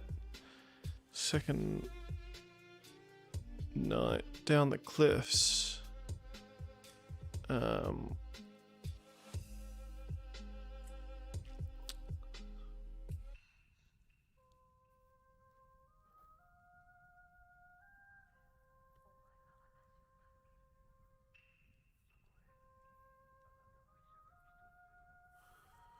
The asymmetrical cavern overlooks another larger chamber below.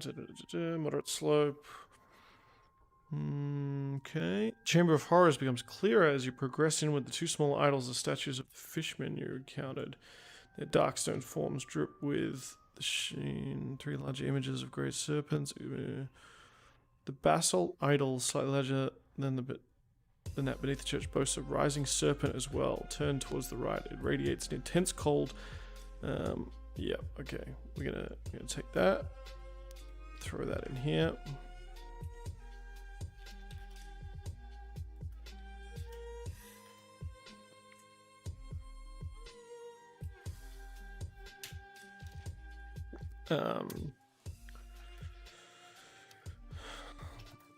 The lighthouse is a giant anglerfish.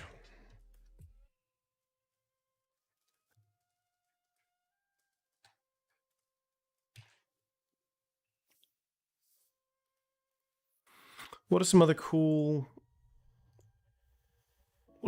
secrets for this sort of Dagon fishy cult kind of thing? I guess bonus points if we can tie it into these. Well, there's a ship. Who'd the ship belong to?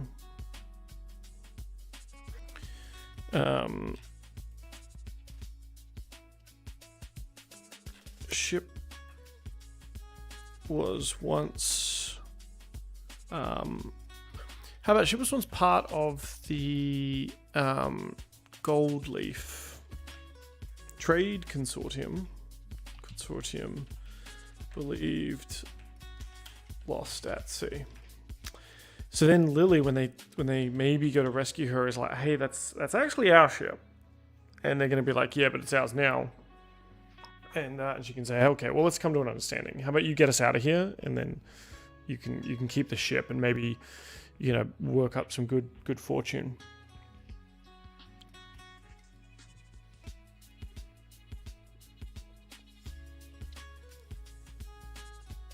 How's that? Does that sound good?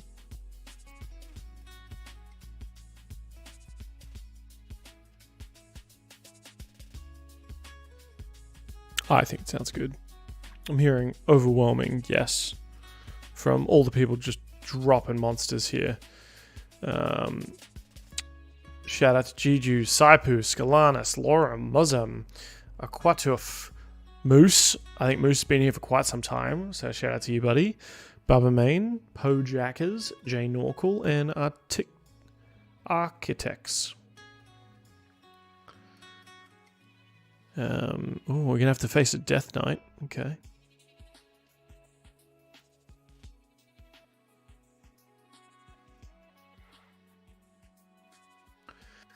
So we want 10 secrets, 10 like cool things, and the idea is, according to Lazy DM, is like you're not really going to use all of them, but it's cool and a really good exercise to have this in your mind.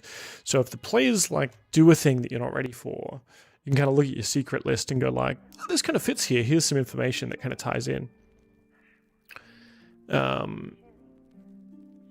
So the lighthouse is giant anglerfish. Ship was once part of the Gold Leaf Trades Consortium.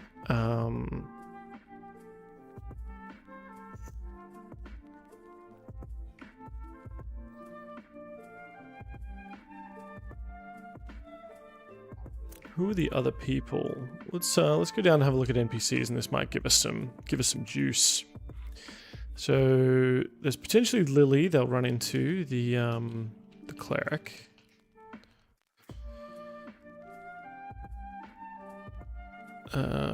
What else they got? So there was Piotr the barkeep that tried to like poison them and stuff.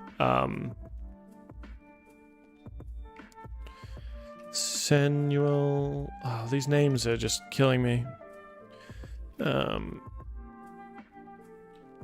We're gonna put Scalanis, you're going in my game. You're family of the barkeep that was held as hostage. So we got Scalanis. Let's take some more stream raiders. Hell, ones that make sense. Lorem is gonna be Lauren.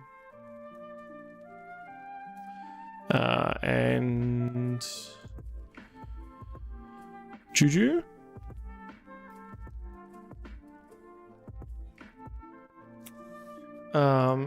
So that he would do the cult's will. And they're probably still going to kill the barkeep, but hopefully they see his family's innocent. And if they don't, then oh well. Who else do we have? Oh, that's even cooler.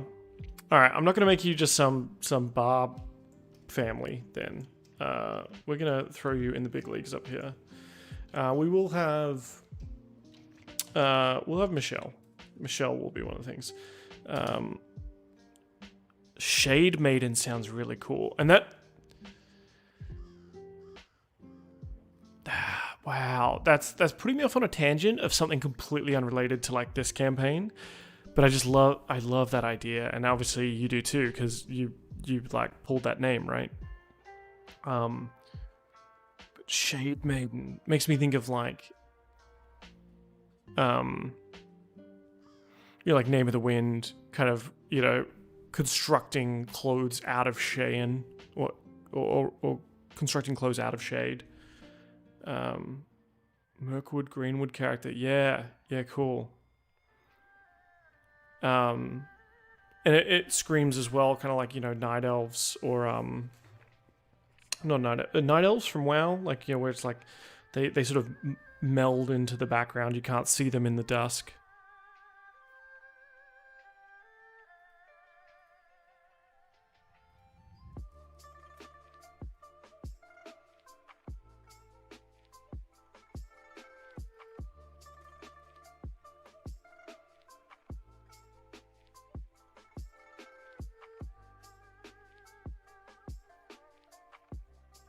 Yeah, that's awesome. See, I was thinking like they've met a character, or like a gold leaf guard, a half elf. But the gold leaf seem all about like light white gold, and money, right? Wow, all right. I'm gonna pocket this name, and this is gonna come up somewhere later. They're gonna have to deal. So there's like the those who operate out in the open, and then they're gonna have to deal with someone who operates from the shadows.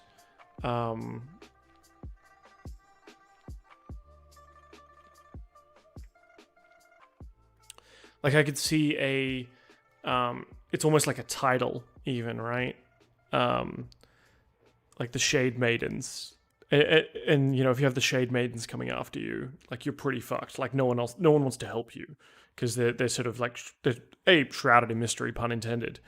But it's almost like if if you hear a banshee wail, you die. Like if you know the Shade Maidens are coming after you, like you're screwed.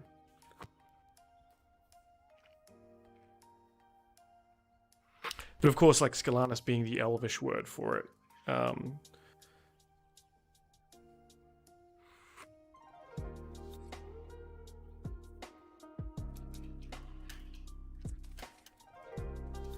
So that's not going to fit in this for this next session, but I'm writing it down so that I can steal that idea later. And obviously, you'll hopefully strike fear into my players at some stage.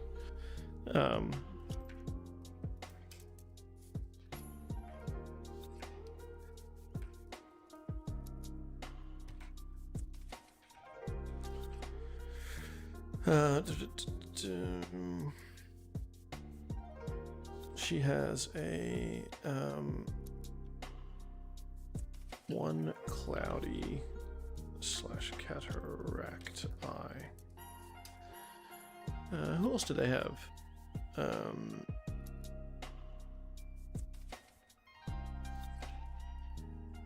Matthias Creel.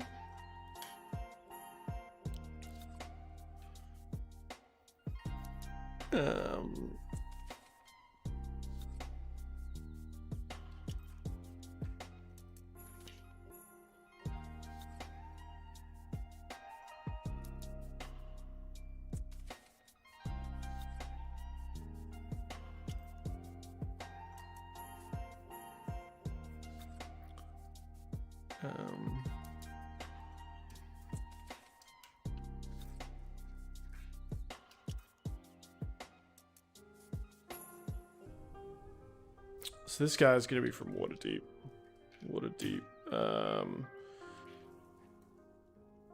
Merchant.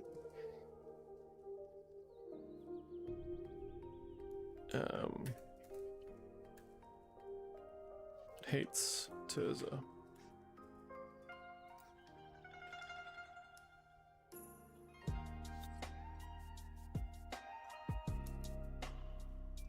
Yandel Finn.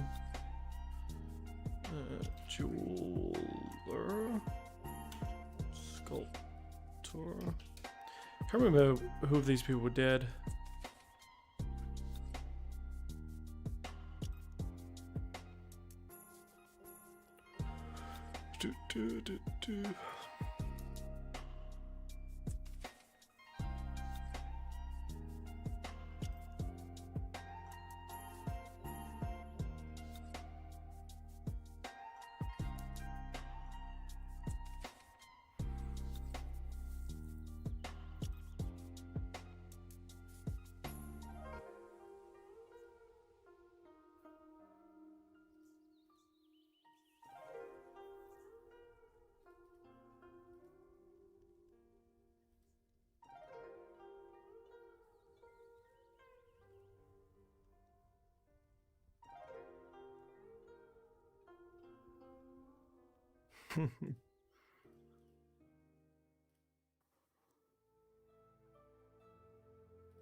Aaron just sent me through the secret that the Nothic tried from his character Thorendir Grimsbane, and it's juicy. It's juicy and it's good.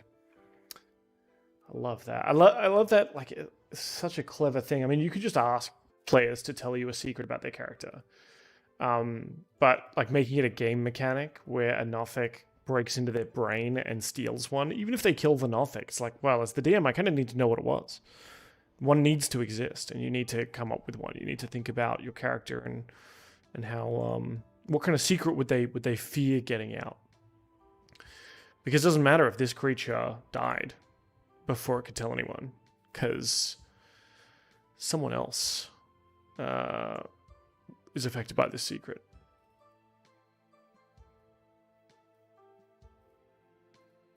There we go.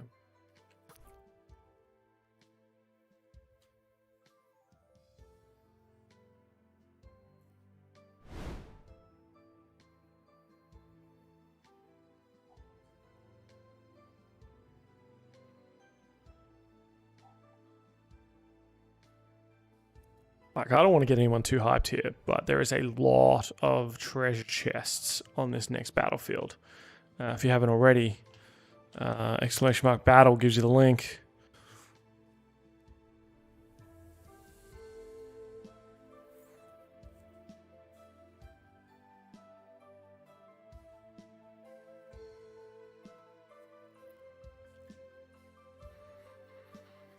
Okay, monsters.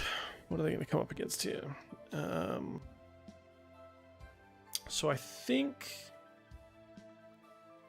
when they were in the docks, what went past them? It was one of these anglers. Angler Coalinth, and now I'm not sure like what the actual history of coalinths are and all this kind of stuff, and I created this custom one, obviously, that looks like whoa, Raging Rolls, how's it going? Thanks for the raid. We're just doing a little bit of DM prep for an Ashenport adventure that I'm running on Monday night. Whoa, all the rage coming in. I'm not ready. I'm not ready for the rage. I've got 5 levels of exhaustion. I've gone into a frenzy.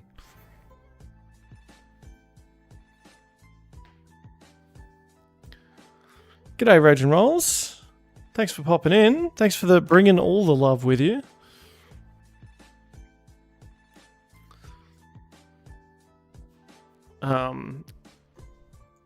All the rage in chat makes me think there's in one of our other games we've got an orc barbarian, as you do, a half orc barbarian, and just quietly between you and I, he's always doing like the Makara thing, right? Like he wants to, and I hope none of the Fancy Lads players are in chat. If they are, uncheck now, because only him and I know this.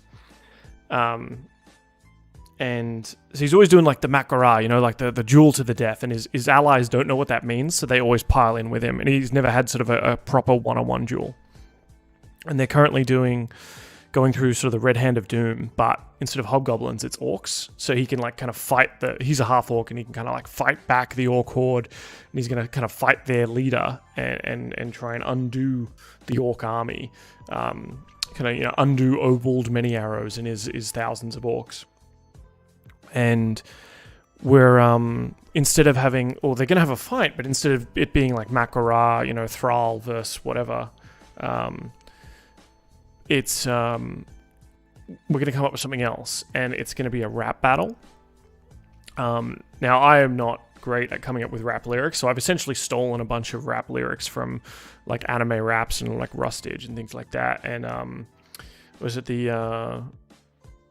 that guy that does was it Brown Pants or whatever it is, the guy that does like those cool D&D videos, and we're tweaking some of it to make it kind of like a flight, like the Vikings used to do rap battles, but it's going to be about orcs and barbarians and stuff like that, and like who's more orcish, who's the real badass, and who should be leading this army, and hopefully if we can kind of make it epic, and then maybe we'll do some skill challenge stuff that the his party can kind of help him with. But that's how, like, you know, there's the battle to the death, which is the super honorable battle. And then there's like one above that, which requires like the gods have to watch this. And, you know, it's worse because if you lose, you're shamed and you don't die.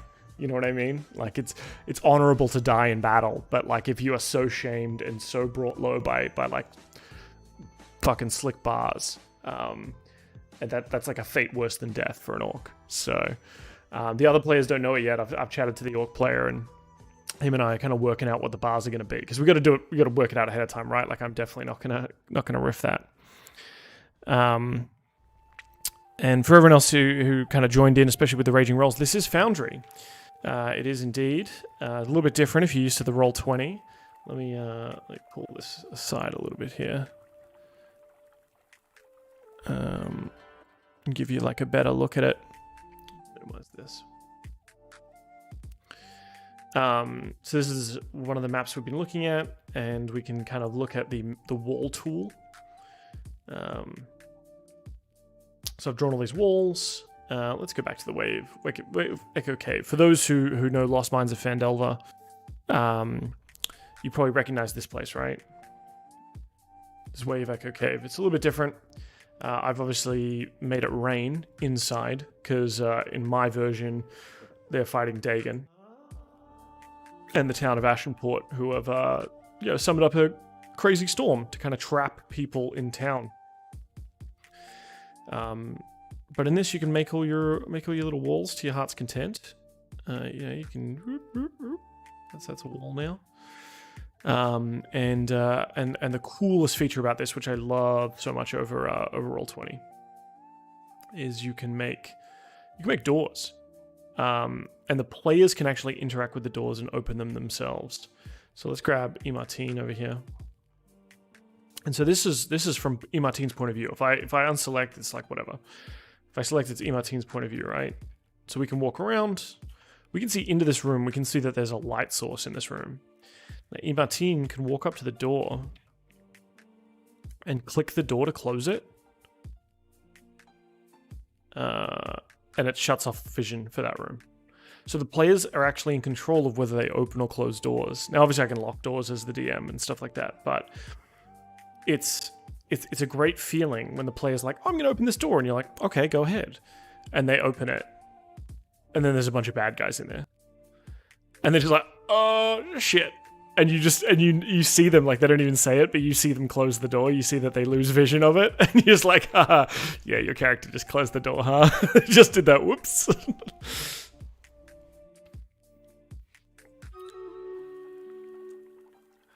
Oh, we got a Stream Raiders battle. We can jump into the Stream Raiders battle, and we'll continue talking D&D.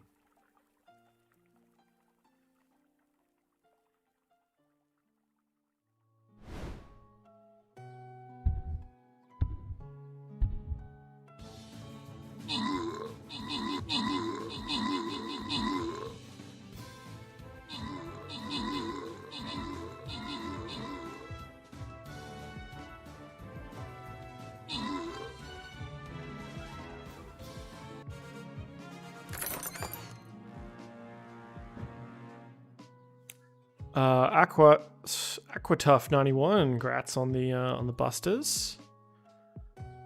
I think we're up to the final room. We're gonna have to hang around for the final room.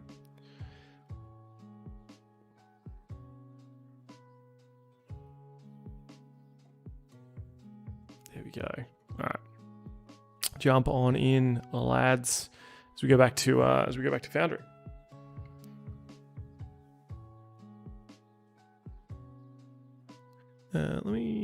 Yeah, okay. All right.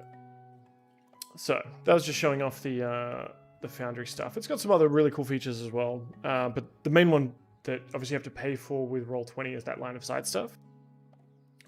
And Foundry is a once-off cost, but I now no longer need to pay for that Roll20 subscription, which I was paying for what, 3, 4, 5 years? I don't know.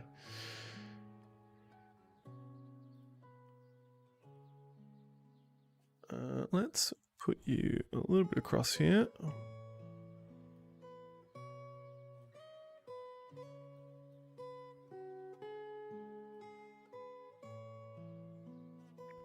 Yeah, Izzy Beth. I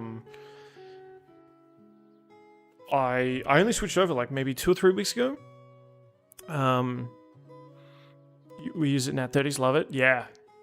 And Nat 30 don't think I didn't see that cheeky follow, mate. You're a champion, and I value you. You are valued. And thanks for coming in, but yeah, it's just, I don't know, it must have got on our radar around the same time, right? Where you just started seeing it maybe on Reddit or something like that. I think I'd heard musings of it, but went, it's a little bit too high skill ceiling.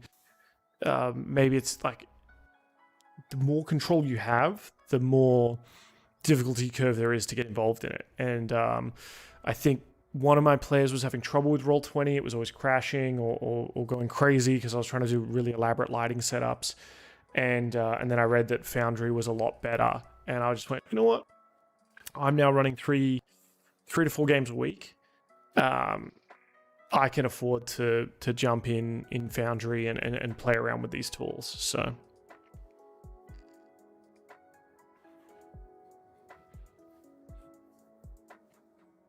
So where are you all from? That you just, I assume you finished up the Rage and Rolls game, and you've cruised in here on my Thursday evening, 11 p.m.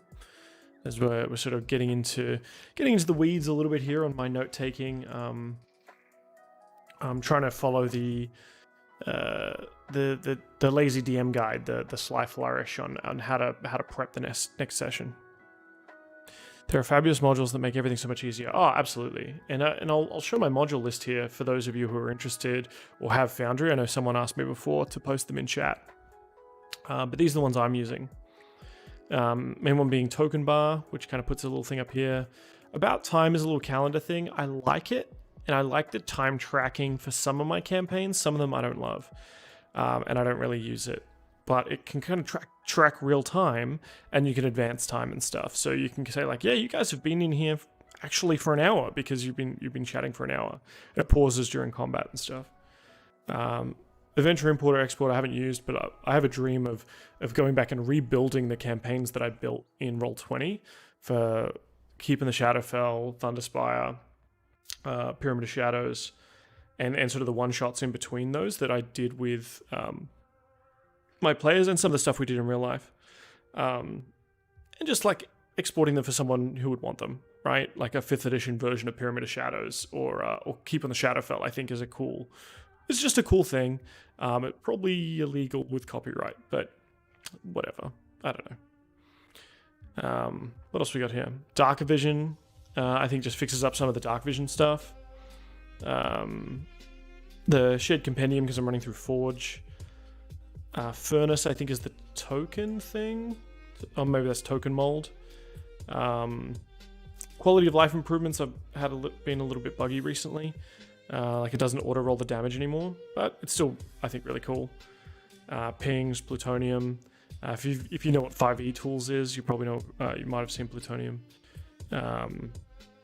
Token mold and VTTA, virtual tabletop assets to like integrate with my D&D Beyond stuff. I get all my players to create their characters on D&D Beyond, which you can probably see in the overlay, and we import them into Foundry, as well as like tokenizer party overview.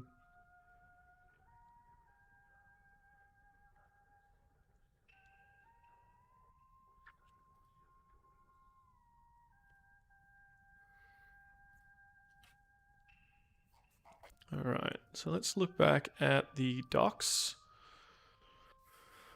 and what's going to happen here. So, writhing massive tentacles, far too numerous to belong to any natural creature of a sane and rational world, breaks the surface of the water. These tentacles start plucking off the sailors. Excited. Great start. They're going to have the anglerfish here as sort of something they're going to get around. If they enter into the anglerfish light, every other anglerfish and creature can kind of see it regardless of whatever, right? Like they have this like sort of shared vision, but can't see outside it. There's also a deep scion here. This is probably pretty challenging for them. I think this one won't be a fight to the death thing though. Like it's there as an observer for Dagon.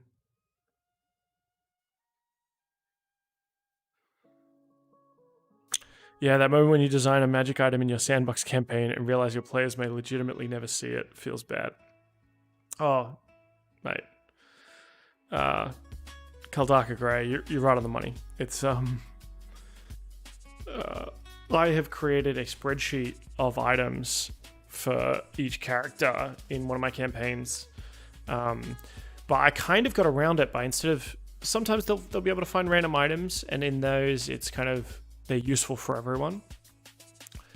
But the other ones that I put in a special table, I kind of stole the idea of the fantasy Costco Goshapon thing from Adventure Zone, but we do fantasy Bunnings, right? Because we're Australian, and fantasy Bunnings has a Goshapon center. It's sort of towards the back, past the plant nursery, and they can put in a token if they've gotten a special token and roll on the table to kind of get a magic item. Now they don't always get a token from a boss like they do in Adventure Zone. It's more you have a chance, there's a chance of getting one, and they have gotten a bunch and lost some along the way. And half of the group, we split the group up because it was 7 people, and half of them are running. I'm running them through like a Dragon Heist-esque kind of campaign, and the other one's running Red Hand of Doom, which we recorded actually, so you can watch on the YouTube channel if you're interested in that stuff. There's still early days in that campaign. There's also a little bit of time travel in there. But you sometimes you set up these things and you create like this cool magic item. You're like, oh, you guys are gonna do this, like, the super cool. Once they activate this is gonna happen, and they just don't. So to save some of that, the lazy DM talks about, like, instead of being so specific about what triggers something, just create a secret that is general, and then when they do something interesting, you can kind of throw it in.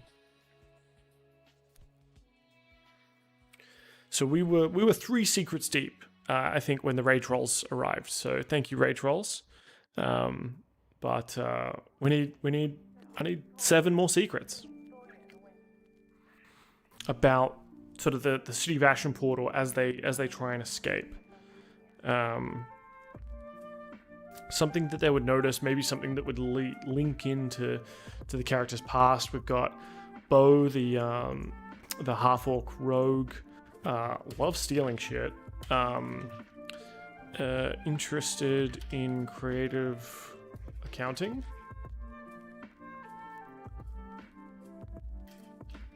Arcane trickster. Enk, so your typical kind of pirate captain gnome, and then Martine, which is a halfling, no nonsense, but like not a fun woohoo, Peregrine Took. More like a no-nonsense, I'm here to throw axes kind of ranger. Hates beasts.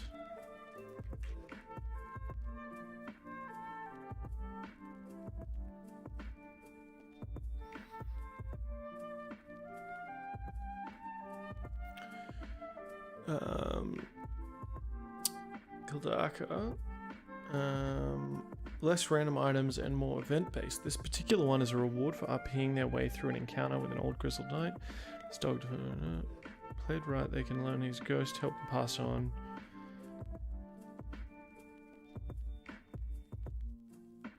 Yeah. So that's super like linked to a story, and the thing is, like, an item like that, where it's like this armor of someone you helped, and because of that you got their armor, is gonna have so much more attachment to them long term, right? They're going to describe that, or you're going to describe what the armor looks like, and maybe they'll end up describing it every time they describe their character for the table, and it becomes kind of part of their identity a lot more so, right? Because there's this kind of emotional weight behind it, and everyone loves like a little pet as well, like the Spectral Mastiff or the Guinevere, Onyx figurine.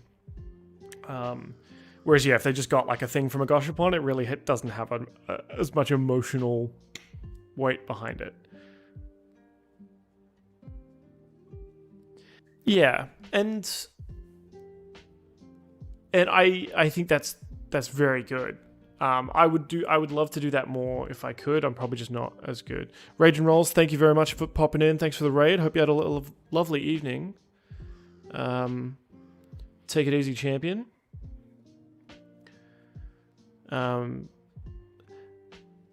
Rage. Can we get a rage? Rage. Cheers, mate.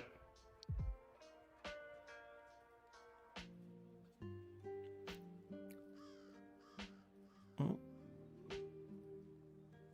Lost me for a second there.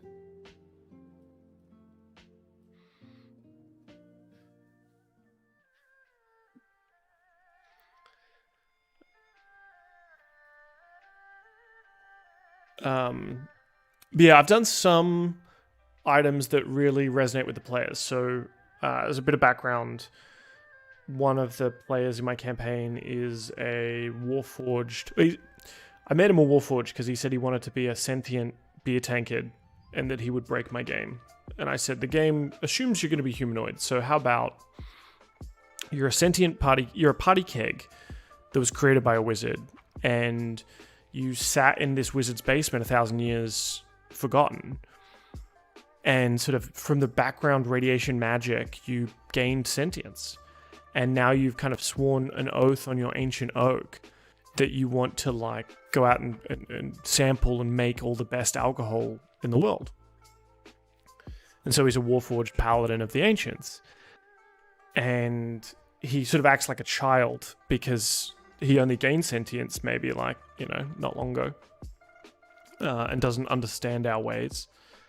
And he ended up finding one of the old, kind of like Bender, yeah, with like definitely the drinking, less the no smoking and stuff, and he's more like childlike, like baby Groot, in terms of he will throw a tantrum if he doesn't get what he wants.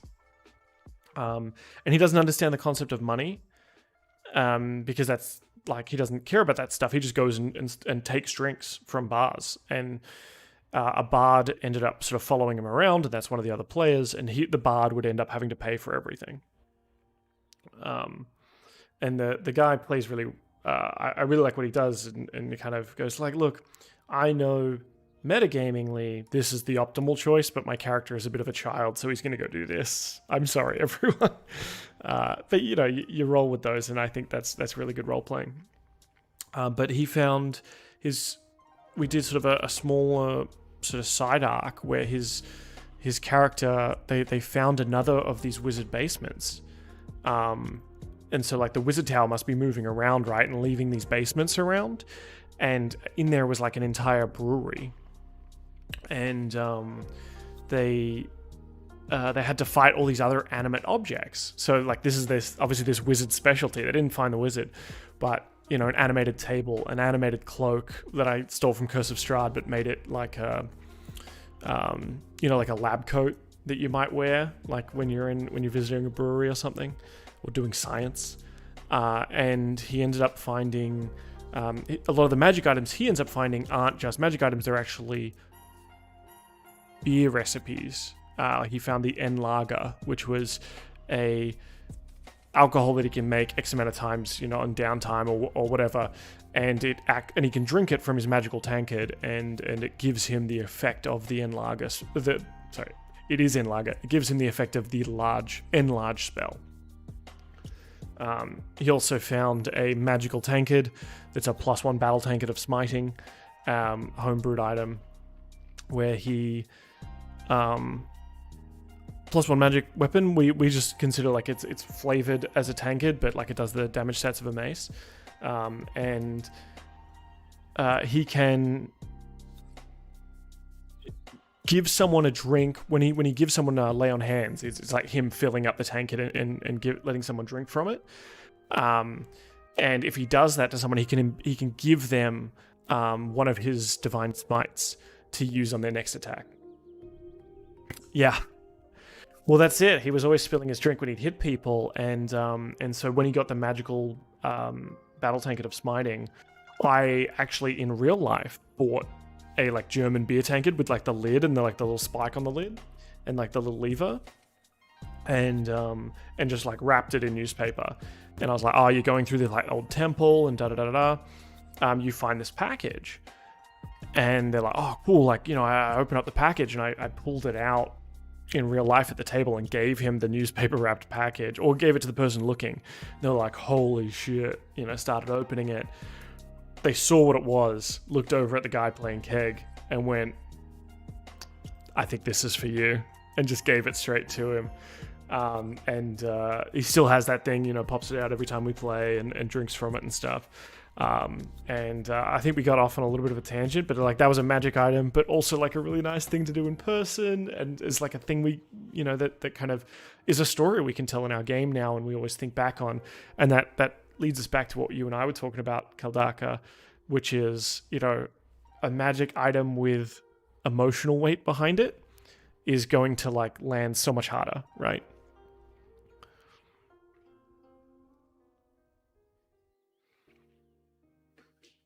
So now, as a player and as a character, he's wielding a tankard, and you know, beats the crap out of his foes with it.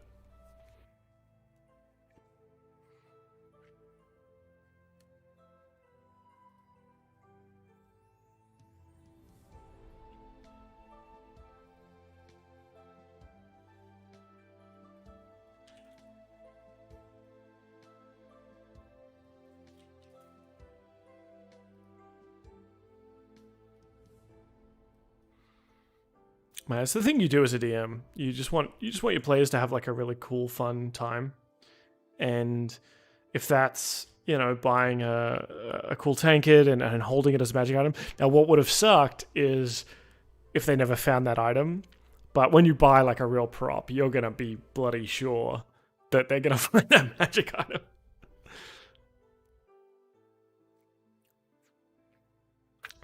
To me, there are two amazing things about magic items with meaning. One, the bond a player forms with that item. Absolutely. Two, the player's reaction should something happen to said item. Not that you set out for that. Yeah. And I try not to steal from my players. Or if I do, it's kind of like you're going to go on a journey to potentially get this item back, right? And you're very well motivated to do so. Because you got to bring them down a little bit to let them come up again. Yeah. Because then it becomes very personal. If it's not just, oh, this is this thing that makes me powerful. It's this is the thing that I was given by that little girl I saved. It turns out, you know, family heirloom, whatever. You know, I got to get it back in her memory. Or this was the thing that, you know, John's character gave me before he died.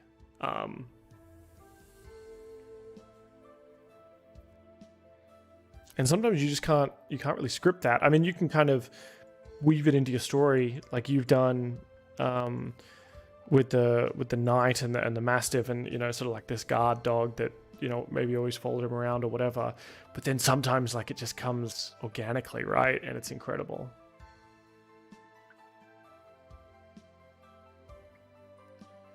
Jutsu, I got this from my DM. We use it as inspiration when someone makes a really funny joke. Hero Forge.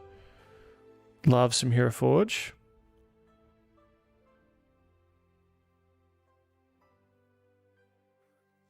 Oh, that's super cool, dude. I'm gonna let me throw this up in the main sheet here. I just don't do it straight off the bat in case I'm getting like hit with something. You know what I mean? Look at that. I'm trying to think. I have a giant D20 somewhere, like that's probably about that big. But I think it's in the boot of my car. I got it from PAX Aus. And whenever we're at the table, it's like a big yellow one with black numbers on it. And we use that whenever we're in person for death saves, so that it's like big, obvious death saves out in the open. Since we've been playing online, though, I've actually been starting to do death saves privately and getting them to roll the DM, because Foundry lets you roll to the DM blindly, but that's really cool. Roll blind death saves to the GM so that they don't know, and no one else at the table but me know what they rolled for their death save. And like Kaldaka, like I roll a lot of my shit out in the open, but I found that this is like a really cool way to heighten that fear of like, shit, we need to get this person back up. But I love that they've got a bottle of alcohol too, because my players also got me a bottle of wild turkey as like a thank you one year. It's cool. I'm gonna send this to them and be like, guys, I found my Christmas present. I mean, I don't have a beard, so we'll undo the beard. This is ignore this. This is just stubble. Kaldaka says, I won't try to take items from my party, but I do open rolls. Yeah, we'll just talk about that. So if they make a bad decision or the dice just come up against them, bad things happen. Yeah, and that's the way it rolls, right? I think the players are always so powerful, but they're going to throw themselves in dumb situations, and you want that moment of like when they die, they go like, yeah, that was me. That was like that wasn't malicious. That was, that was the fates. I know, yeah, maybe I've fudged a few dice rolls here and there sometimes, especially like I'll roll privately if they're not meant to know that someone's looking for them or whatever. Especially because D&D Beyond, Foundry will tell them who's rolling that check, right? So sometimes I don't want them to see who's rolling the check because they haven't seen that character yet because they're stealthed or whatever. But yeah, I try and roll a lot of stuff out in the open because it's just fun.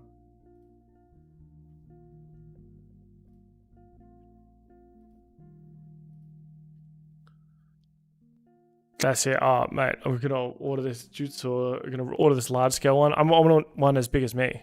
And then I'm just going to leave that there at the table to scare them. But our guy who plays the keg actually ordered a Hero Forge Mini. And again, so he sort of customized it. You couldn't get like a proper wooden keg-looking guy, but he kind of looks like an automaton-esque kind of guy. And he had this sort of unpainted mini for ages. And I found a wargaming friend of mine who paints minis, and I was like, "Hey mate, I'll buy a slab if you can paint this mini for my friend." And he was like, "Oh mate, I'll do it for a 6-pack, no dramas." So for that guy's birthday, for the keg's birthday, we got his mini painted. Having a mini, like even though we don't play in person anymore, just having a couple of minis is just really cool.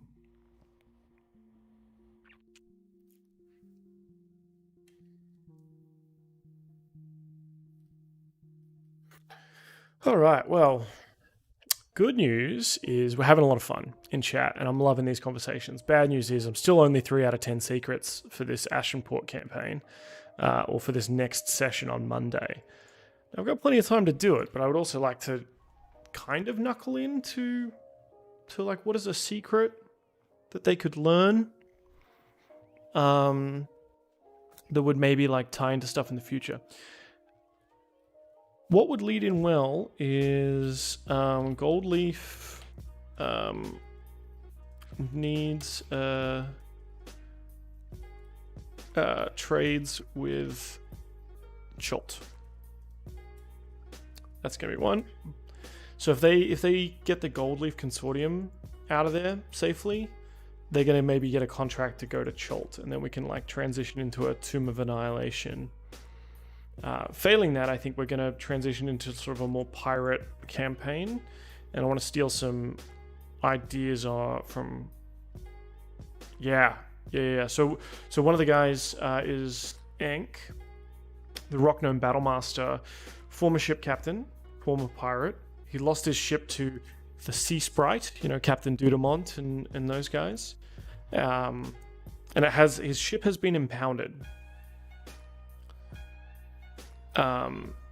Now I have teased them at the end of last session. They came out of the cave underneath the town of Ashenport, killed like the Kraken priest that was there, but they're pretty beat up. You can see that they're not looking great. And they came out here and they're seeing that the fish people are actually turning on the cultists, and it's all going a bit higgledy-piggledy. And of course, the first thing that the gnome guy sees is, there's a boat. I want it. But how's he going to get it? because they're pretty beat up. And these guys are sort of fighting at the moment. I think the fish people are going to win this, right? Because maybe a couple of these fish people will die, lowering the odds or improving the odds somewhat. But maybe something can be in the hold of the ship. What is a cool thing that they could find in the hold of the ship, assuming they get on board? And it can be something that like leads to, you know, another hook, or it could just be like something cool and interesting. What if the fish people were some of the crew? Oh, yes. Okay. That's really cool. So yes, that fits in really well, because a feature I haven't mentioned is that in this campaign, they've occasionally seen people from this town like transform or be midway through transformation into these fish creatures. So Dagons, you know, they're Dagon worshippers, and their bodies all become deformed and stuff. So some of these fish people were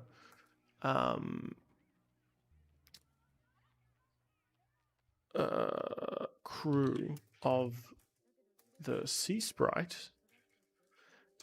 Sea Sprite. I love this.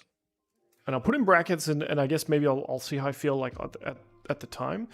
Or former crew Enk had. Right? So he lost his ship. His ship was impounded. But what happened to the rest of his crew? Maybe some of them went off and made dark bargains and you know, joined Dagon, and now they're kind of living on as these fish people. So, and I guess we'll see whether he notices this after he kills them or before. We don't know. We're not going to put the trigger in here.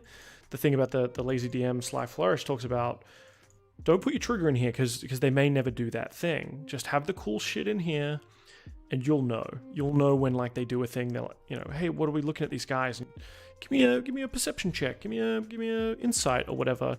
It's like, oh, this guy looks familiar. This guy looks like a crewman you used to have. I gotta find out what Enk's old ship was called. He might have sent it to me.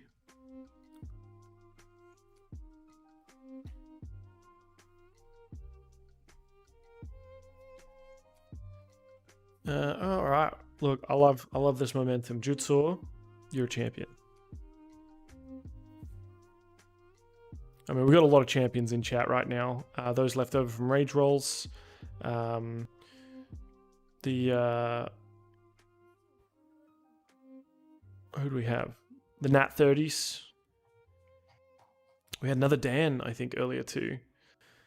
We had a Super Dan. So Sheriff Dan, Super Dan.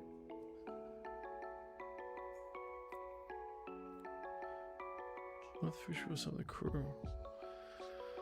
Well, we're gonna have another Stream Raiders battle thing, and maybe get some more loot. I think we're in like a pretty top area, so you got a few seconds to get your little dudes in there. And then we're gonna come back and smash out 5 more secrets.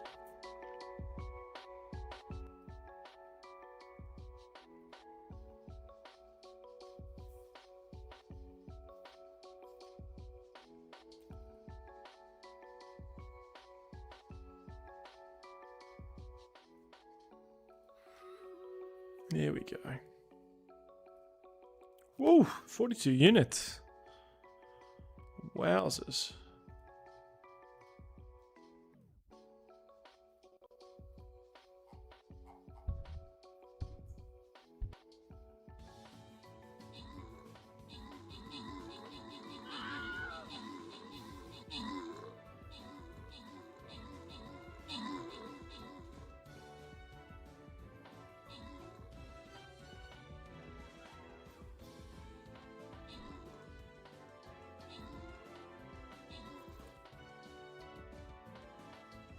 Moose absolutely killing it with the 8 kills.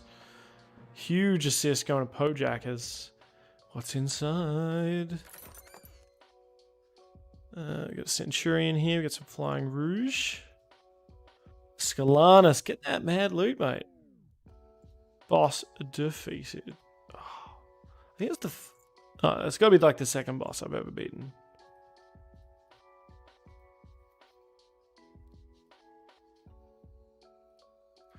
Ooh, it's 11:43. I think maybe we got time. Got time for one or two more.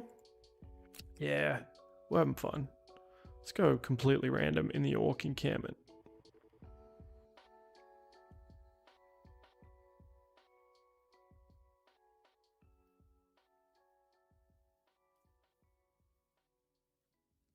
There we go. All right, back to the D&D notes. Look, I really shouldn't go to sleep till I get these, or well, it's almost midnight, and it is a school night, kids. Hope you're not staying up too late past your bedtime. Okay, maybe who did this ship used to belong to? Actually, no, I've already got that. Ship was once part of the Gold Leaf Trade Consortium, believed lost at sea.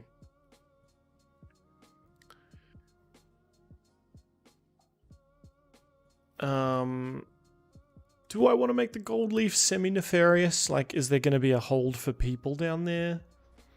Or are they... No, I think we want them to kind of like these guys.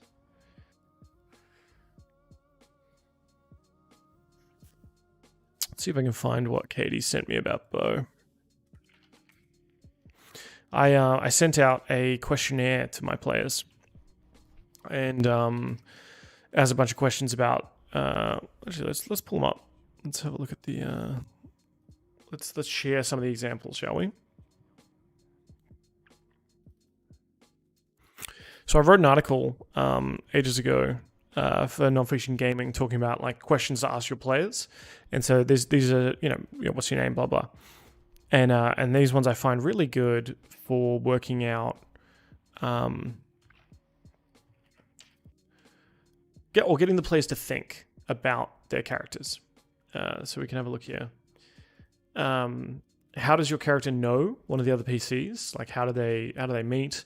Something that ties them together. What is your character's motivation for adventuring and sticking with the rest of the party?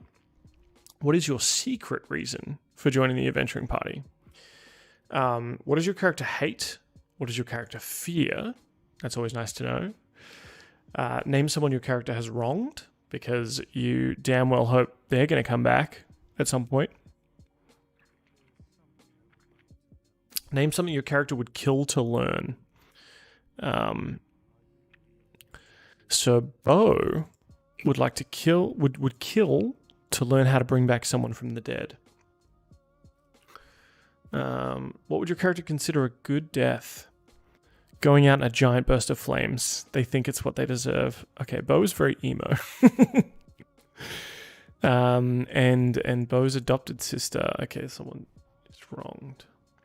And then, how would you, if you could build and manage a project, what would you want? Keep, castle, tavern, ship, fleet, etc. So this is like strongholds and kingdoms kind of stuff, Colville stuff. And then anything else I should know about your character is usually like maybe like interesting stuff about their name, just sort of like more long form, or like is there an anime or like something, some sort of cultural touchstone I could think about when I think of your character. I should think along these lines. And then as a player, what kind of campaign do you want? Do you want battle maps, theater of the mind, mega dungeon slogs, murder hobo versus social stuff, Animaniacs versus Warhammer 40k or whatever? And these are all just like kind of general. Obviously, everything kind of changes as you play, and you kind of feel out the players and you feel out the characters. But I like having a bit of an idea of what my players like. Yes. Jutes, to the rescue again, mate. I need you to come to all of my DM prep streams, because I'm obviously knackered, but you're coming out with straight fire. So, let's figure out what the... Do we have rollable tables? We've got to have rollable tables.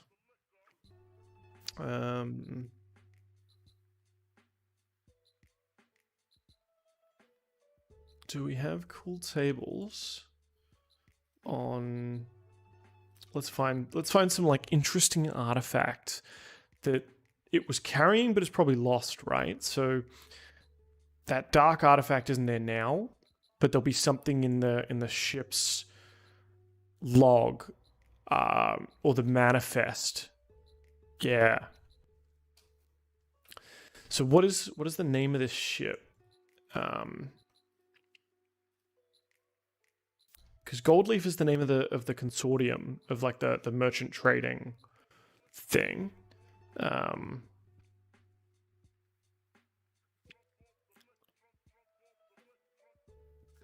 The Twig and Branch ship.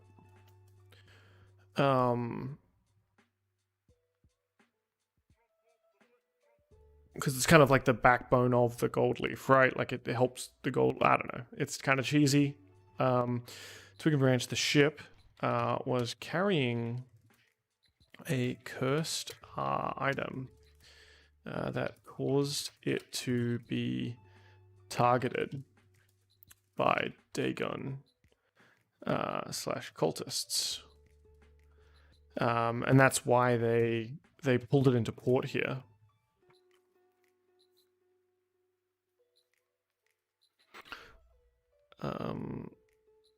You know, I'm going to leave it more at that, because they're not going to know that's why it was targeted. Hey, Adam Lister.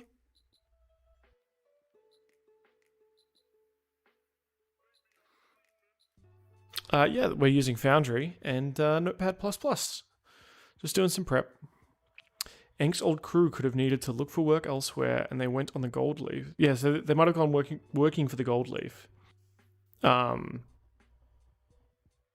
Well, they could have ended up working, all sorts of places, right? And like, you know, when you are down in your luck former pirate, you're kind of open to a lot of ideas, and one of those ideas is being turned into like a fish person, as you're almost like, oh, man, maybe I need to rewatch the Pirates of the Caribbean movies and watch that one with old Squid Face man.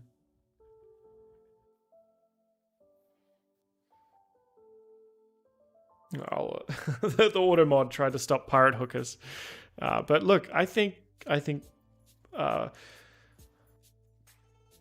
mean, hooker on, yeah.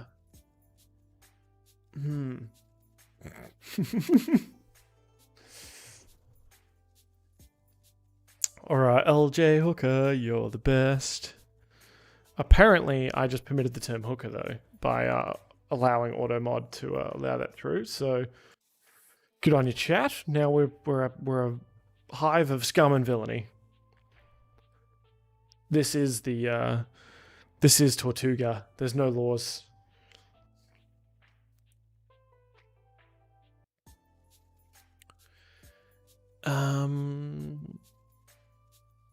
So my assumption is they're going to get on the ship, get out of this cave. It's still going to be like raining and stormy. They're going to go to like the dock area of Ashenport, try and rescue the people that they've told to hunker down there. So like they'll come in here somewhere, try and load everyone on the ship, and then there'll be maybe a battle at the ship at the docks here, and then like we got to get out, fight some kind of big sea monster as well. Is kind of where I'm seeing it going. Nothing set in stone. Nothing set in basalt yet. Yeah, something suspicious at the rain itself. Okay, cool. Yes. So, it's oily. It's like an oily rain. And it's getting because it was just like a normal storm that wasn't letting up. Which is so they were kind of drawn to the town of Ashenport, and these cultists kind of draw people in for this like market festival, and then the storm comes in so no one can leave, and then there's sort of the call of Dagon, which makes them throw themselves into the ocean and you know sacrifice themselves, sacrifice these external people, these tourists, these merchants, sacrifice themselves, you know, from Dagon's call, and then the town stays prosperous, and that's how it stayed prosperous over the last couple of years. But they've killed Althanis the High Priest. They didn't do anything to the altar. But maybe now that Althanis is dead and Dagon like hates, people who fail, the rain is becoming oily. I love that idea. And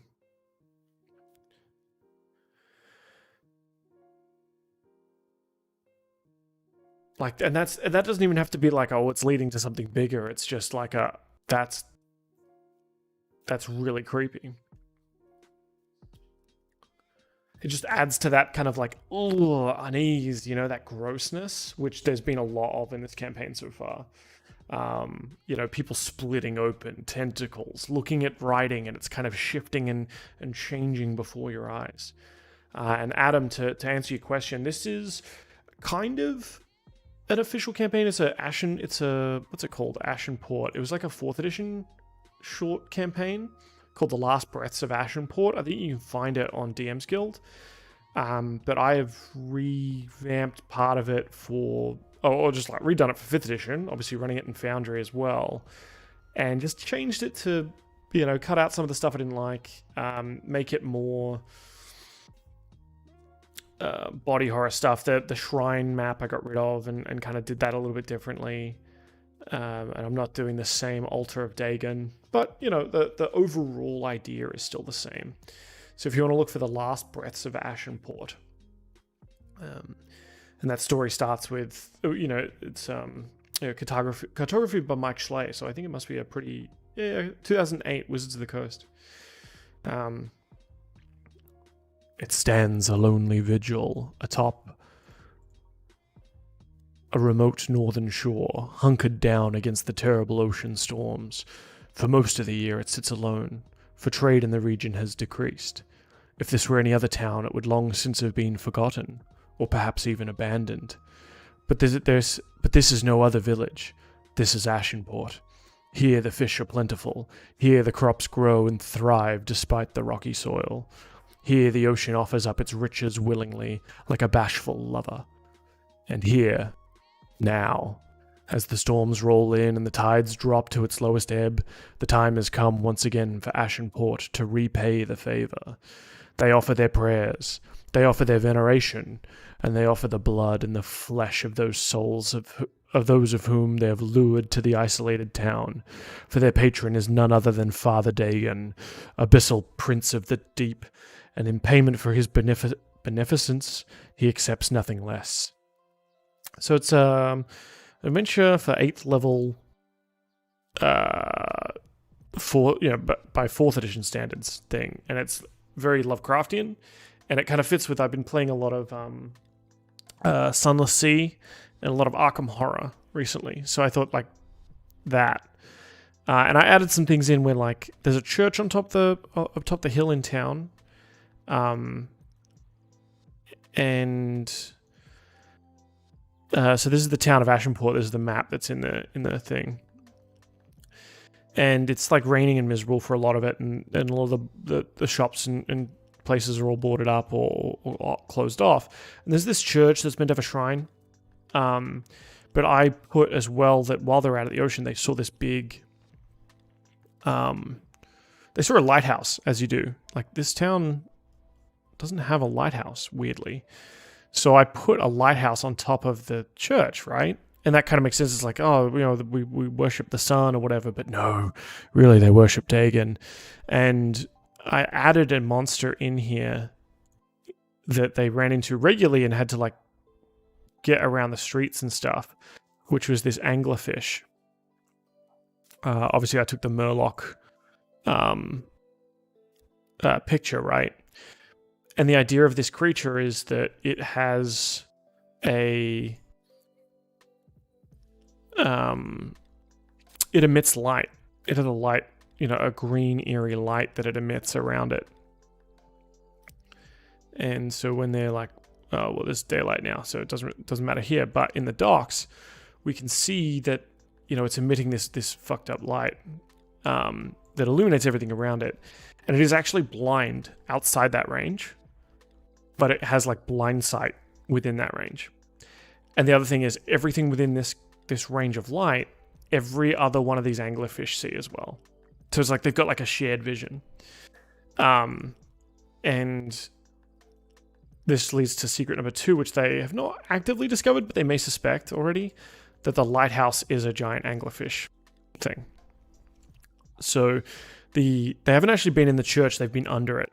And the tower that the lighthouse resides on and the beacon of light that has been, I've always described the lighthouse as putting out this sickly yellow light. The lighthouse itself is an anglerfish and is sort of like an eye of Dagon. And it all kind of fits in, like the town itself is an anglerfish, right? Like it draws in outsiders to be used as food. And what way to make it even more literal than actually have the lighthouse, which is meant to ward off ships from crashing into the shore. When they get close and they see that lighthouse, Dagon's forces attack you out in the ocean.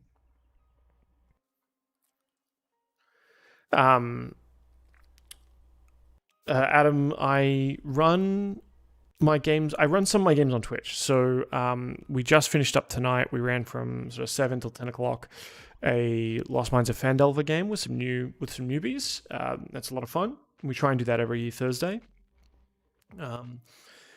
The other 2 campaigns I'm running are they started out with Keep on the Shadowfell, Thunderspire, and Pyramid of Shadows with some other stuff mixed in there, and all in 5th edition. And then we got kind of unwieldy because like they're real life mates. They became sort of 7 players. So I've split that into 2 groups now. And they've just left they broke the Pyramid of Shadows, the extra dimensional prison holding Kavakaros, the Unholy? I don't know. He's got some name. But in doing so, they broke like space and time and created a rift and ended up in different periods of time. So we split the group into 2. One group is in Elsia Vale now, kind of doing the Red Hand of Doom, but with orcs. And the other half are in Waterdeep, sort of in their future a little bit, with some companions who are young originally, or some NPCs who are young and have now grown up. And they're trying to help those NPCs get some MacGuffin or something like that, repair the time stream. So they're doing Dragon Heist. The other ones are doing Red Hand of Doom, and those are sort of Tuesday or Wednesday, depending on how we go with schedules. And I alternate those groups. And then this Ashenport one is my game on Monday night. We don't currently stream that. That one's a little bit more chill, and it's just for us kind of thing. But I'll do my DM prep on stream either after a game or like on weekends and stuff. And Jutsor in chat and a lot of people in chat have been invaluable in coming up with really cool ideas. So I can kind of outsource the secrets and the ideas generation, and take all the credit for myself. Ugsquish, you've never seen Foundry VTT? This looks flippin' sweet. Would you say it is really high learning curve to set up? I thought so. And look, it is a higher learning curve than Roll20, but I don't think it is a too tough a one. And I think Encounter Library on YouTube has some incredible videos that kind of get you set up. And we can look at some of these basics, right? So let's do it now. Let's create a scene and make it a thing. So a scene is like you would have in Roll20 if you're familiar with that. Let's create a scene. And oh, it doesn't like lost access to my API. That's not nice. Let's just go data, worlds, fish guts, scenes. Can I upload? Okay, well, usually this is a lot easier because I can upload something directly to my asset library, but I seem to have lost access to that.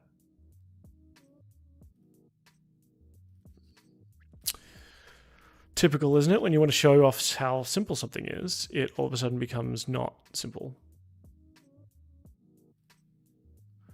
But let's take an inn. If it'll let me, no, it won't. God damn it. All right, let's try. I'm gonna need to maybe troubleshoot this because my API is being buggy.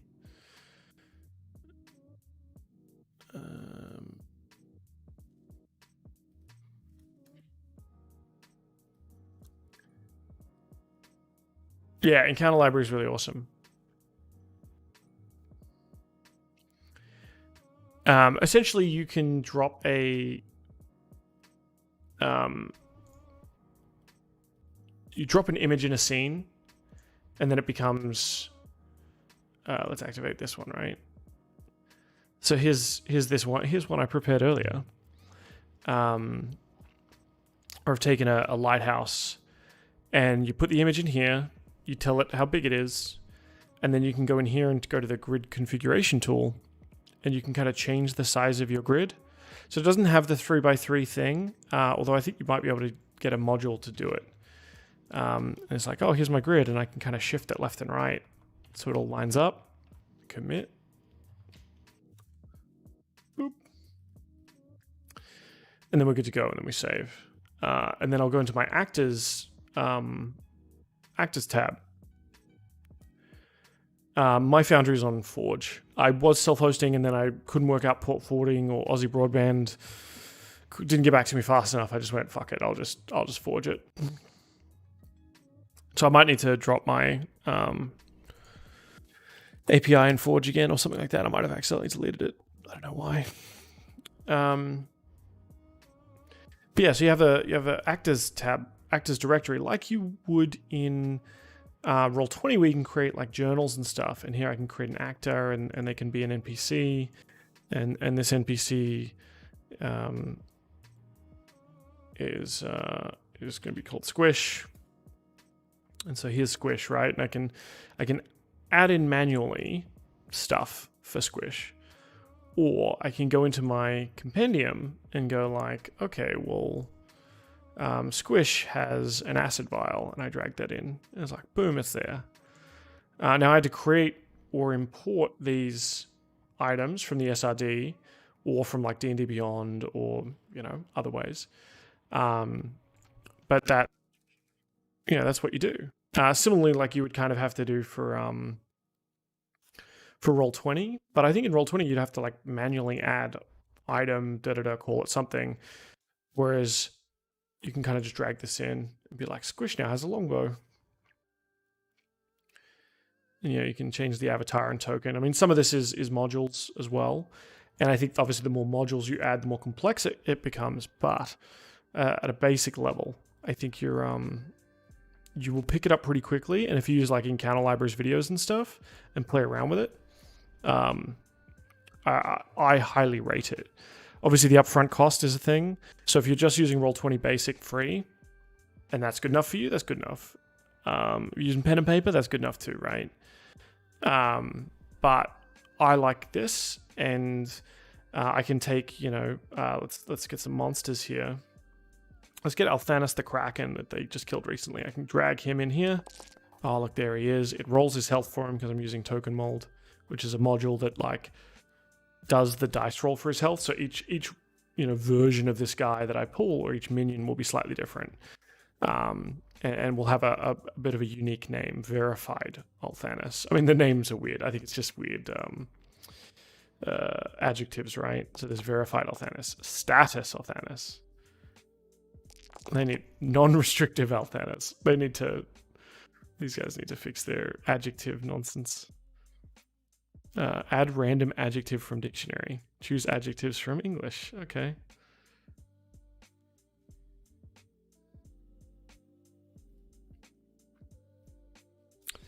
And then I've got my guy, and I can go like, oh, okay, he's gonna cast Magic Missile, cast at level 1, sure, boom. There it goes, rolls the dice. That dice is not standard, it's also a module. It's dice so nice. But there's a lot of really cool, Reddit's got lists of modules, and you kind of mix and match. So it's not as out of the box as Roll20 is, right? But I think it's a more powerful tool, and it's a little bit more optimized in that I've got some players who have shitty computers, and they've had less troubles with this than they have with Roll20. And with Roll20, it was some of it was very laggy for them and stuff.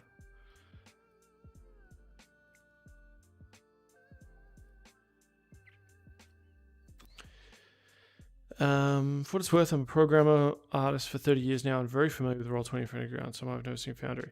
Oh, sorry, I missed that from before Squish. So I hope that kind of gives you a little bit of an overview. I think it's got a lot of similarities. But if you're a programmer, this might... I'm confident in your ability to be a fucking champion, and you'll be amazing no matter which virtual tabletop you use. I have found that Foundry being like a lot of the modules are like open source and stuff mean that they're all on like GitHub or whatever. I'm not even a programmer, but it's kind of easy to kind of drop a module in and read the wiki or read like what they say on Reddit, and go from there. So a lot of the modules end up being on GitHub. So like Foundry, BTC modules.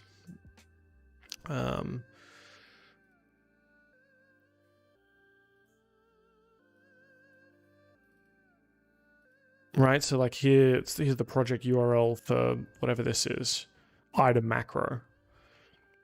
Now I actually only vaguely know that GitHub is about programming. Like I don't even go that far, but I can come in here and go like, oh, okay, I've installed this add-on to my thing. I can turn it on and off, and then this kind of gives me instructions on what it does. And obviously some modules are a little bit more advanced and require Patreon kind of level stuff. But a lot of them don't, and a lot of them are just like, oh, let's look at the adventure importer exporter. If I create my adventure, this person, these contributors have made a module that lets me export it so other people can import it. So if I make a really cool adventure and then Twitch chat, you're like, Dan, Sheriff Dan, we love you. Can we please have your awesome Ashenport adventure?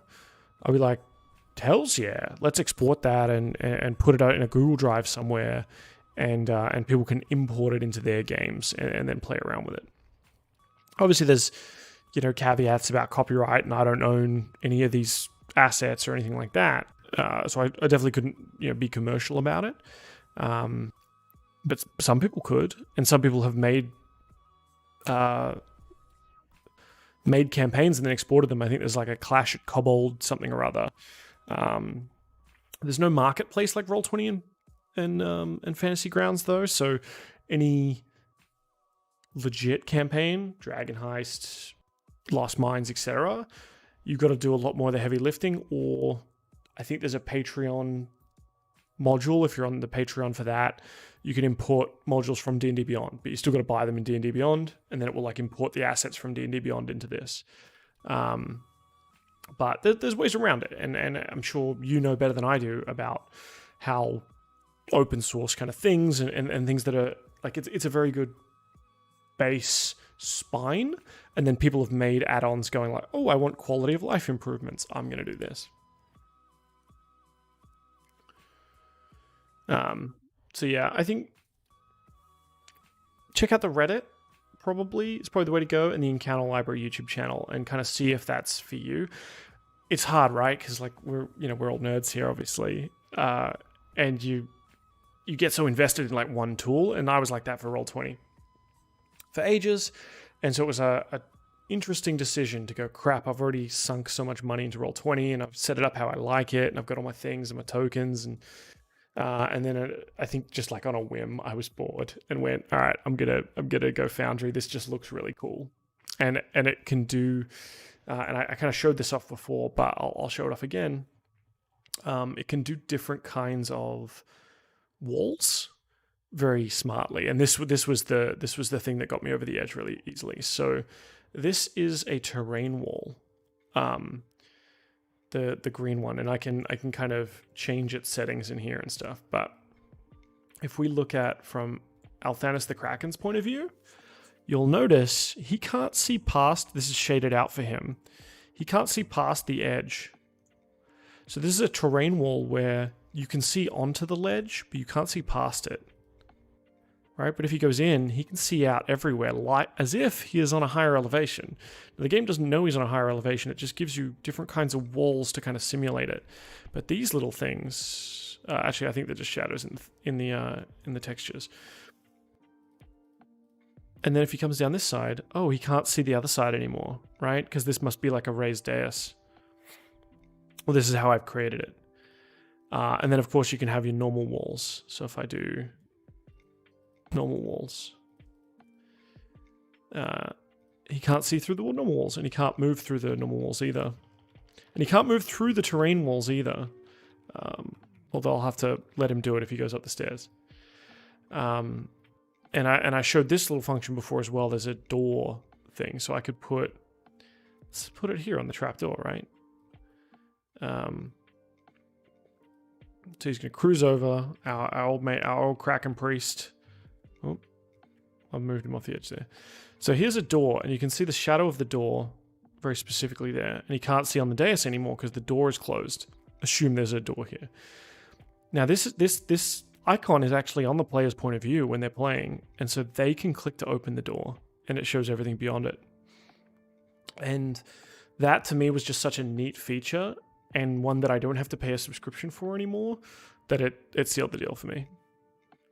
I think we've got a raid battle ready to go, and then I'll read some more chat and answer some more questions.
I'm so sorry.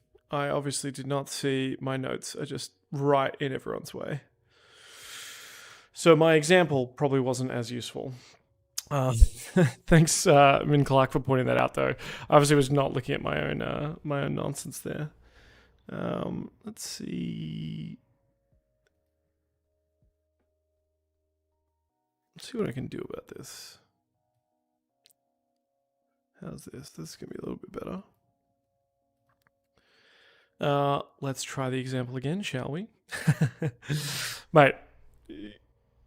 Yeah, no drama, Squish. So this, everyone's favorite Wave Echo Cave. And let's look at let's bring a player over with us, right? We wanna grab this player. Let's bring him over here so we can see from their point of view as they cruise in. All right. So let's go back to our wall tool. And you can see these lines, and the walls are different colors. So we've got blue, yellow, etc. And that's kind of, I can do a wall. And then I can double click that wall if I want. Actually change, does it restrict movement? Yes or no? Does it restrict perception? Yes, no, or limited? Is it a wall direction to both directions or just left and right? So maybe it's a one-way terrain thing, right? And is it a door or even a secret door? And then we see an example of, so if I go to token select and I click Imartine here, I see the world from Imartine's point of view. You see that I can see up here a little bit. There's a wall blocking my view here. And I can move around with Imartine with the WASD keys. And Imartine can see into this room with the spell forge. But Imartine can also come up and close that door. And close that door. And now the door has a closed symbol. And she can't see into that room anymore. She'd come in here and it's like, oh shit, there's another door. Click. Oh, there's an open door in here. She can come around the other side. So I have seen in my games, and so players are in control of if they're opening doors. So I've said to players like, oh, you know, you're at this door, like it looks like this, da da da, and they go, oh, can I open the door? And you say, you can if you want. It's up to you. And they'll they'll click to open it, and then they'll see a bunch of monsters or ghouls inside or something, right? One of them, I think I had a bunch of the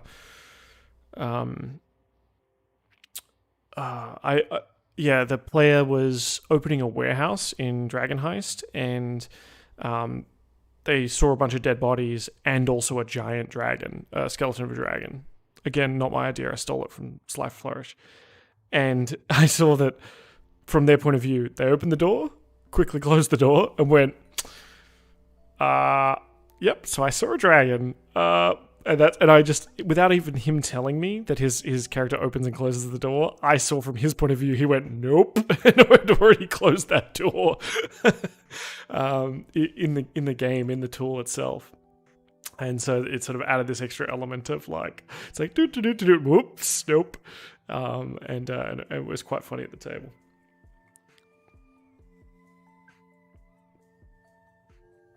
If I have dancing lights, I should place a pulsing green light over that thing. I should. I don't have dancing lights yet. Look, I'm probably going to get there, right? Like, this is how it always starts. You're like, you know what? I'm just going to keep it clean interface. I'm just going to have like 1 or 2 modules. And then it's like, oh, there's another one. Oh, there's another cool one. Oh, less fog. Oh, search anywhere. Oh, token mold. Oh, tokenizer, etc. You just start stacking more and more of them until you've got like all these things to play around with. Oh, search anywhere, token bar. I got a clock and a timer and a auto roll damage. If it checks if it hits and then it auto rolls damage. Although I think that's buggy at the moment. So, beyond 20 companion modules, so you can roll in D&D Beyond, and it will push your roll into Foundry. If you're using the same browser for both, and you've got to have an extension to do it, but yeah. Does it handle distance / speeds, checks, and counts? It doesn't restrict it, but if you want to, so I'm holding control now, and I left click to pick up the token, and then you can see that measuring tool, right? Then I can click again to set a waypoint. And so it's 30 feet first, and then 20 feet, so that's 50 feet. If I let go of control, I've still got like this thing here. And then I press spacebar. It says the token collides with at least one wall. That's right, because, clever though I may be, I put a wall here. All right, so let's try that again. Imartine, we grab her, boom. Boop. And I hit spacebar, and they go along the path. So it won't restrict it, like it's not smart enough to know your speed, right? So she's got 25 speed. It's never going to cap her out at whatever. But it will move along that path. And you can tell it in your core settings, maybe? System settings? Somewhere you can tell it. Maybe it's just on the map level. Where your how your distance is. So like when you install D&D 5th edition, here we go. Cone template type round, no. Diagonal movement rule, here we go. So I was playing around with this. PHB equidistant, so 5, 5, 5, right? Like that's how I've played a lot of my games, where you just go diagonal and it's just like 5, 10, 15. But then like you're in a non-Euclidean world where like diagonal is the same as straight or whatever. But I think I want to do alternating. Euclidean's a little weird for me because I don't use feet in anything other than D&D. So like 5 feet has a reference for me because that's 5 foot square is D&D, but like a 7 foot, I guess is just like a bit taller than me. You know, like I use centimeters and meters mostly in my life. So I don't have as good a frame of reference, but I think alternating is kind of like a happy medium between equidistant and Euclidean.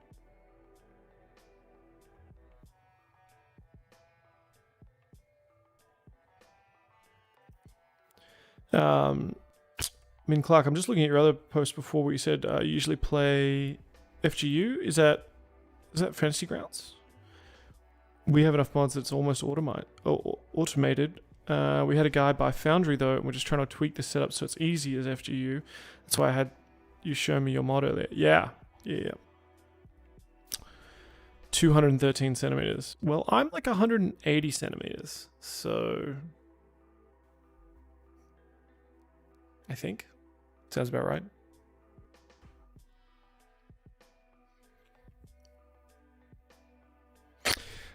Squish, my man, my dear friend, my dear chat friend, you are very welcome, and you're a champion for sitting through all my nonsense and being very polite when I was dumb. Thought I was showing you all the things, and then it turns out I was being a tool. Thank you for the follows. Don't think I don't see these cheeky followers. Squish, Adam Lister. I mean, you followed like half an hour ago, but I'm seeing it there. I'm storing it up here.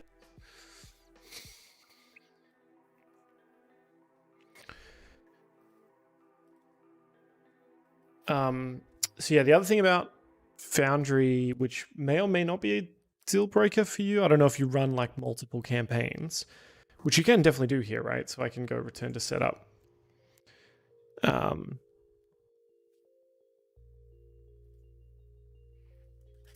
on. Let's go. And kind of, you might need to relog in and then return to setup again.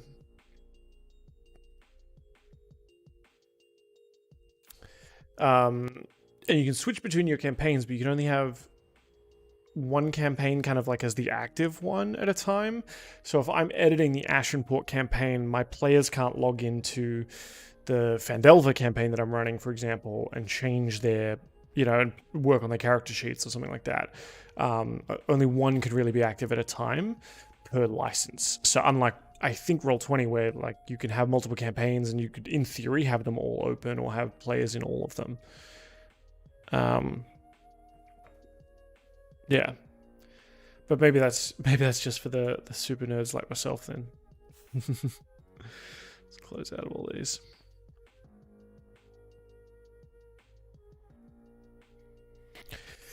Ooh, I just realized it's 12:30 at night, so we're probably going to do one more stream raid in 20 minutes, and then I'm going to find someone on Twitch to raid in general. And any of you who are still here, you certainly don't have to be. You have no obligation to be.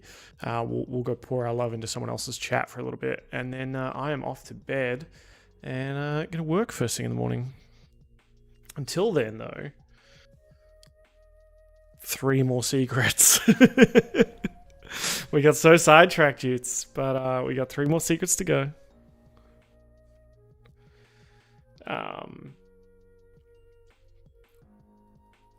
Maybe. So I liked the ship was carrying a cursed item. Now the players did kill a ghost pirate underneath the town, which was probably from like an old pirating group.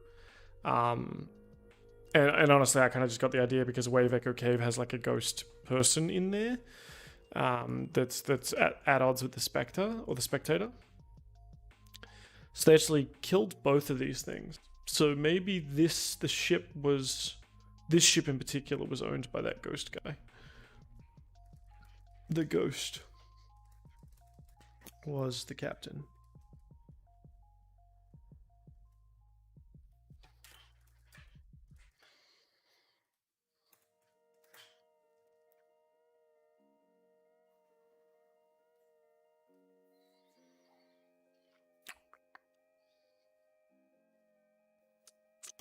Who put the cursed item on the ship, or who was having it shipped? Excellent question.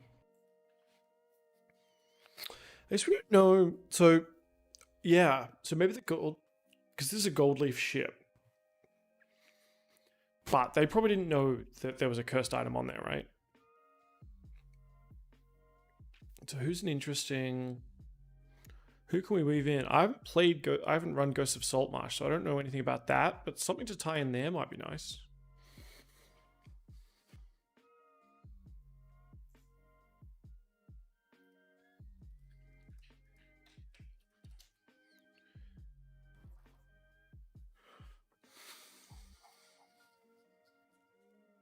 Because that's like really they could go there next, right?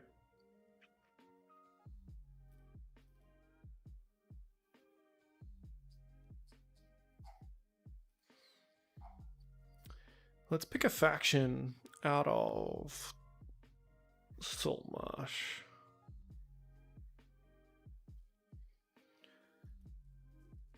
Maybe it was, yeah, so maybe it was coming from Saltmarsh to somewhere. Or transported. Yeah, it was being transported out of Saltmarsh. And then I can always work out later, like who did it.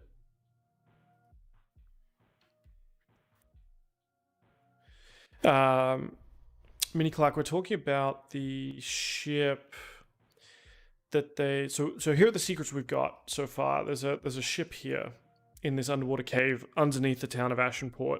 So there's a ship that they stole, that the cultists stole or was delivered to the cultists by the fish Dagon people.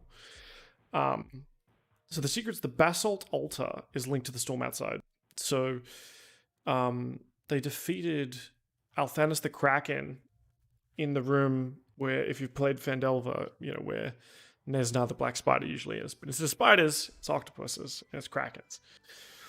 And there was this sort of basalt black stone altar that was all weird, and you know, every time they looked at it, it looked like it was covered in tentacles and mouths and serpents, and then sometimes it was just stone. No, it's just black stone. Don't worry about it. Secret number 2, the lighthouse is a giant anglerfish. So that lighthouse on top of the church, it's not really a lighthouse. It's an anglerfish.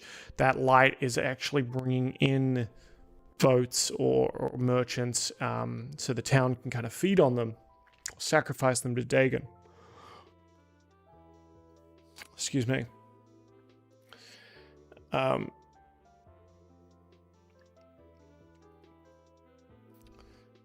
Number 3, the ship. This ship here was once part of the Gold Leaf Trade Consortium, believed lost at sea years ago. Like, this is ages ago. The Gold Leaf Trade Consortium is a group that has sort of helped these guys in the town before. They had sort of an NPC follow them around, like a little pocket healer for a bit, while they were still like level 1, level 2, just to give them a little bit of a, you know, a buffer there. And then they were like, no, we're cool. You head back, look after the people in the tavern from out of town. We don't want anyone else throwing themselves into the ocean. We'll go handle this nastiness. Number 4, Gold Leaf trades with Chult. So this will give me an in when once they've got their boat. If I want to send them to Chult, they can go like the Gold Leaf can go like, hey, we got like a thing we want delivered to Chult. Because you're our friends now. Do you want to head down there? And then, bam! Before they know it, Tomb of Annihilation, baby. Maybe. Who knows? I don't know where it's going to go after this. Number 5. Some of these fish people were crew of the Sea Sprite. The Sea Sprite, or the former crew that Enk had. Enk is the rock gnome battlemaster fighter, sort of the Watto ship captain with a pistol and a dagger and a rapier. So he's maybe, and we're not going to use all these secrets. This is a Sly Flourish lazy DM thing. You create like 10 secrets, and maybe you end up using 4 or 5. But it's better to have them and not use them. So maybe he'll recognize some of the uniforms or the tattered remains of some of these fish people. Twig and Branch, the ship, the Gold Leaf ship, was carrying a cursed item. So maybe it delivered the cursed item safely. Maybe it just like, it's not why it was targeted. We'll see. But maybe it delivered that item and it's in its manifest, right? And then they're like, shit, there's this item out there. We're gonna head out there.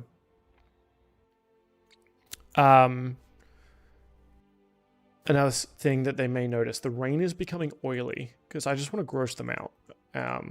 Jutsu had that one. The storm is like gross. The ghost in the cave was the captain of this ship. And they killed that guy. Well, they killed the ghost.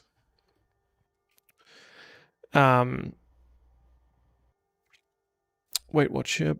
So that answers that. Someone the captain spurned wanted revenge and shipped it. Yeah. Min Clark, yeah, so I'm running, and this is to catch you up before, I'm not sure if you're here when we talked about Ashenport, The Last Breath of Ashenport, a 4th edition adventure. And we did all this kind of stuff, and then I found that I thought they were going to go in here, honestly, into the church, up the lighthouse, and do all that kind of stuff, which I think the adventure assumes too. But they were like super enamored by this building, and I was like, oh, it's this side building. It's like a basement. It's maybe some kind of storage area. And then I was just like, okay, crap. I don't have a thing ready, and these guys have never played Phandelver. And there's still early levels. I'm just going to throw in Redbrand Hideout beneath here, but Dagon Colts. And then they did the Redbrand Hideout, which I don't have because after that we switched into Foundry. And they were like, hey, there's that little cave that breaks off out of the Redbrand Hideout, and like in the book it's like that's a secret entrance to the same thing, whatever. I was like, they wanted to go down there. They didn't want to come back into town. Town was full of fucking fish people. They're like, fuck this shit. We're gonna go deeper. So what better way than going in deeper? Oh, you follow that crack in the wall in Redbrand Hideout? Oh shit, you come out here. Oh, there's a big cave network beneath this, beneath the church, and you can hear the pounding waves because, like, you're right on the coast. And all this stuff. Yeah, this was an old pirate smuggling den that the cultists kind of found and took over. And out here is the coast. Here I actually had a big pillar coming up. And where the forge was, the old spell, the brazier that's in the Lost Mines of Phandelver, it was like a mini lighthouse with a Dagon eye on top of it that they killed. And then they fought Althanis the Kraken in here, and there's like octopuses. And then this room, even though they're underground, the room started like raining, and starting to flood this area. So they panicked and left through this door here, which is obviously not a real door, but it was real enough for me, and they opened that door, and it brought them out to the docks. So I just kind of repurposed and rejigged a lot of some of the Phandelver stuff, just because I think it's pretty good, and it's pretty interesting, and it can just kind of be reflavored to what I needed. Last question for tonight from Squish. If you don't mind, can multiple people work on the board, or only the person that buys it? Yes, so I see Clark has answered your question, which is excellent. You can, in the player settings, if I go configure players, it's going to spit me out. I can create multiple users and give them different roles. So Game Master, Assistant, Trusted, Player, or None. And so obviously Game Master is all the full things. And then you can also set certain permissions, I think at the settings level, or one that opens permissions configuration. So who can create journal entries? Trusted players, assistant GMs. Who can create new actors, assistant GMs, etc. Create new items, etc. So you might have players that you don't really know in person, and you don't want them janking up your whole thing, so you remove that. But like trusted players, like, oh, he's my mate. Yeah, I trust him to create, like, oh, well, you've got this special item you want to add to your inventory or add to the item table in here. Sure, go ahead. Display mouse cursor. Your mouse gets shown to other players, just as like a little dot. Who can open and close doors? There you go. Who can use drawing tools? Normal players can't draw on the map. But you know what? I can. Oh, wait. I don't want that. I want... Boop. Yeah. Because I'm actually a child. I fooled you this whole time. I'm actually a child. And I'll draw dicks if I want to. But you probably don't want all your players doing that, so you maybe leave that for trusted players only.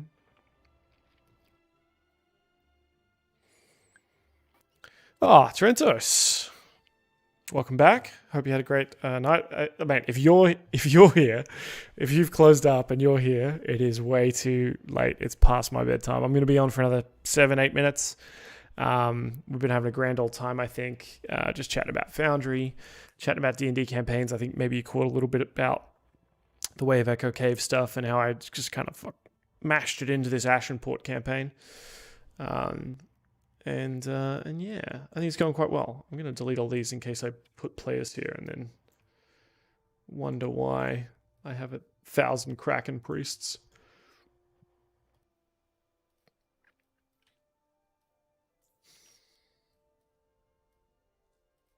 There we go.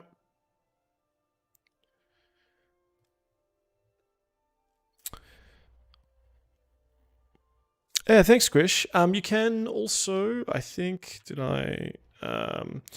if you want to sort of see it in action a little bit here, I've got, or you know, whenever you get some time, we do have a YouTube channel where I sort of upload all the videos, and I do often do like a simultaneous restream and stuff like that as well.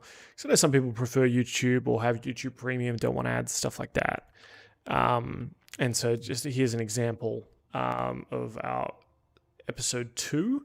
Bear in mind, we're a bit new, but we only started streaming just like in the last couple of weeks. And you already saw how I messed up, you know, showing you the tool before. So I'm probably not super aware of it yet, but all these things, learning process, aren't they? So on there, I've got our Lost Mines of Phandelver campaign and our what we call the Fancy Lads campaign, which is that's the one campaign that was big and has run Keep on the Shadowfell, Thunderspire Labyrinth, Pyramid of Shadows, and some other stuff. And then I've now split it into 2 because 7 people was a bit unwieldy, so I've split it into a group of 4 and 3.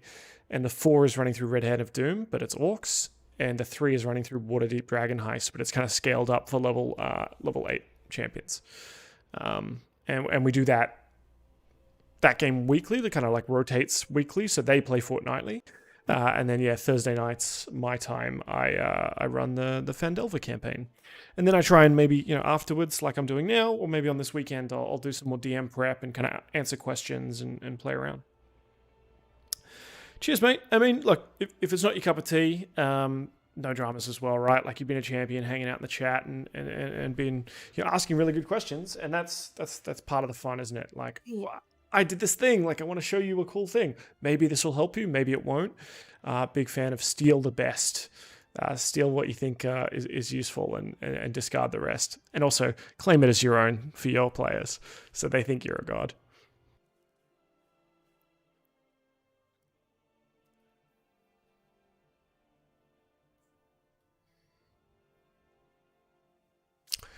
All right, let's, what else we got here? Cool.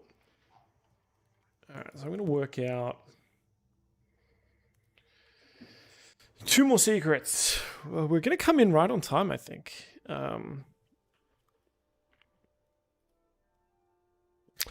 Ooh, something should be under the water here, right? Something creepy.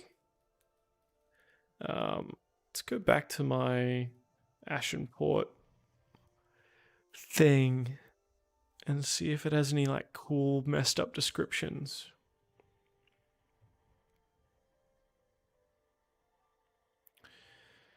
This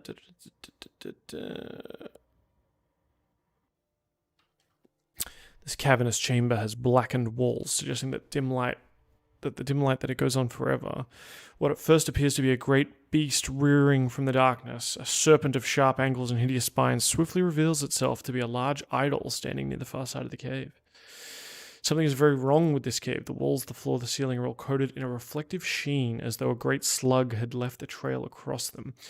Even stranger is the stone. Although every other surface within these caverns appears to be water-carved stone, these surfaces boast strange patterns, unusually marred features, and even twisted curves. Oh, cheers, mate.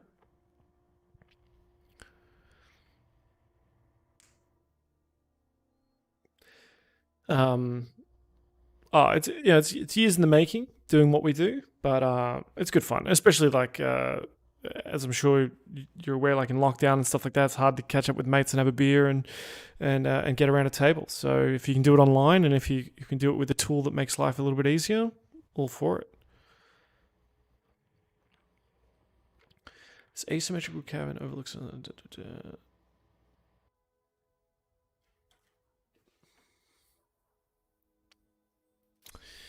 Make the big bad guy related to one of the characters. We could.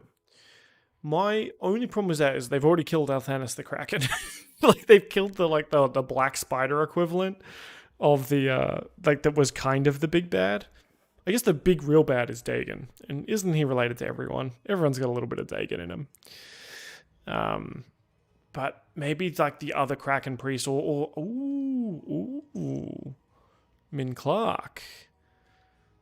Look, you're giving me ideas, mate. So, I think maybe we can combine a few things here, right?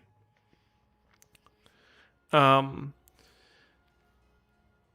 this kind of ties into some of the fish people were crew of that Enk knew back in the day. Maybe it's this person. Maybe this deep scion. And so instead of just like some mook, right? Instead of, and maybe they noticed that here anyway. But this one here, like this one that's like a higher ranking, whatever. This one recognizes them. And then maybe I can leave it open-ended for now. But this one like recognizes them as them, like it knows them, and this could be like, related to Bo, it could be related to Enk, it could be E-Martin, but for now, and because I'm knackered, I'm going to leave it open as like the deep scion appears to recognize you. So maybe it's someone from their past that is close to them. And then like this it's going to bail. Maybe it's got some humanity left. All right, we got.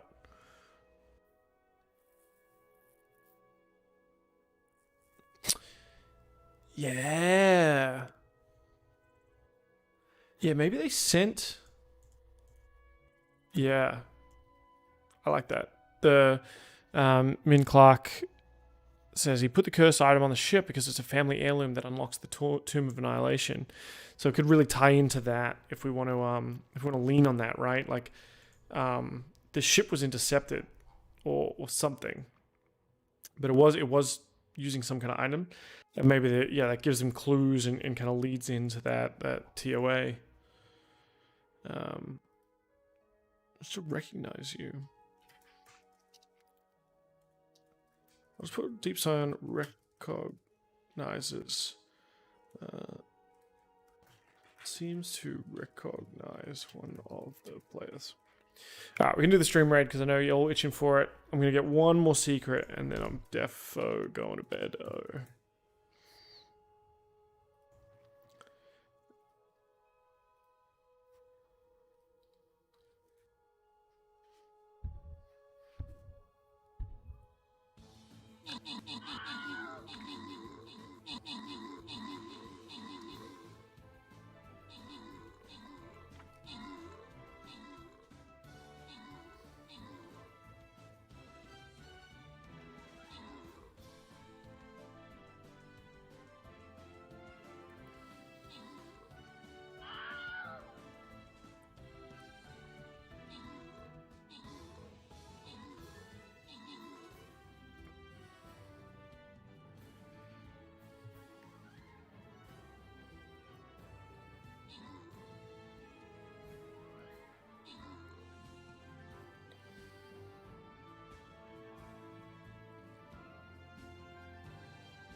No, we didn't win.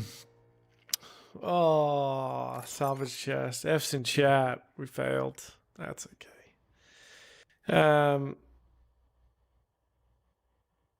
We'll keep playing, but we'll keep playing some other time because I don't want to start up another one and get you all too excited and then be unable to do it.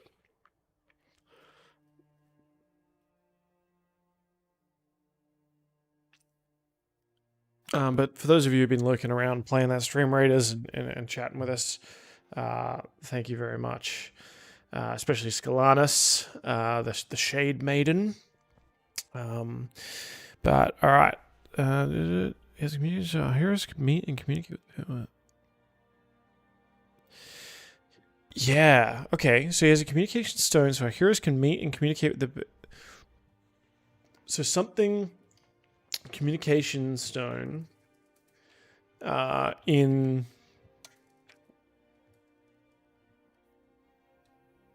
was going to say communication stone and like not put where it is because I don't want to restrict myself. Maybe, you know, like there's every possibility that they go, you know, like we want to be on that ship but not today, and you know, hide in some of these rooms. And so we can, you know, by making it ambiguous of where it is, I can just look at it and go like, which one do I want? Let's grab it. Oh, maybe the communication stone in one of these huts, right? Like this ship here. This is like 2 ships put together that have been turned into buildings, or like some kind of workshop. So they could find stuff in there related to this stuff as well. So the communication stone to Big Bad Evil Guy. Limited use left. Or possibly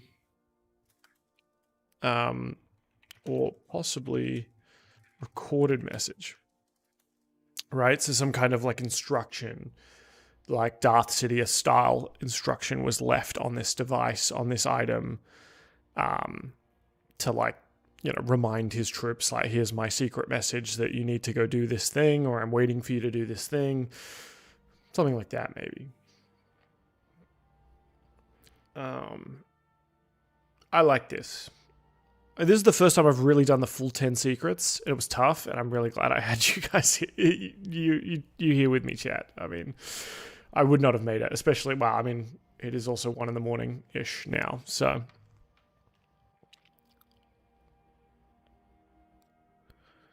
I love all of this. I think this has just been a really fun evening for me. I'm glad you could all be here and kind of make it special. And now I'm just going to see if we've got... let's go raid Sneaklings, because I know he does a lot of D&D's... what's he doing now? He's playing Valorant. He also does the Stream Raiders, Stream Captain stuff. So if you're here in chat for that, yeah, Order 66, absolutely. Oh, my characters are super paranoid as it is. It's all been like, one of them got attacked by an intellect devourer octopus, and she just messaged me tonight going, so I looked up what an intellect devourer is. I'm boned, aren't I? I'm just like, look, you know, it's, you can never trust what you look up. Like, mine's a bit of a variant, but you should be scared. Yes, you should be very, very scared.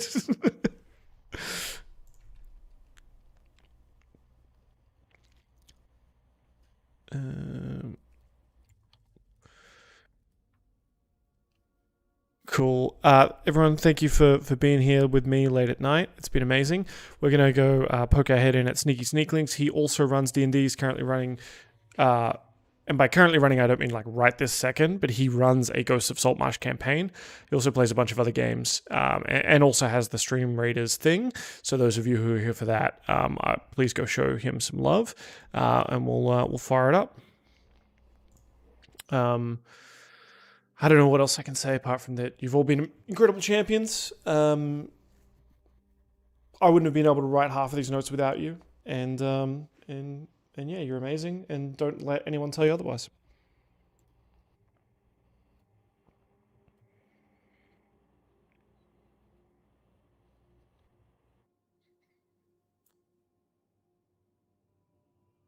Bonza. Have a great night.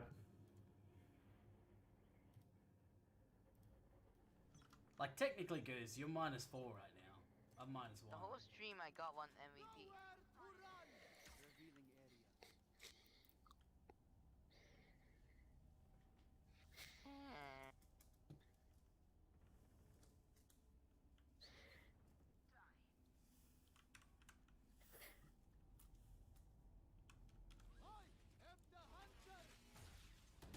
Oh, Goose! God, I thought you were watching.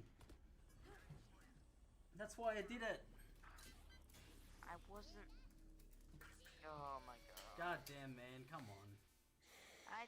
Sheriff Dan, rating party of 12. What's up, guys? Thanks for coming on over. How's it going, everyone? Sheriff Dan, thanks so much for the raid, mate. Appreciate it. Okay. Shout out. Smashing out some Valorant here. Let's give a shout out to Sheriff Dan, shall we?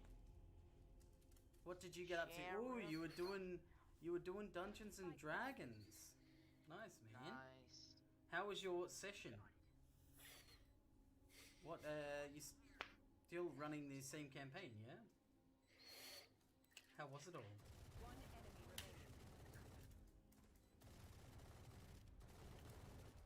Nice, that's the win. Pikachu did come up.